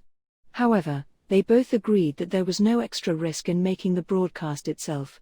So then, Anastasia's concern was. Anastasia, while I've no objections about the broadcast itself, the problem is. What'll it contain, and who'll be saying it? Subaru, what and who? Not understanding what Anastasia was saying, Subaru furrowed his brows. If she was asking about who should make the broadcast over the city to rouse up the people's hopes and chase away their anxiety, then. Subaru, well, that's where Anastasia-san comes in. People recognize you as a royal selection candidate. If something inspiring comes from Anastasia-san's mouth. Anastasia, this might sound strange coming from me, but I think it's difficult to expect that kind of effect from my words. As much as I hate to admit it, I'm not up to that task. Subaru, Anastasia shook her head at Subaru's intuitive suggestion. Subaru didn't understand her meaning. Since, naturally, the whole of Pristella would know about Anastasia's position as a royal selection candidate. Her fame certainly far exceeded anyone else present. Subaru, not up to it. Why? I mean, Anastasia-san, you're. Anastasia, if renown is all that matters, then I would indeed be the most suitable. If that's all it took to change things for the better, then I'd be happy to do it. But that's not how things are. My renown and beating the witch cult are not related at all. Just knowing that someone famous is fighting the witch cult might do something, or it might not. Subaru, but. Anastasia, in that case, it'd be pointless. What's needed is hope. Hope that could replace all the anxiety in people's hearts with a single stroke. Subaru had no words to reply to Anastasia's statement. Honestly, he wanted to chide her for her faint-heartedness and refute what she was saying. However, it wasn't anyone else, but Anastasia herself who seemed to rue the pitifulness of that statement the most. Anastasia could not have said those words without thinking. Quite the opposite. It was precisely because she had thought it over thoroughly that she had judged herself unworthy of that role. Anastasia, I may be able to trick and beguile people with magnificent words. And I'm sure that out of every 10, 5 would be deceived. But it'd be only a frail, desperate straw that would give way at the slightest whiff of wind, and all it would accomplish is create a momentary change in feeling. Subaru, then. What about Crush-san? She has the military experience and belongs to a noble family of Ludnica. Anastasia, right, the words would certainly carry weight if it came from Crush-san, but that would be the former Crush-san. The current Crush-san doesn't have that kind of influence over people. Not to mention that Crush-san is currently fighting for her life. That's a problem that'll have to be settled before asking her to inspire anyone else. Subaru, fighting for her life? It's that bad? Hearing that Crush was in even worse state he had been told, Subaru took a step towards Anastasia, With the height difference between them, Anastasia looked up at Subaru and tightened her lips. Subaru quickly turned to Garfield, only to see him weakly shaking his head. Garfield, that sis won't let her die, I'm sure of it. She's injected so much life force into her. But I'm against letting her talk in front of the broadcasting device as well. Hell, she can barely make a sound. Subaru, damn it. Then what about Julius? If it's Julius, he'd. Anastasia, it's true that Julius is a knight of the Royal Guard, one of the greatest knights in the kingdom, and my pride. But how much would Julius' name mean in this city? At best, his chances are about the same as mine. And I'm more eloquent. Crush was out of the question, and Julius was also shot down. Of the faces in the city hall who could possibly inspire hope in others, only Wilhelm and Ricardo were left. But Ricardo has neither the influence nor the popularity. And how could anyone ask this of Wilhelm now? Even if he agreed, what advantage would Wilhelm's title as former head of the Royal Guard even bring to the table? Subaru, then, what do we do? Who else is there? Al, well. Just when Subaru thought he had found an effective countermeasure against wrath, he was stuck without anyone to execute it. While Subaru sank into these thoughts, Al casually raised his hand. Al, if anyone's gonna do the broadcast, shouldn't it be you, bro? Subaru, huh? Hearing him say this as if it were a matter of course, it took Subaru a moment to react. Leaving his mouth gaping open, there was nearly no need to think twice about what Al had just said.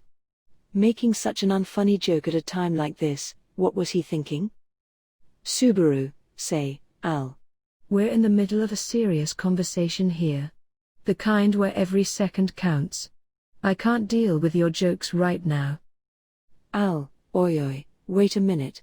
I'm aware that I'm a guy Princess San hired because more than half of my remarks are irrelevant, but I wasn't joking just now. Subaru, if you weren't joking then what made you think I could do it? Either you're trying to be funny or you're mad, and I don't know which is worse here. Al, what's so crazy about that? Why don't you have a look around? Although Al was someone who has not serious written all over him, at that, he suddenly lowered his voice and nudged with his chin. Following his movement, Subaru shifted his gaze to the two others beside him, Anastasia and Garfield. Though Subaru had imagined that they must be just as baffled by what they had heard. Subaru, oi, you guys too? Their gazes were serious, certainly not surprised or annoyed at all. They were staring at Subaru with sincere affirmation in their eyes. It was almost as if they were saying they agree with Al. Subaru, you're kidding, right? Why do you look like you're all agreeing here? If Anastasia and Julius can't do it, what makes you think I can? Al, well, like I said on the street, we all got this far because of you, bro. Garfield agrees with me. The way he keeps calling you captain and all. Subaru, how are those two things connected? Al, same thing. You must have done something right to make Garfield call you that. That just shows how much he trusts you, right? You seem to think what you did wasn't that big of a deal for some reason, but aside from you, who else in this city, or this world can say that they've defeated Sloth of the Witch Cult? Subaru, Al brought his face right up to Subaru's. His cold helmet bumped into Subaru's forehead, and a small warmth could be felt through the icy hard metal, coming from Al's forehead on the other side. For a moment, feeling himself pierced through by his invisible eyes, Subaru held his breath. Al, in a city occupied by the witch cult, who better to inspire hope in people than a man who's killed a witch cult sin archbishop? The only ones around who meet the criteria are you and Reinhardt. And you're the only one here. Subaru, GH. Getting hit with another bump to the forehead, Subaru stumbled backwards. Watching Subaru back away holding his head, and Al gave his single shoulder a shrug. Anastasia, I'm of the same opinion. If anyone should do it, it'd be you, Natsuki-kun. Subaru, Anastasia. Saying this, Anastasia looked down. It was an expression that seemed to be lamenting her own powerlessness, all the while entrusting that hope to someone else. At this point, seeing that expression, Subaru finally noticed the great expectation resting on his back. Subaru, Garfield. You think so too? Garfield, I don't know any details about you killing some Sin Bishop Sloth. But yeah, I'm thinking same thing. At Subaru's quiet question, Garfield scratched at his short head of hair. Garfield, if there's a voice in this city that can become people's hopes, I say that voice to be yours, Captain. And if you really give it your all, I've a feeling you can do it. That's what I think. Subaru, .. That is a baseless and tremendously heavy trust. Surprised, and holding his breath, Subaru clearly understood the magnitude of the faith placed in him. Looking back, he saw Anastasia, who nodded. Next, he saw Al, who shrugged his shoulder. As before, Garfield was still watching Subaru. When Subaru turned to face him, he nodded as well. Subaru, .. Taking in each of their reactions, Subaru turned up his head. Narrowing his eyes to the light of the weak crystal lamp, he exhaled a long, deep sigh. They think way too highly of him. He had felt it from Wilhelm, Julius, and Reinhardt as well. They've got it all wrong about Subaru. All wrong. They themselves were so much better, have worked so much harder, and were so much nobler than he was. Yet, as if it were a matter of course, they praise Subaru, offer him their help, and greet him with such warmth. That fact had always tormented Subaru. When the person you respect, the person you don't want to lose to, and the person you can never catch up to all give you their affirmation, it's not just a simple matter of being overjoyed. It made him anxious. That someday, when his real self is exposed, he will surely disappoint them. When they realize that the real Subaru is actually pathetic, weak, and hopeless, surely, they'll be saddened, and will regret the warmth they had shown him. That was what he had always thought. And yet, even Al, Garfield, and Anastasia had such expectations of Subaru. On the verge of being crushed by its weight, Subaru had pushed himself to his limit, and yet his limit was not nearly enough as he tried to live up to that expectation over and over. This is the road Natsuki Subaru chose. The road he had once promised to a single girl that he would take. Her hero's road. But, one way or another, he was no longer just her hero. What Subaru was carrying now, was, Al, if you do this, bro, from now on it'll be heroic reveries that you'll be carrying on your back. Al suddenly gave this warning to the silent Subaru. Watching Subaru's eyes drop, Al continued in a listless voice. Al, you can never lose. You must only win. You'll take up their hopes, carry their expectations, and fight to show them the future. If you make this decision here, that's what you'll have to do. Subaru, I can never lose, huh? Sounds just like how it's always been, doesn't it? Al, the weight of it's different. If bro loses here, the defeat won't just end with bro. Subaru didn't understand what Al was saying. Subaru's battles had always been this way. When Subaru loses, Subaru isn't the only one who's lost. Everything Subaru wanted to protect would be lost with Subaru's defeat. It had always been this way. It had never been otherwise. If defeat didn't cost him anything, he would have had no reason to fight. The fact that Subaru was fighting was because there were things that could not be protected unless he fought. And after today, their numbers would swell to unbelievable proportions. Subaru, TCH, isn't that still how it's always been? Al, .. Exhaling a sigh, he had made up his mind. The pounding of his heart until now settled down as his vision cleared. Though he couldn't see Al's face, he could sense that Al was holding his breath, watching him with an astounded expression. Subaru, Anastasia-san, I'll do it. If my voice can make a difference, then leave it to me. Anastasia, you're sure? Once you take on people's hopes. Subaru, it'll be no different from what I always do. Hero, doesn't sound too bad, does it? Though honestly, it's kinda embarrassing to be calling myself that. Seeing Anastasia's worried expression, Subaru softly rubbed the tip of his nose. Subaru, if it's just a matter of being a hero, I've already made my decision a year ago. Otherwise, I'll bring shame to the girl watching over me, and the girl whose back I'm watching. Anastasia, is that so? Well, all right. Boys always like to show off, after all. As if saying there's no helping it, Anastasia smiled, and gave Subaru a light poke in the chest. Subaru was a little taken aback by that reaction. Since that might have been the first time he had seen Anastasia let down her guard and show her true emotions. With that feeling rapidly melting into his chest where he had been poked, Subaru lifted his face. Subaru, thank you, Garfield. Al. For helping me make up my mind. Saying this to the two at his back, Subaru followed behind Anastasia. Just what would he say when he's standing in front of the broadcasting device, he wondered. He's still not sure what or what not to say. But, strangely, there was no confusion or anxiety accompanying it. After all, it's just the same as usual, right? Because he knew that, just as usual, he has no choice but to show off again. ARC 5 The History Engraving Stars Chapter 42, The Newest Hero and the Most Ancient Hero. An oppressive silence had fallen over the refuge shelter. There was the occasional faint sound of sobbing and someone nervously tapping their fingers on the floor. Listening to the unsettling backdrop in that stillness, the girl hugged up her knees, feeling the coldness of the wall against her back. It was a little girl with golden hair. Resting her chin on her small, pale kneecaps, the girl gently wrapped her arm around the little bundle at her side. Leaning against the girl's left shoulder, with his head buried between his chest and legs, was an even younger boy, the girl's younger brother.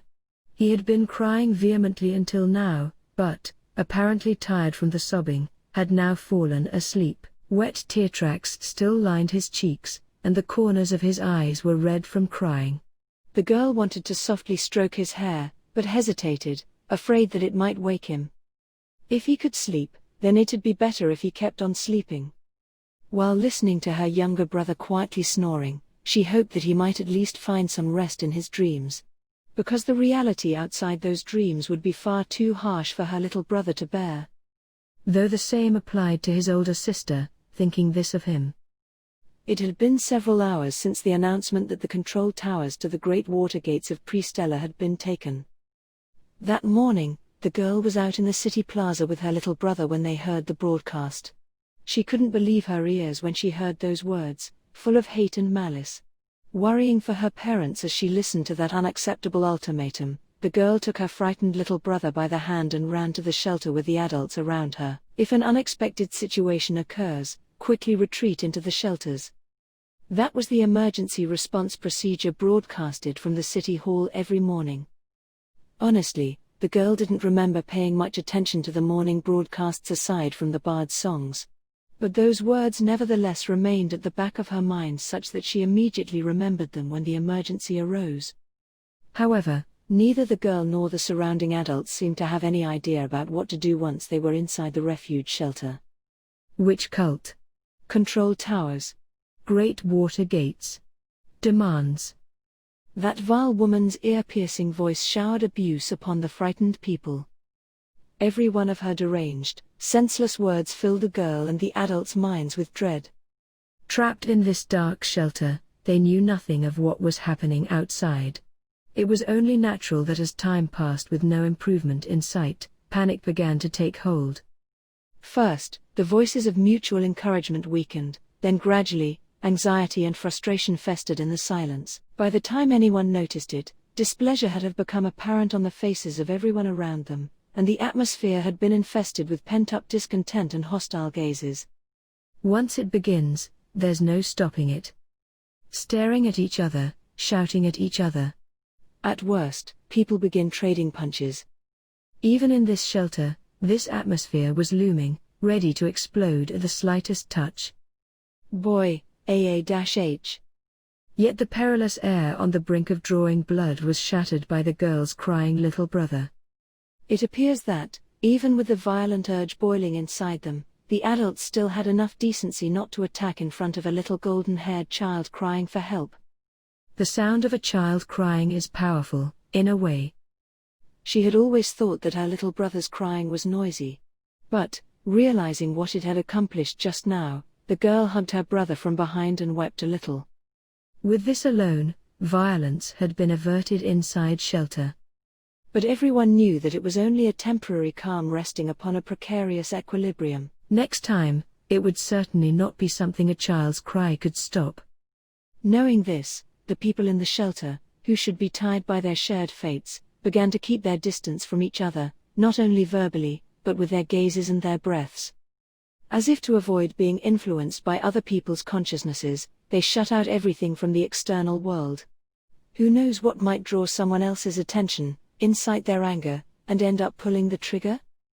So whether it was for themselves, or for everyone else, they held their breaths with rigid faces as they waited for time to pass. Something will change if you just wait for it, they left themselves to that fleeting hope. Girl, -A. Suddenly, the girl lifted her face with a quiet moan. While silently yearning for a change to come, she caught the subtle shift in the atmosphere. Spurred to the same reaction, the people around her also turned their heads, perhaps for the first time in hours. This is because everyone living in this city knew that the faint tremble in the air was an indication that a broadcast was coming. In that world of silence, it almost sounded like someone nearby sighing. That precursor to the broadcast sent a sense of physical revulsion throughout her body. The change they were hoping for should have been something positive. But a broadcast only brings the witch cult's malice. What kind of impossible demand would that shrill voice impose next? But here, the girl's pessimistic prediction was betrayed. Can everyone hear me properly? Mic test, 1 2 1 2. Instead, the voice she heard was that of a youth who sounded somewhat confused. Unlike any other broadcast before this, the youth's voice was lacking confidence. It wasn't the charismatic voice of the man she had grown used to hearing every morning, but a young voice she had never heard before. The girl's eyes grew round. The surrounding adults also traded gazes of doubt, unsure of what was going on. Such sentiments would not reach the person behind the broadcasting device. Nevertheless, after doing a few more checks to make sure that the broadcast going through, the youth cleared his throat. And sounds like you guys can hear me, that's a huge relief. So, first of all, sorry for doing a broadcast all of a sudden. I probably scared you, huh? Considering the circumstances, most of you must be on edge about what I'm going to say. But don't worry. This isn't the witch cult broadcasting to you now. Please know that first. It's not the witch cult. Apparently not used to talking through the device, the volume of the youth's voice fluctuated up and down. But, since the listeners were so overwhelmed by the content of his words, no one bothered to remark on it. Looking up overhead to where the voice seemed to be falling from, the darkened expressions on the people's faces began to shift.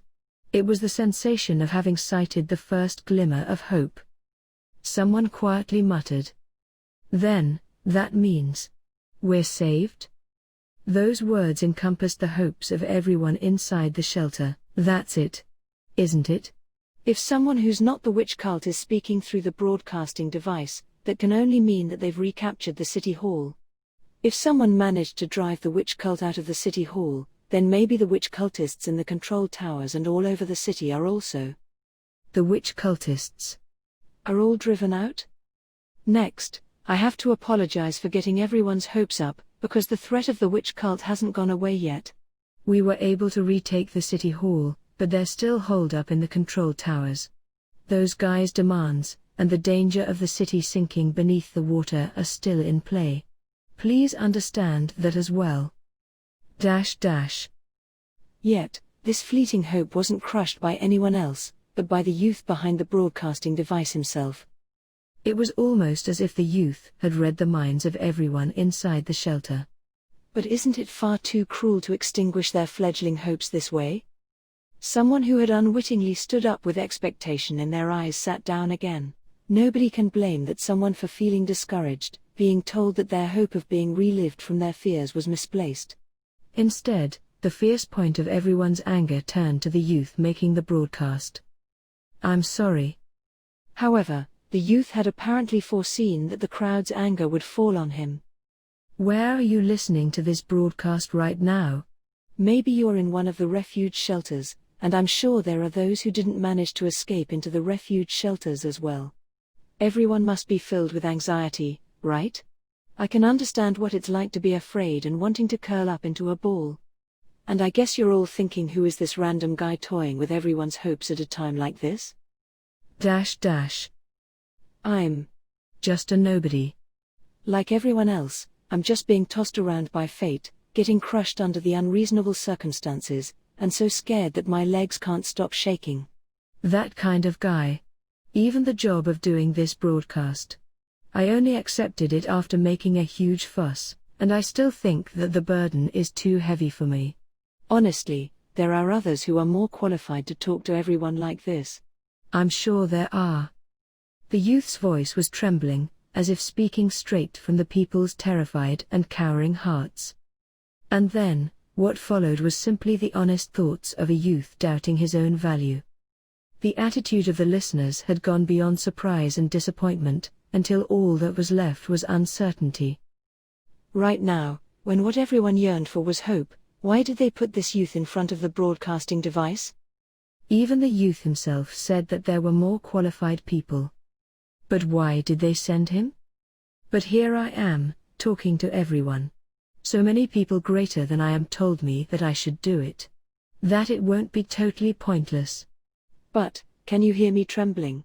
Speaking in front of people isn't my strong suit. I'm not good with words, and I don't have the charisma to lead anyone. I'm weak, helpless, and even here, in such an important position, I can't help but want to run away." The tone of his voice gradually fell, as if dragging the listeners' hearts into the abyss. That weak, faltering voice sounded like it was creaking through a chest shrunken by anxiety, only to tangle up at his stomach. If the youth behind that voice was within arm's reach, she would have liked to plug his mouth to shut him up. "Oi, big sister." Before she knew it, her younger brother was awake. Hearing that call, the girl hugged her little brother's ears as if to keep that wimp's voice from sneaking in and infecting him with its cowardice. But, as the price for protecting her little brother, that voice continued to strike upon the girl's eardrums, drawing her into its weakness. Still, the youth's voice went on. "I don't know what I can do. What I really want is just to plug my ears, hold my head, hide in a corner by myself and wait for someone else to fix everything for me." "Girl, no." Squeezing her eyes shut, the girl shook her head as if rejecting that sense of helplessness and despair. "I know. I know, even if you don't remind me." What the youth was saying was nothing less than the inner thoughts of every person cowering under the witch cult's threat. It was the weakness eating away at the girl's heart. It was the cowardice rooted in the depths of the adults' minds. It was the unbearable dread tormenting her little brother's soul. Surely, it was something nobody could do anything about. And to have to face that unreasonable reality in spite of this. "But, since I can't run away, I'll fight. That's just the kind of guy I am." Saying this, the youth's voice was clearly shaking. "Girl, huh?" Not sure if she had misheard it, the girl opened her eyes and looked around her. The owner of the voice wasn't there. But all around, she could see astounded faces just like her own. The voice paused for a moment, as if choosing his next words. "And let me ask you again. Everyone listening to this voice, where are you now? Have you escaped into a refuge shelter? Are you hiding inside your house? Are you trembling alone? Are you with someone?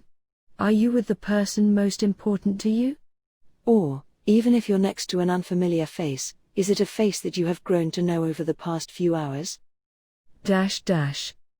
It's a pretty arbitrary request, and it may be difficult, but please don't be alone. When a person is alone, they'll just start coming up with lame ideas. I know that from experience.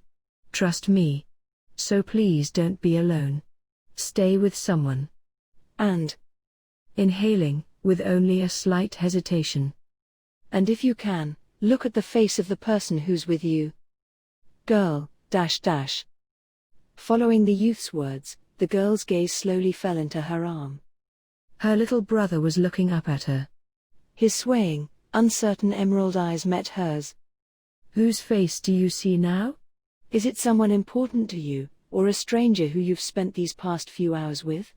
Or maybe it's a friend, but most likely, it's a wretched face. A face that's about to cry, a face that's in distress, and I imagine it probably isn't smiling. No, perhaps there is someone out there who is putting up a strong face, forcing themselves to smile so as not to worry the people around them. If there is, then that's an amazing person. If someone you care about is smiling this way, you should be proud of them. But now, with that in mind, compare it with the smile you know. Her brother's face was close to crying. It was a crumpled face, a face that was about to burst into tears again. While, reflected in her brother's eyes, her own face was hollow as if it had lost its expression. Is this acceptable to you? Girl, no way. A small, thin voice slipped from the girl's lips. It was a weak and broken sound that was impossible even for herself to hear.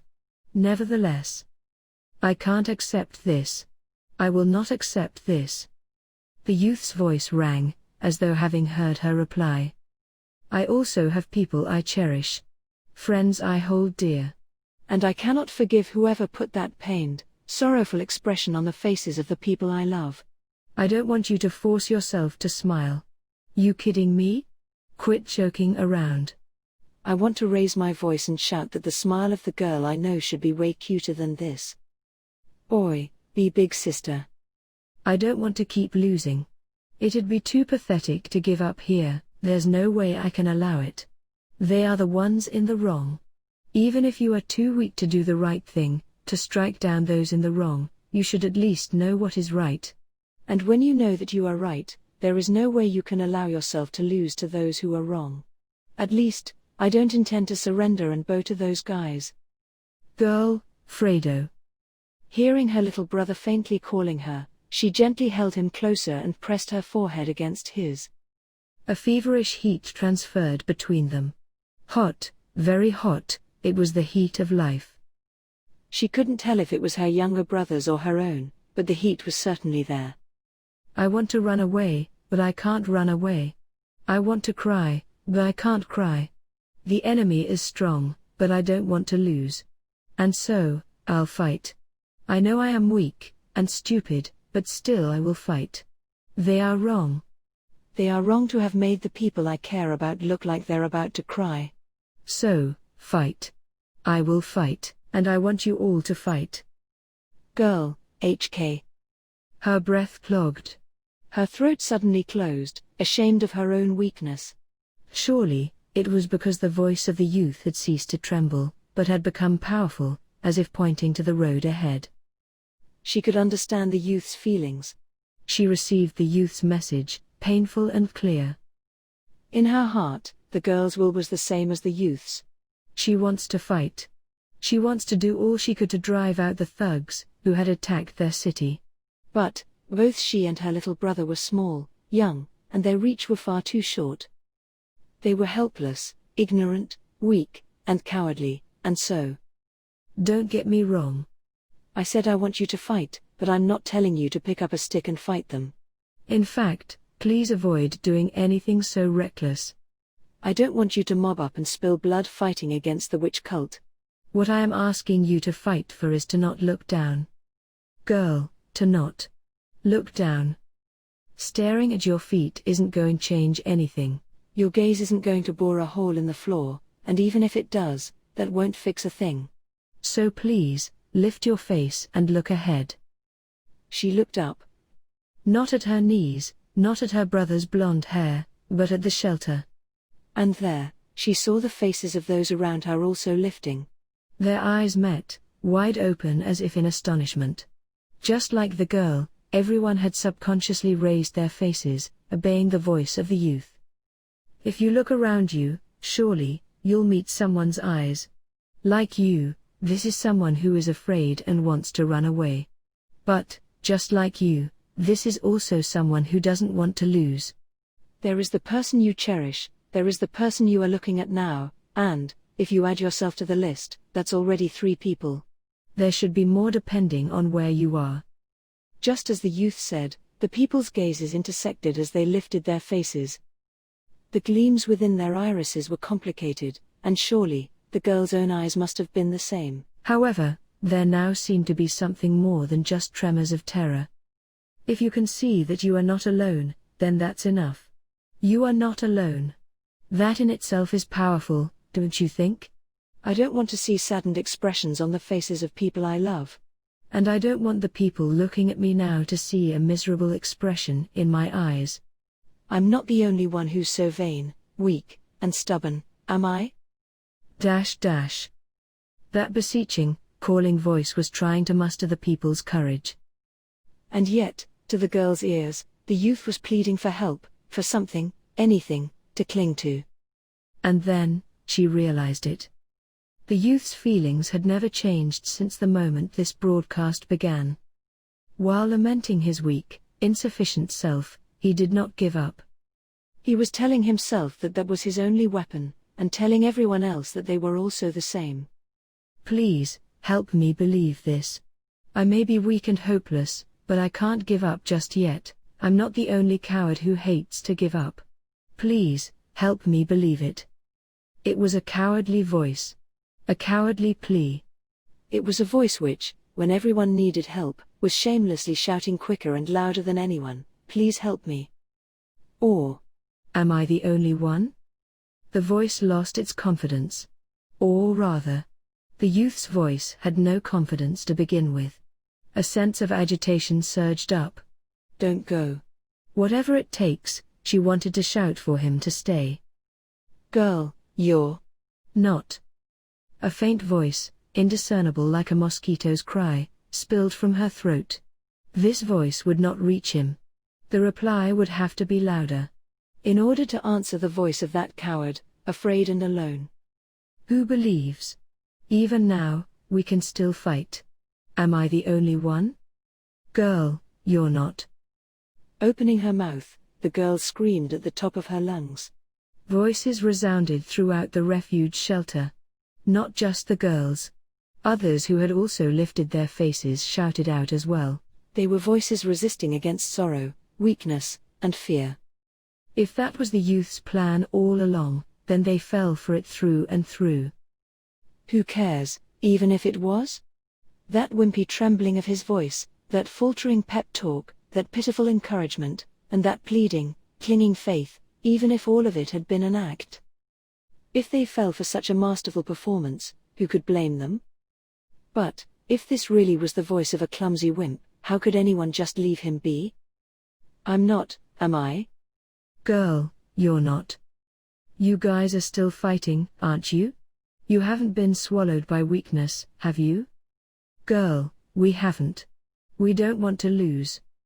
The depths of her chest grew hot. The roots of her teeth were trembling, and a passion different from anger was raging. That feeling wasn't the girl's alone. It was a flaring passion engulfing everyone into a single inferno. The anxiety they had only recently shared, now became a bonfire of a different emotion. If you are with someone important to you, hold their hand and believe in them. If you're with someone you don't know, give them a nod and assure them you'll do your best together. Because neither you nor that person have been crushed by defeat or are about to give up fighting. And as long everyone goes on fighting, I will fight to the end as well. I will fight, and win. In the end, this is just a shelter far away from the city hall. No matter how loudly they shouted here, no matter how they scream that they are with him, none of it would reach the youth. Still, the youth sounded relieved, as though he had heard the girl and the others' replies. He received it and proclaimed in a voice trembling in swelling emotion. I will fight, and win. There was no question of whether it was possible. Only faith that surely, he will.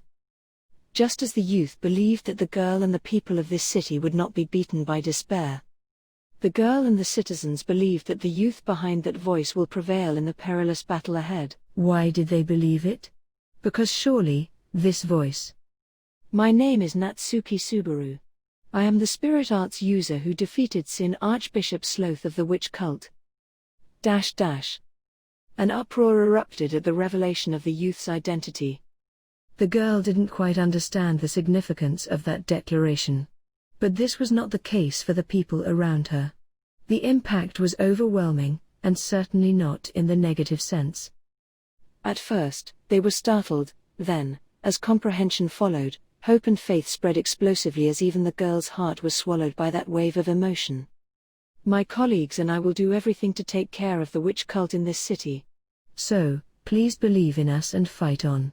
Hold on to the hands of the people precious to you and cast away the cowering part of yourself that wants to surrender. And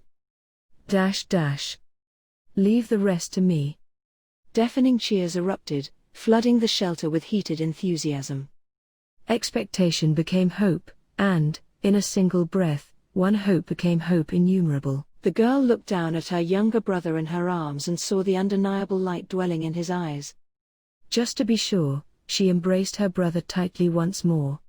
Her brother's arms wrapped around her body in return, and, while savoring the warmth of that embrace, the girl looked up towards the ceiling. Unable to hide his fear or apprehension, that youth nevertheless took on the hopes of every person in this city and declared that he will fight. The girl closed her eyes, sketching out the image of the hero whose face she didn't even know, and prayed for every imaginable good fortune upon him. Because surely, he must be just a commonplace youth, fighting for the sake of someone important to him. Leaving the magic device shaped like a gramophone, Subaru slowly stepped back. Nervous sweat had completely drenched his forehead. Leaning against a nearby workbench, he roughly swiped it off of his brow. Taking deep breath after deep breath, he wondered if the device was picking up that sound, but when he looked to Anastasia, who was in charge of operating the device beside him, it seemed she had already safely powered it off. Instantly, he was washed over with relief. Subaru, that was exhausting. He spilled a sigh as his head churned with unimaginable fatigue. Honestly, he was in such a trance while he spoke that he could barely remember a thing he said. It wasn't that he forgot everything, but the memories were too vague in places. And he had Anastasia's speech notes, too. Wiping off the droplets hanging down his chin with a sleeve, Subaru noticed that the room was extraordinarily quiet. The people who had been watching the broadcast didn't say a word. Beside Anastasia were Garfield and Al. While Julius and Ricardo, who later joined them, were also standing in a corner of the room. To see all these usually noisy people suddenly dead silent couldn't be a good sign. Unless, was his incoherent broadcast just that bad? Anastasia, Natsuki-kun. Subaru, you are I'm sorry. I'll do better next time. Anastasia, why are you apologizing? Strange child. With his heart racked by anxiety, Subaru blurted out an apology the instant he heard his name. While, laughing at his reaction, Anastasia tilted her head smiling. Anastasia, it's a strange thing to say to a strange child, but, Natsuki-kun, did you? Subaru, Anastasia, did you used to be a con artist back in the day or something? Subaru, what's with that baseless accusation all of a sudden? As you can see, I'm just a normal everyday student. Or actually, in a certain sense, I'm not even a student. Anastasia, no. I didn't mean that in a bad way. I was just trying to say that the way you spoke was exquisite. How you cast them into despair only to lift them up again, simply an impeccable use of rhetoric. Waving off Subaru's protests, Anastasia weakly giggled the ha-ha. But, hearing this only made Subaru more muddled than ever. Subaru, rhetoric? The hell are you talking about? I blanked out right away and didn't even know what I was saying. All the letters on the cheat sheet got blurred together and I couldn't remember a thing after I gave up reading. Anastasia, yeah, you pretty much skipped our draft. You can't imagine how I felt when right off the bat you started saying things that had nothing to do with what we discussed. But it seems I needn't have worried myself. Subaru, I'm very sorry about that. But, generally, wasn't it more or less in line with the notes? I mean, if it was that bad, you would have stopped me, right, Anastasia-san? The notes in his hand, the cheat sheet he'd forgotten about at the most crucial moment, was filled with flowery oratory designed to clear away the anxieties of the people in this city. It was a proud conglomeration of Anastasia's negotiation techniques, Garfield's vast stores of proverbs, and even some of Subaru's modern knowledge of neat and witty comments. Even though he couldn't read from it when it actually mattered, he probably had some of its ideas floating around in his head and wound up including them in his speech one way or another. Anastasia, I don't know how to put this, but, Natsuki-kun, your speech didn't even touch on anything in the notes. I mean, none at all. Subaru, eh? Without leaving any ambiguity on the matter, Anastasia's words instantly shot down Subaru's speculations. Suddenly growing rigid, Subaru looked around at the others to confirm if this is true. However, the other four only showed their respective version of awkward faces as Subaru's gaze passed over them. Among them, Julius took one step forward.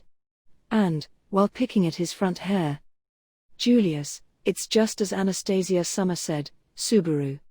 Your broadcast didn't contain any of the things we discussed beforehand. In particular, the part that was supposed to have been revealed at the start, about your accomplishment of slaying Sin Archbishop Sloth, was moved into the second half. It was almost to the point that I wanted to ask you what you were trying to do. Subaru, seriously? If I didn't say that, then wasn't I just some super random guy to them? If it was like that, you could have stopped me. Even if I had to start over, it would have been better than confusing the hell out of them. Julius, start over? That's unthinkable. While Subaru started flipping out at Julius' confession of doubt, Julius shook his head with an expression of complete seriousness. Then, with almost a sense of reverence towards Subaru, Julius, it was a wonderful speech. Subaru, Julius, it didn't matter that you forgot the notes. With your own ability, you've accomplished something far beyond our expectations. I have nothing but praises for your achievement. This is the same sentiment which I had felt when you slew the white whale and Sloth. In front of a stunned Subaru, Julius only piled on his exaggerated praises. In a way that was utterly unlike Julius, Subaru thought he saw excitement in the most perfect knight's eyes. But the moment he regained his senses, Subaru began to suspect that something was up. What's gotten into this knight? Could Subaru have upset his composure that much? Subaru, quit joking around. I always thought your jokes aren't very funny, you know. Julius, if that sounded like a joke to you, then it's only because you think far too little of yourself. But, then again, perhaps that is exactly what made your speech what it was. It was a speech no one but you could have made. Subaru, you really are making fun of me, aren't you? Considering the critical situation they were in, Julius' praises were only making Subaru more frustrated. Subaru had already gotten used to Julius' sarcasm by now, but this wasn't the time to be pointlessly bickering like this. If the speech didn't have the effect they had hoped for, then they'd need to come up with another plan as soon as possible. Subaru, instead of giving people strength, if all I did was make them distrust us, then it won't work even if I try again. Next time someone else should. Anastasia, Natsuki-kun, that's enough of your self-deprecation, you know? It's making people uncomfortable just listening. Saying this, Anastasia put a stop to Subaru's whining from the side. Glaring at Subaru, with a look of disapproval on her adorable face. Anastasia, your speech was exceptionally effective. Guess I have to spell it out for you since you can't seem to realize it yourself. Natsuki-kun, your speech was more perfect than we could have ever imagined. You have the talent of a true demagogue, you know. Ricardo, I'm with young Miss Yano. Hiya, that gave me shivers. What's with you and words? You make it look easy, bro. The way you tricked Emilia Summer, Crush Summer, that lil girl and ground dragon into falling all over you, me right? Subaru, both of you're saying things I can't just let slide. What do you mean tricked? Who are you calling a demagogue? Listening to their overly scandalous evaluations, Subaru raised his voice, shouting. But Anastasia and Ricardo only innocently looked at each other and shrugged. And here, seeing how everyone seemed to be in on it, Subaru began to suspect that they weren't entirely joking. This grew all the more obvious when he saw Garfield, squatting on the floor, watching him. Garfield, Captain. Subaru, Garfield. What do you think? Garfield, Captain. The Captain are right. I was right to follow you out of sanctuary. That's what I think. Subaru, your expectations are always a bit too heavy on me. Garfield, well, that's your own fault, ain't it, Captain? Garfield got up and walked over to him, flashing his fangs, smiling. Seeing this, Subaru expelled a sigh through his nostrils, and Subaru, in that case, running from my responsibilities would be the same as giving up, wouldn't it? I don't want that to happen. That's probably what I said in the broadcast, right? Anastasia, there you go. Anastasia smiled, watching Subaru scratching his head, looking deflated as if only just now accepting this. She pumped up her little chest at this unexpectedly good outcome and softly rubbed her scarf with her hand. Anastasia, in fact, you've raised everyone's morale so high that I'm getting worried they'll start doing something stupid. Even here, you've got us pumped full of spirit on account of Roth's authority, you know. Subaru, if you exaggerate like that I'm gonna think you're pulling my leg again. Seriously, just how good of a radio DJ was I, anyway?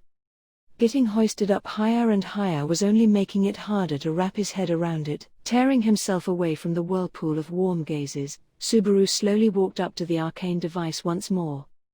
Subaru, in any case, if that speech had made a difference, that's better than anything. Hopefully, this'll be enough to stave off any more violence in the refuge shelters. So, any thoughts on our next step? Anastasia, now that the citizens are calmed down, we've taken care of everything apart from the root cause itself. However, after Natsuki-kun's speech, the witch cult definitely knows about our intentions now. Subaru, wonder what their reaction will be. Like you guys said, aside from the fact that it'll be irrational, there's not much else to go on. At the same time, we must settle this as soon as possible. Regardless of the effectiveness of Subaru's speech, it didn't change the fact that the means to destroy this city was still held in the hands of lunatics. Even with the greatest optimism, chances were, the great water gates would be released at the stroke of midnight and the city would be swallowed beneath the flood. No matter what, they must end this before that happens. Anastasia, and to do this, we'll need to capture all 4 towers at once. Correct? Subaru, there are 4 Sin archbishops and 2 enemies we don't know about. We'll need to consult with our forces on how to tackle this. Simultaneously capturing all 4 controlled towers is the necessary condition for saving this city. Concentrating their forces like they did for assault on the city hall wouldn't work here. Since, as soon as they attack any of the towers, there would be the risk of the other 3 releasing the floodgates. Subaru wasn't confident that they could survive these odds 4 times in a row. Up against 6 major enemies, their fighting strength was. Subaru, it's a difficult hand. There's the chance it could turn into a repeat of our attack on the city hall. But if we could have at least one more card. In that case, how about a joker? While Subaru counted their forces on the fingers of his hands, a voice abruptly chimed in. Without thinking, Subaru turned towards the figure standing at the entrance of the room, and Subaru, sounds like in the time since I last saw you, your evaluation of yourself has gone up quite a bit? Not nearly as much as Natsuki-san, being asked to make speeches and all. I never thought I had a hero among my friends, but guess I was wrong. Subaru, still don't think it suits me, though. Seeing the figure shoot him a mischievous smile, Subaru shrugged his shoulders and laughed. Then, walking up to the entrance, he gave that smiling figure a high five. Watching this reunion, Garfield's face also brightened. Garfield, Otto bro. You're safe, ain't ya? At Garfield's delighted call, Otto, who had been missing since the trouble started, answered with a nod. Aside from the dirt on his clothing, Otto seemed completely unhurt. Joining them, he gave the approaching Garfield a high five as well. Otto, I barely escaped with my life. It's a miracle that I survived and somehow made it here alive. Glad to see you two are safe. Though, I know you guys are way harder to kill than I am, so I wasn't all that worried. Subaru, is that right? Actually, I wasn't all that worried about you either. Why is that? Garfield, I dunno. That's just Otto bro's natural vibes maybe? Otto, can't you worry about me a little more? In this kind of crisis, it was extremely dangerous to be out there alone, you know? But, in reality, he did manage to rejoin them, so that wasn't very convincing.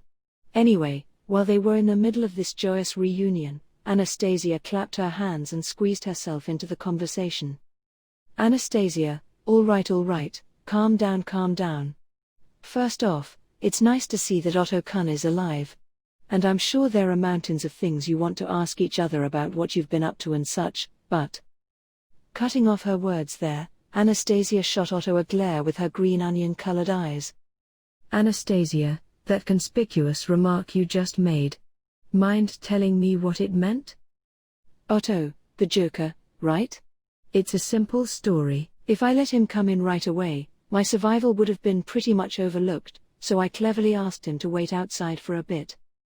Looking a little embarrassed, Otto walked over to the door at Anastasia's prodding and gave a signal to someone on the other side of the door. Preceded by the sound of footsteps, a new character walked into the room. And... Sorry I'm late. One sentence.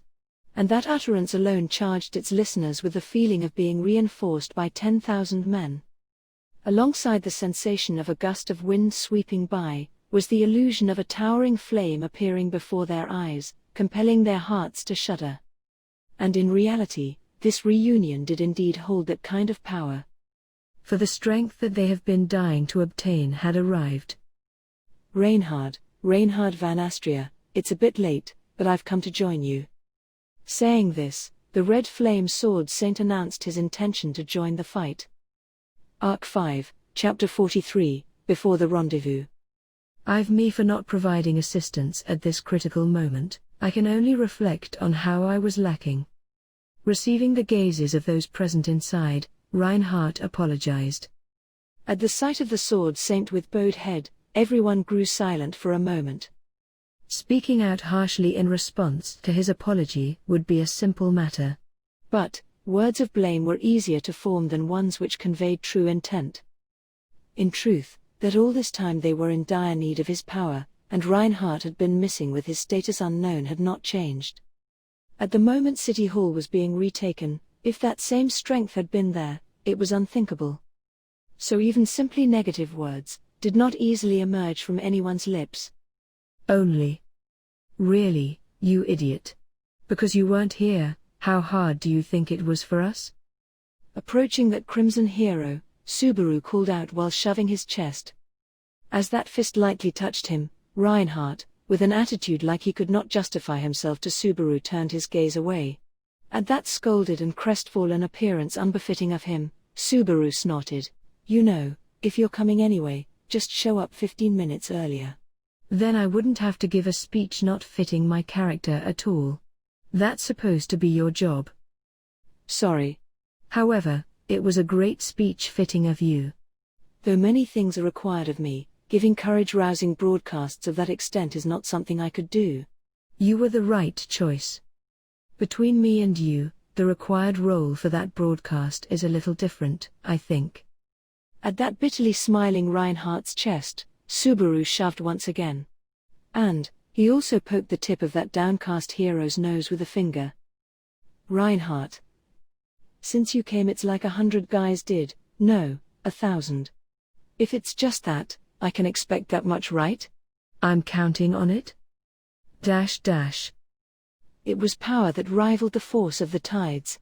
Subaru's 100-fold, even 1,000-fold evaluation was laughable. At Subaru's expectation-filled question, Reinhardt's blue eyes blinked. But that hesitation immediately faded, and Reinhardt's lips formed into a smile. Count on me. If you would expect that much of me, I will comply. That somehow making women happy type kind of talk, can you not stop that? What? Enough. And with that, if everyone now has something they want to say, please tell us. Seeing that initial discomfort disappear from Reinhardt's face as he laughed, Subaru turned and looked back. Gazing over at those that until then had not said anything, he indicated Reinhardt. At these times, the side that gets special treatment suffers much more. Besides, a chance to scold this sword saint that wants to be scolded doesn't happen often. So as much as you want to, do it, do it. After confessing what's on our minds, let's talk about how to help everyone. Opening his heart, Subaru spoke like that. At that attitude, the mood was of one holding their breath. Otto and Garfield, only those two were used to Subaru's bravado and were smiling at that. Anyway, having one or two fellows there see through to his true intentions was just right. They did not have to hold in their thoughts, because it was right after he had made that kind of speech. After that, Reinhardt's personal talking to, details omitted, was held, and again talk of how to recapture the city started up again. Even saying that, other than Reinhardt and Otto's thoughts agreeing, there was no clear improvement. The number of enemies that they could not avoid attacking, and the capture strategy of hitting all control towers simultaneously did not change. But in the midst of this chaos, where was Reinhardt and what was he up to? As they all sat around in a circle talking, Subaru moved to start with that question. Reinhardt's expression clouded at his words. Today, his face often grew like that. You don't have felt with you, and there's a lot of things I want to hear about. Ah, something like scolding you, this isn't like that? On that matter, with the words from just before, I am treating it like nothing happened. What Natsuki-kun was saying, well, was a part that bothers me too. No way the sword saint got scared and was hiding, I wasn't thinking anything like that. But I am wanting to hear a convincing reason. At Subaru's question, Anastasia joined in. Looking carefully at Anastasia's attitude, it definitely seemed like she had been receiving reports from Julius. Right before the turmoil began, Reinhardt and Felt were contacting Heinkel together, she said. After that question from her, Reinhardt's expression clouding over seemed to be proof of that assertion. Wilhelm too, but when it came to Heinkel the Austria's explanations were very vague. Saying that, their approach was like someone stuck inside for 10 years, and now is a pro-neat child that's treated as a tumor by the aged parents. Natsuki-san is jumping to weird delusions, so I'm sorry, but what will you do? If it is hard for Reinhardt-san to say, then I can speak, but... While Subaru recalled flashes of a evening news special on Hikikomori, Otto chimed in. His worried gaze was directed at Reinhardt, and his tone held an apologetic sort of mood. And you came together with Reinhardt, right, but could you have been with him during the turmoil too? No, there was nothing like that. I joined up with Reinhardt-san at the last moment. However, I have mostly figured out the situation. Thank you, Otto. But this is a problem of my house. Truly, it is a difficult topic to discuss, but it would be for the best to speak of it myself. At Otto's consideration, Reinhardt bowed his head and refused his offer. He gazed ahead, and drew his posture straight a moment later. Firstly, though I have said it many times, let me apologize once more. While being in a position that should assist from the very beginning, for many hours I could not join together to help with the situation. I deeply apologize, and take this matter seriously. On that point our view is as we said just now. We cannot forgive everything like there was no problem. However, you are needed in the upcoming battle. If you seek to repent, then perform well in the fights to come. I will do that, Julius. When the witch cult first broadcast, Felt Summer and I were at the 2nd Street corner being called upon. The one summoning us was Vice Captain Heinkel. Reinhardt, who had started speaking, called Heinkel Vice Captain in a stiff voice. It was widely known that they were father and son. Even with that, calling his father by title, it was plenty to bring about the realization that the relationship between the two was not just a simple father-son relationship. After that fighting and separation from before, Felt obeyed a summons from him. Felt Summer too, in her heart would have wanted to refuse. However, the talk was regarding a matter under the authority of Astria's lord, so the option of rejection did not exist. What request would be made was unknown to us. Felt Summer accompanying me, we headed towards the appointed place. How did the talk there become decided? My apologies, but as that matter is directly related to and regarding the royal selection, I would appreciate being allowed not to elaborate. It is enough to say, the talk did not go smoothly. Reinhardt's tone of voice was falling, and it was easy to figure out the talk had gone poorly. Even if it wasn't like that, Felt lacked experience dealing with negative emotions. Taking Heinkel's despicable nature into account, it was not difficult to imagine how the talk would have played out. In the midst of such conversation, then, the witch cult's first broadcast happened. While we could hardly believe our ears, it was clear we needed to move immediately. If there was a truly dire situation, it was my intention to head out right away. The other retainers, they also had a method to call for me if needed prepared beforehand. That method was, to launch magic into the sky at any time. It would be the signal. When Sirius appeared, if Latius fired off the signal, Reinhardt always ran to the scene within 30 seconds. What he said was true. However, Reinhardt had heard the witch cult's so-called broadcast and its clear malice, yet still did not move. He did not come running to the scene, and not just that, for several hours later he had kept silent. That was so. Why the hell? The broadcast, that it claimed to be sent from City Hall, you would have known that too. At that point, you would have had the option to run to cityhall.com. Then why didn't you come? It was not that he was scolding him. That was not the intent, but his voice was hard as he pressed for answers. There were more than a few things that occurred to him.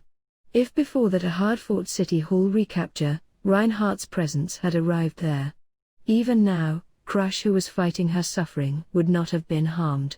It might even have ended without Subaru's right leg suffering its strange accident. Though it was not intentional, the gazes growing harsh here were not just Subaru's.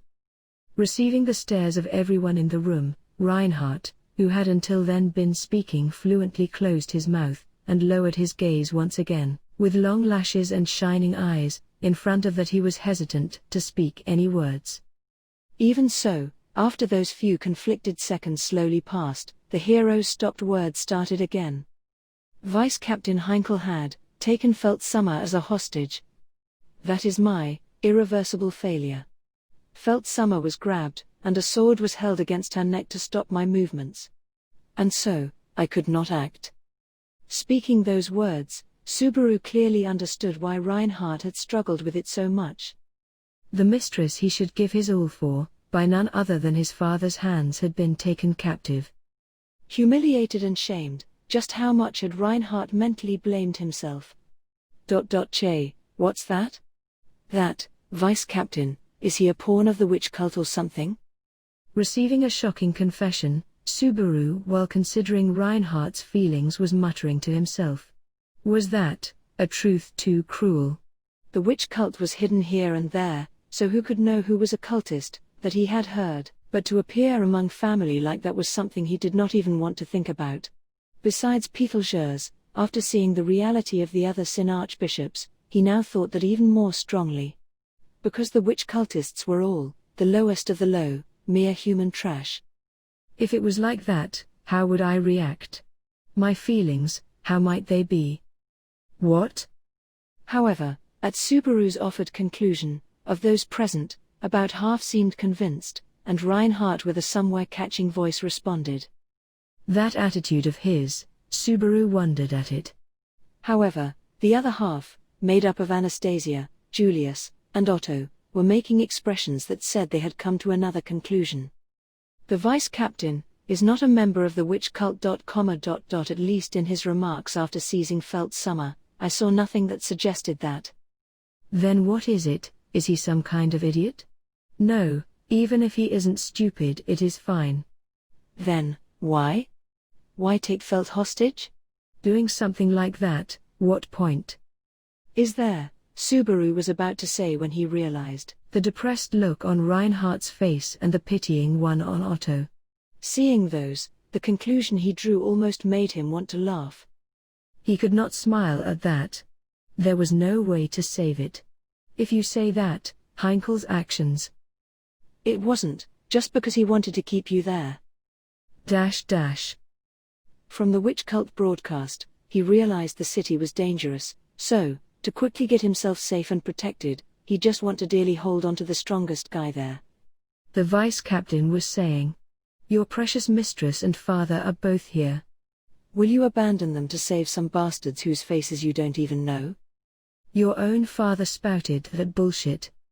Subaru struck the floor with his fist. All day today, in the repeating morning he had met this anger face to face. But no way, he had never imagined feeling this furious about an opponent completely unrelated to the witch cult. I had no words to reply with. Of course, Felt Summer was saying it was all a bluff. Since she would be fine, go rescue the others. But remaining there even then, was my decision. The blame indeed lies with myself. How does it go there? Whose fault it is, it's obvious to everyone here who that is. Even so, the choice was mine. At the shouting Subaru, Reinhardt would not concede his share of the blame. That obstinate Reinhardt, he probably wouldn't bend on that no matter what anyone said. Subaru furiously held his tongue, and forced his violent feelings to calm down. Nevertheless, in that way I became trapped in a stalemate. What happened after is nothing remarkable. Even after further broadcasts I was left unable to act, I merely received severe scoldings from Felt Summer. But she's not with you, is Felt-chan doing all right? Anastasia asked the wryly smiling Reinhardt. That girl who was feeling up her shawl while making a hard-to-read blank look, showed concern for Felt's state as she had not joined them. Being held hostage like that for hours would be quite tiring mentally.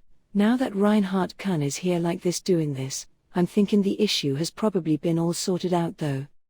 Yes, that is the case. Felt Summer is now joined with her retainers at a shelter.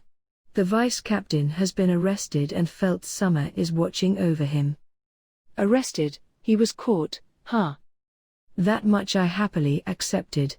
But without Otto's cooperation, even that could hardly have been achieved, I think. Otto's name shows up here, huh? At the Otto who had not shown signs of appearing until now, Subaru furrowed his brows. Otto was, now at his turn lightly clearing his throat to call for attention. The matter was like that. Even saying so, how I arrived at that scene was the result of coinciding chance and coincidence. Simply since I was aware of the relationship between the three, by happening upon the scene I could roughly come to understand the situation. The Astria's family problems and the situation with Felt's royal candidacy. Knowing that much already, he had spotted Heinkel holding Reinhardt in place with Felt as a hostage. Even if your brain had bad circulation, you could still figure out what the situation was with that. I, too, understood that being unable to borrow Reinhardt's power in the fight against the witch cult was the worst-case scenario. At the same time I grew pale, and thought of how I could help. And so Otto somehow drew attention to himself, and somehow Felt was freed. That was how Reinhardt was able to move, and now he managed to reach us, like that, is that right? Luckily, Natsuki-san's big speech happened too, so the meet-up point was decided without any worry. It would have been nice if we could have moved a little faster, but I had much going on as well. Though it was short, at Otto's contribution Reinhardt nodded as well. Again, while people are not looking secretly acting well, it is the shadowy savior Otto. But still, just how has things with Otto-san been up to now? Honestly, walking around the city with Otto-san's strength, it's fine to see that as acting suicidal. About that, there were a lot of twists and turns. No, I will talk about it. Clearing his throat, Otto indicated the outside of the City Hall building. As scheduled for the morning, I left for the Muse Company alone. To request of Kiritaka-san the resuming of negotiations. That side had also cooled their head after one night passed, and it seemed a promise of further negotiations could be obtained without much issue. It seemed, but at the moment he stopped talking and paused, the witch cult would have started their broadcast, Subaru guessed. However, Otto resumed speaking while shaking his head.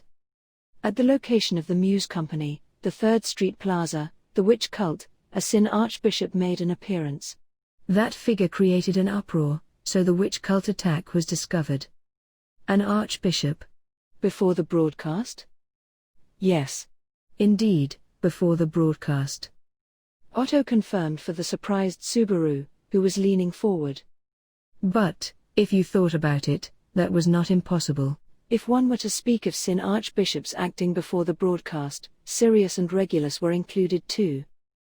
Other than Capella, who was then attacking City Hall, those archbishops with free time in Pristella would have been doing something. The likelihood was high. Wait, Otto. At the Subaru, whose tone of voice had lowered, Otto's gaze had a grim light. That worried attitude of his, it confirmed the thoughts appearing in Subaru's imagination. Sirius and Regulus were both encountering Subaru at the time and so could not be there. Capella too would have been participating in the attack on City Hall. Saying that, the Archbishop appearing before Otto could only be one.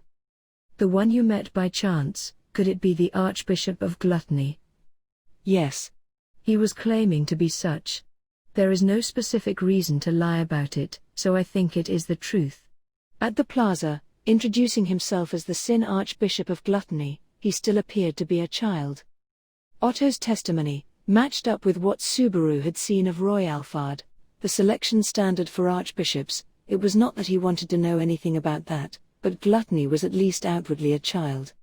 A rag-draped, dirty-looking child. In words as well as attitude he seemed just like a kid. At first, unsure if it was an abandoned child someone called them while drawing closer. Since he was standing guard near the Muse Company, I think it was one of the White Dragon's scales. That person was the first to succumb to gluttony. Literally, I became unable to move. Just like that, a person is simply done in. Even if it seemed unreal, you could not help but believe it. Immediately, more White Dragon's scales all moved to surround him, but it did not come to a happy end. With a face growing blue, Otto quietly spoke of that wrenched spectacle. Gluttony, as if he was dancing, simply cut through the mercenaries in order. What was even scarier was the keen nose of Gluttony. It was a sense of smell which never lost track of his prey, because it was that situation. Without worrying about who was first, they all tried to run away. However, that guy did not allow that. What he did, I in truth do not know. But even far away people definitely had attacks from Gluttony reach them. Even inside buildings, it was the same. What was he after? After absent-mindedly asking, Subaru realized it was a meaningless question. The acts of the witch cult, the motives of those guys had nothing like certainty. Actually, Otto turned his head instead of replying. Let's see, what could it have been? But anyway, it became a dire situation. Even those trying to flee from that spot, the moment their back was shown they might be attacked. There were few there, but it was a complete dead end. If Kiritaka-san was not there, I think I too could not have made it here. Kiritaka, how did he do that? To begin with, it seems he was a careful person. In the president's office of the Muse Company, there was an underground concealed passage in the building connected to the channel. I escaped from out there using a small boat. While running away, I saw Kiritaka-san's back being cut open. From the 3rd Street, I disorderly ran away is what I am saying. After that, the witch cult broadcast happened and it became impossible to walk around in the city carelessly. Nevertheless, I cautiously moved around the area. Then that happened, and we barely managed to meet, the scene described just before. In other words, by the scene he means the one where he found Reinhardt stuck. As the story linked up that far, at the same moment Subaru understood that Otto had gone through suffering, and had again by any means managed to survive. But, in what was said just now, weighing on his thoughts. Why did Kiritaka go that far? If it was like you said, he even sacrificed his own body to aid in Otto's escape. That was how it sounded like to me. Yes, indeed. Kiritika-san, by sacrificing himself, let me escape. At the end, him being slashed was because he pushed me to the floor and covered me with his body. Why go so far? Inside Subaru, his mental picture of Kiritika was almost non-existent. Even the slight image he had was, of his face going red, him screaming, throwing the magic stones while shaking. It was that situation only. Of course, that this was all there was to the man was not what he had assumed. But to sacrifice his body trying to save a stranger. That level of strength, in the end he had not seen in him. Since I was a customer invited to his shop, he might have held something like a trader's pride. But definitely, it would seem he had a better reason for himself as well. One a little easier to understand. Easier to understand, you say? Did you not realize? It's Natsuki-san. To the confused Subaru, Otto firmly asserted as he gave that reply. When his name appeared abruptly, Subaru was shaken. At that Subaru's reaction, Otto closed his eyes for a while. Looking on the existence known as the Archbishop of Sin, and seeing his own subordinates fall, Kiritika-san must have had something faint left in his inner thoughts. He must have held onto some sense of duty, I think. Then the one that became his hope was, you, Natsuki-san. After the happenings of the day before, Kiritaka-san already knew about Natsuki-san remaining here. And definitely about your achievement of vanquishing sloth as well. If so, then naturally that would flow into hope. Putting saving me first over all else, it must be because he expected me to join with Natsuki-san as a partner. Otto's explanation fit perfectly, and it slammed into Subaru's chest with a thud. But that nevertheless was an unreasonable story. With his head, he knew. To go on, to carry that, it was true, he had decided that already. But, is it that again? Was everyone expecting that from Subaru? Just a small, hopeless, and useless person, were they really trusting the fate of the city to someone like that? Natsuki-san, please do not misunderstand. Unknowingly forming a cynical smile, Subaru was pulled back by a voice.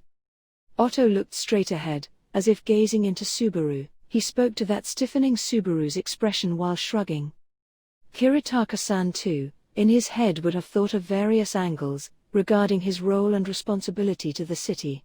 That Natsuki-san too is hesitating about bearing the fate of the city, I am aware. But, definitely, what Kiritaka-san entrusted Natsuki-san with is a slightly simpler matter. What? It is obvious. Somewhere in this city is, the woman Kiritaka-san loves. Before wishing for the safety of the city, what he would have hoped for most from Natsuki-san, was for his loved one to be safe. Because when he pushed me onto the floor, that is what he said. In short, Otto wanted to tell Subaru, you struggle too much.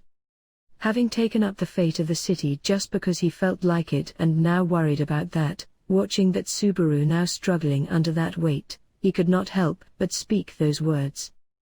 And that over everything else, stabbed at the tough-acting Subaru's heart strongly. His face growing hot, Subaru felt ashamed of himself. What is this city's fate? What is all this of hopes and expectations? How ridiculously stupid. The city, which would find itself in disaster if it was not lifted up and saved, that was just what he was seeing. A something, which if Subaru failed to protect then it wouldn't do. It was not like those outwardly obvious and hard words. Making up the city was a person, a single person. Just one, and then another. It was those lives that mattered. And each of those lives in turn had another precious to them, and it was just a matter of saving those connections. To think of it not as bearing a single large entity, but instead as lifting many small parts of the whole on your back, does that ease your feelings a bit?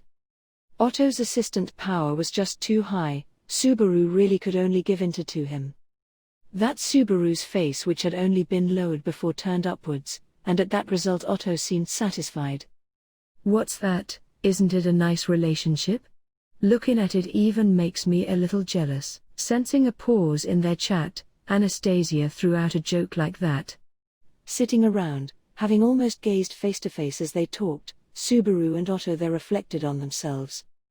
And then gazing again at all of them, Anastasia tilted her head. Even saying so, based on what you said, the Muse Company is finished. We cannot know for sure, that is the truth. I only saw up to Kiritaka-san being slashed, but whether that wound was life-threatening. That gluttony's motives, is thinking about it a waste of time? To me, no matter what, the idea that he caused that disturbance for no reason is unthinkable. The one who had spoken was Julius, making a disgusted face. That assertive tone of voice stuck in one's mind. Don't just get weird like that. Is there some piece of evidence for that? No, that there is some clear basis for it, I cannot claim. It is merely my impression from crossing swords with him at City Hall. That one, to write him off merely as a simple hedonist is mistaken, I believe. In that, Subaru was also in agreement. He was not simply a hedonist, he was a malicious hedonist. But that impression, was it not a different answer than what Julius was assuming? According to the broadcast, wasn't Gluttony's request about an artificial spirit? Maybe, there is a chance he had gone to find it? If it is indeed a possibility. However, the more pressing question is, first, should we not suspect whether the being known as an artificial spirit even exists? Truly, is there even such a thing? While Subaru was keeping his mouth shut, Reinhardt joined in. His question, many others that had heard the broadcast's demands, must have had as well. The answer to it, in this place only Subaru and Anastasia knew. Without meaning to, Subaru peeked at Anastasia's face, but her expression was unchanged, as expected of her experience. She had no intention of being discovered, is that what she was saying? Sorry, just one thing. In front of Subaru, who was wavering in his judgment, Otto was again requesting attention. That guy, with a touch of anxiety held in his face, let out a sigh mixed with resignation. And on the matter of the artificial spirit, it is also difficult for me to know. But regarding another request, about the Book of Wisdom from the contents of Roth's. Cutting off his words there, after a moment of hesitation Otto spoke.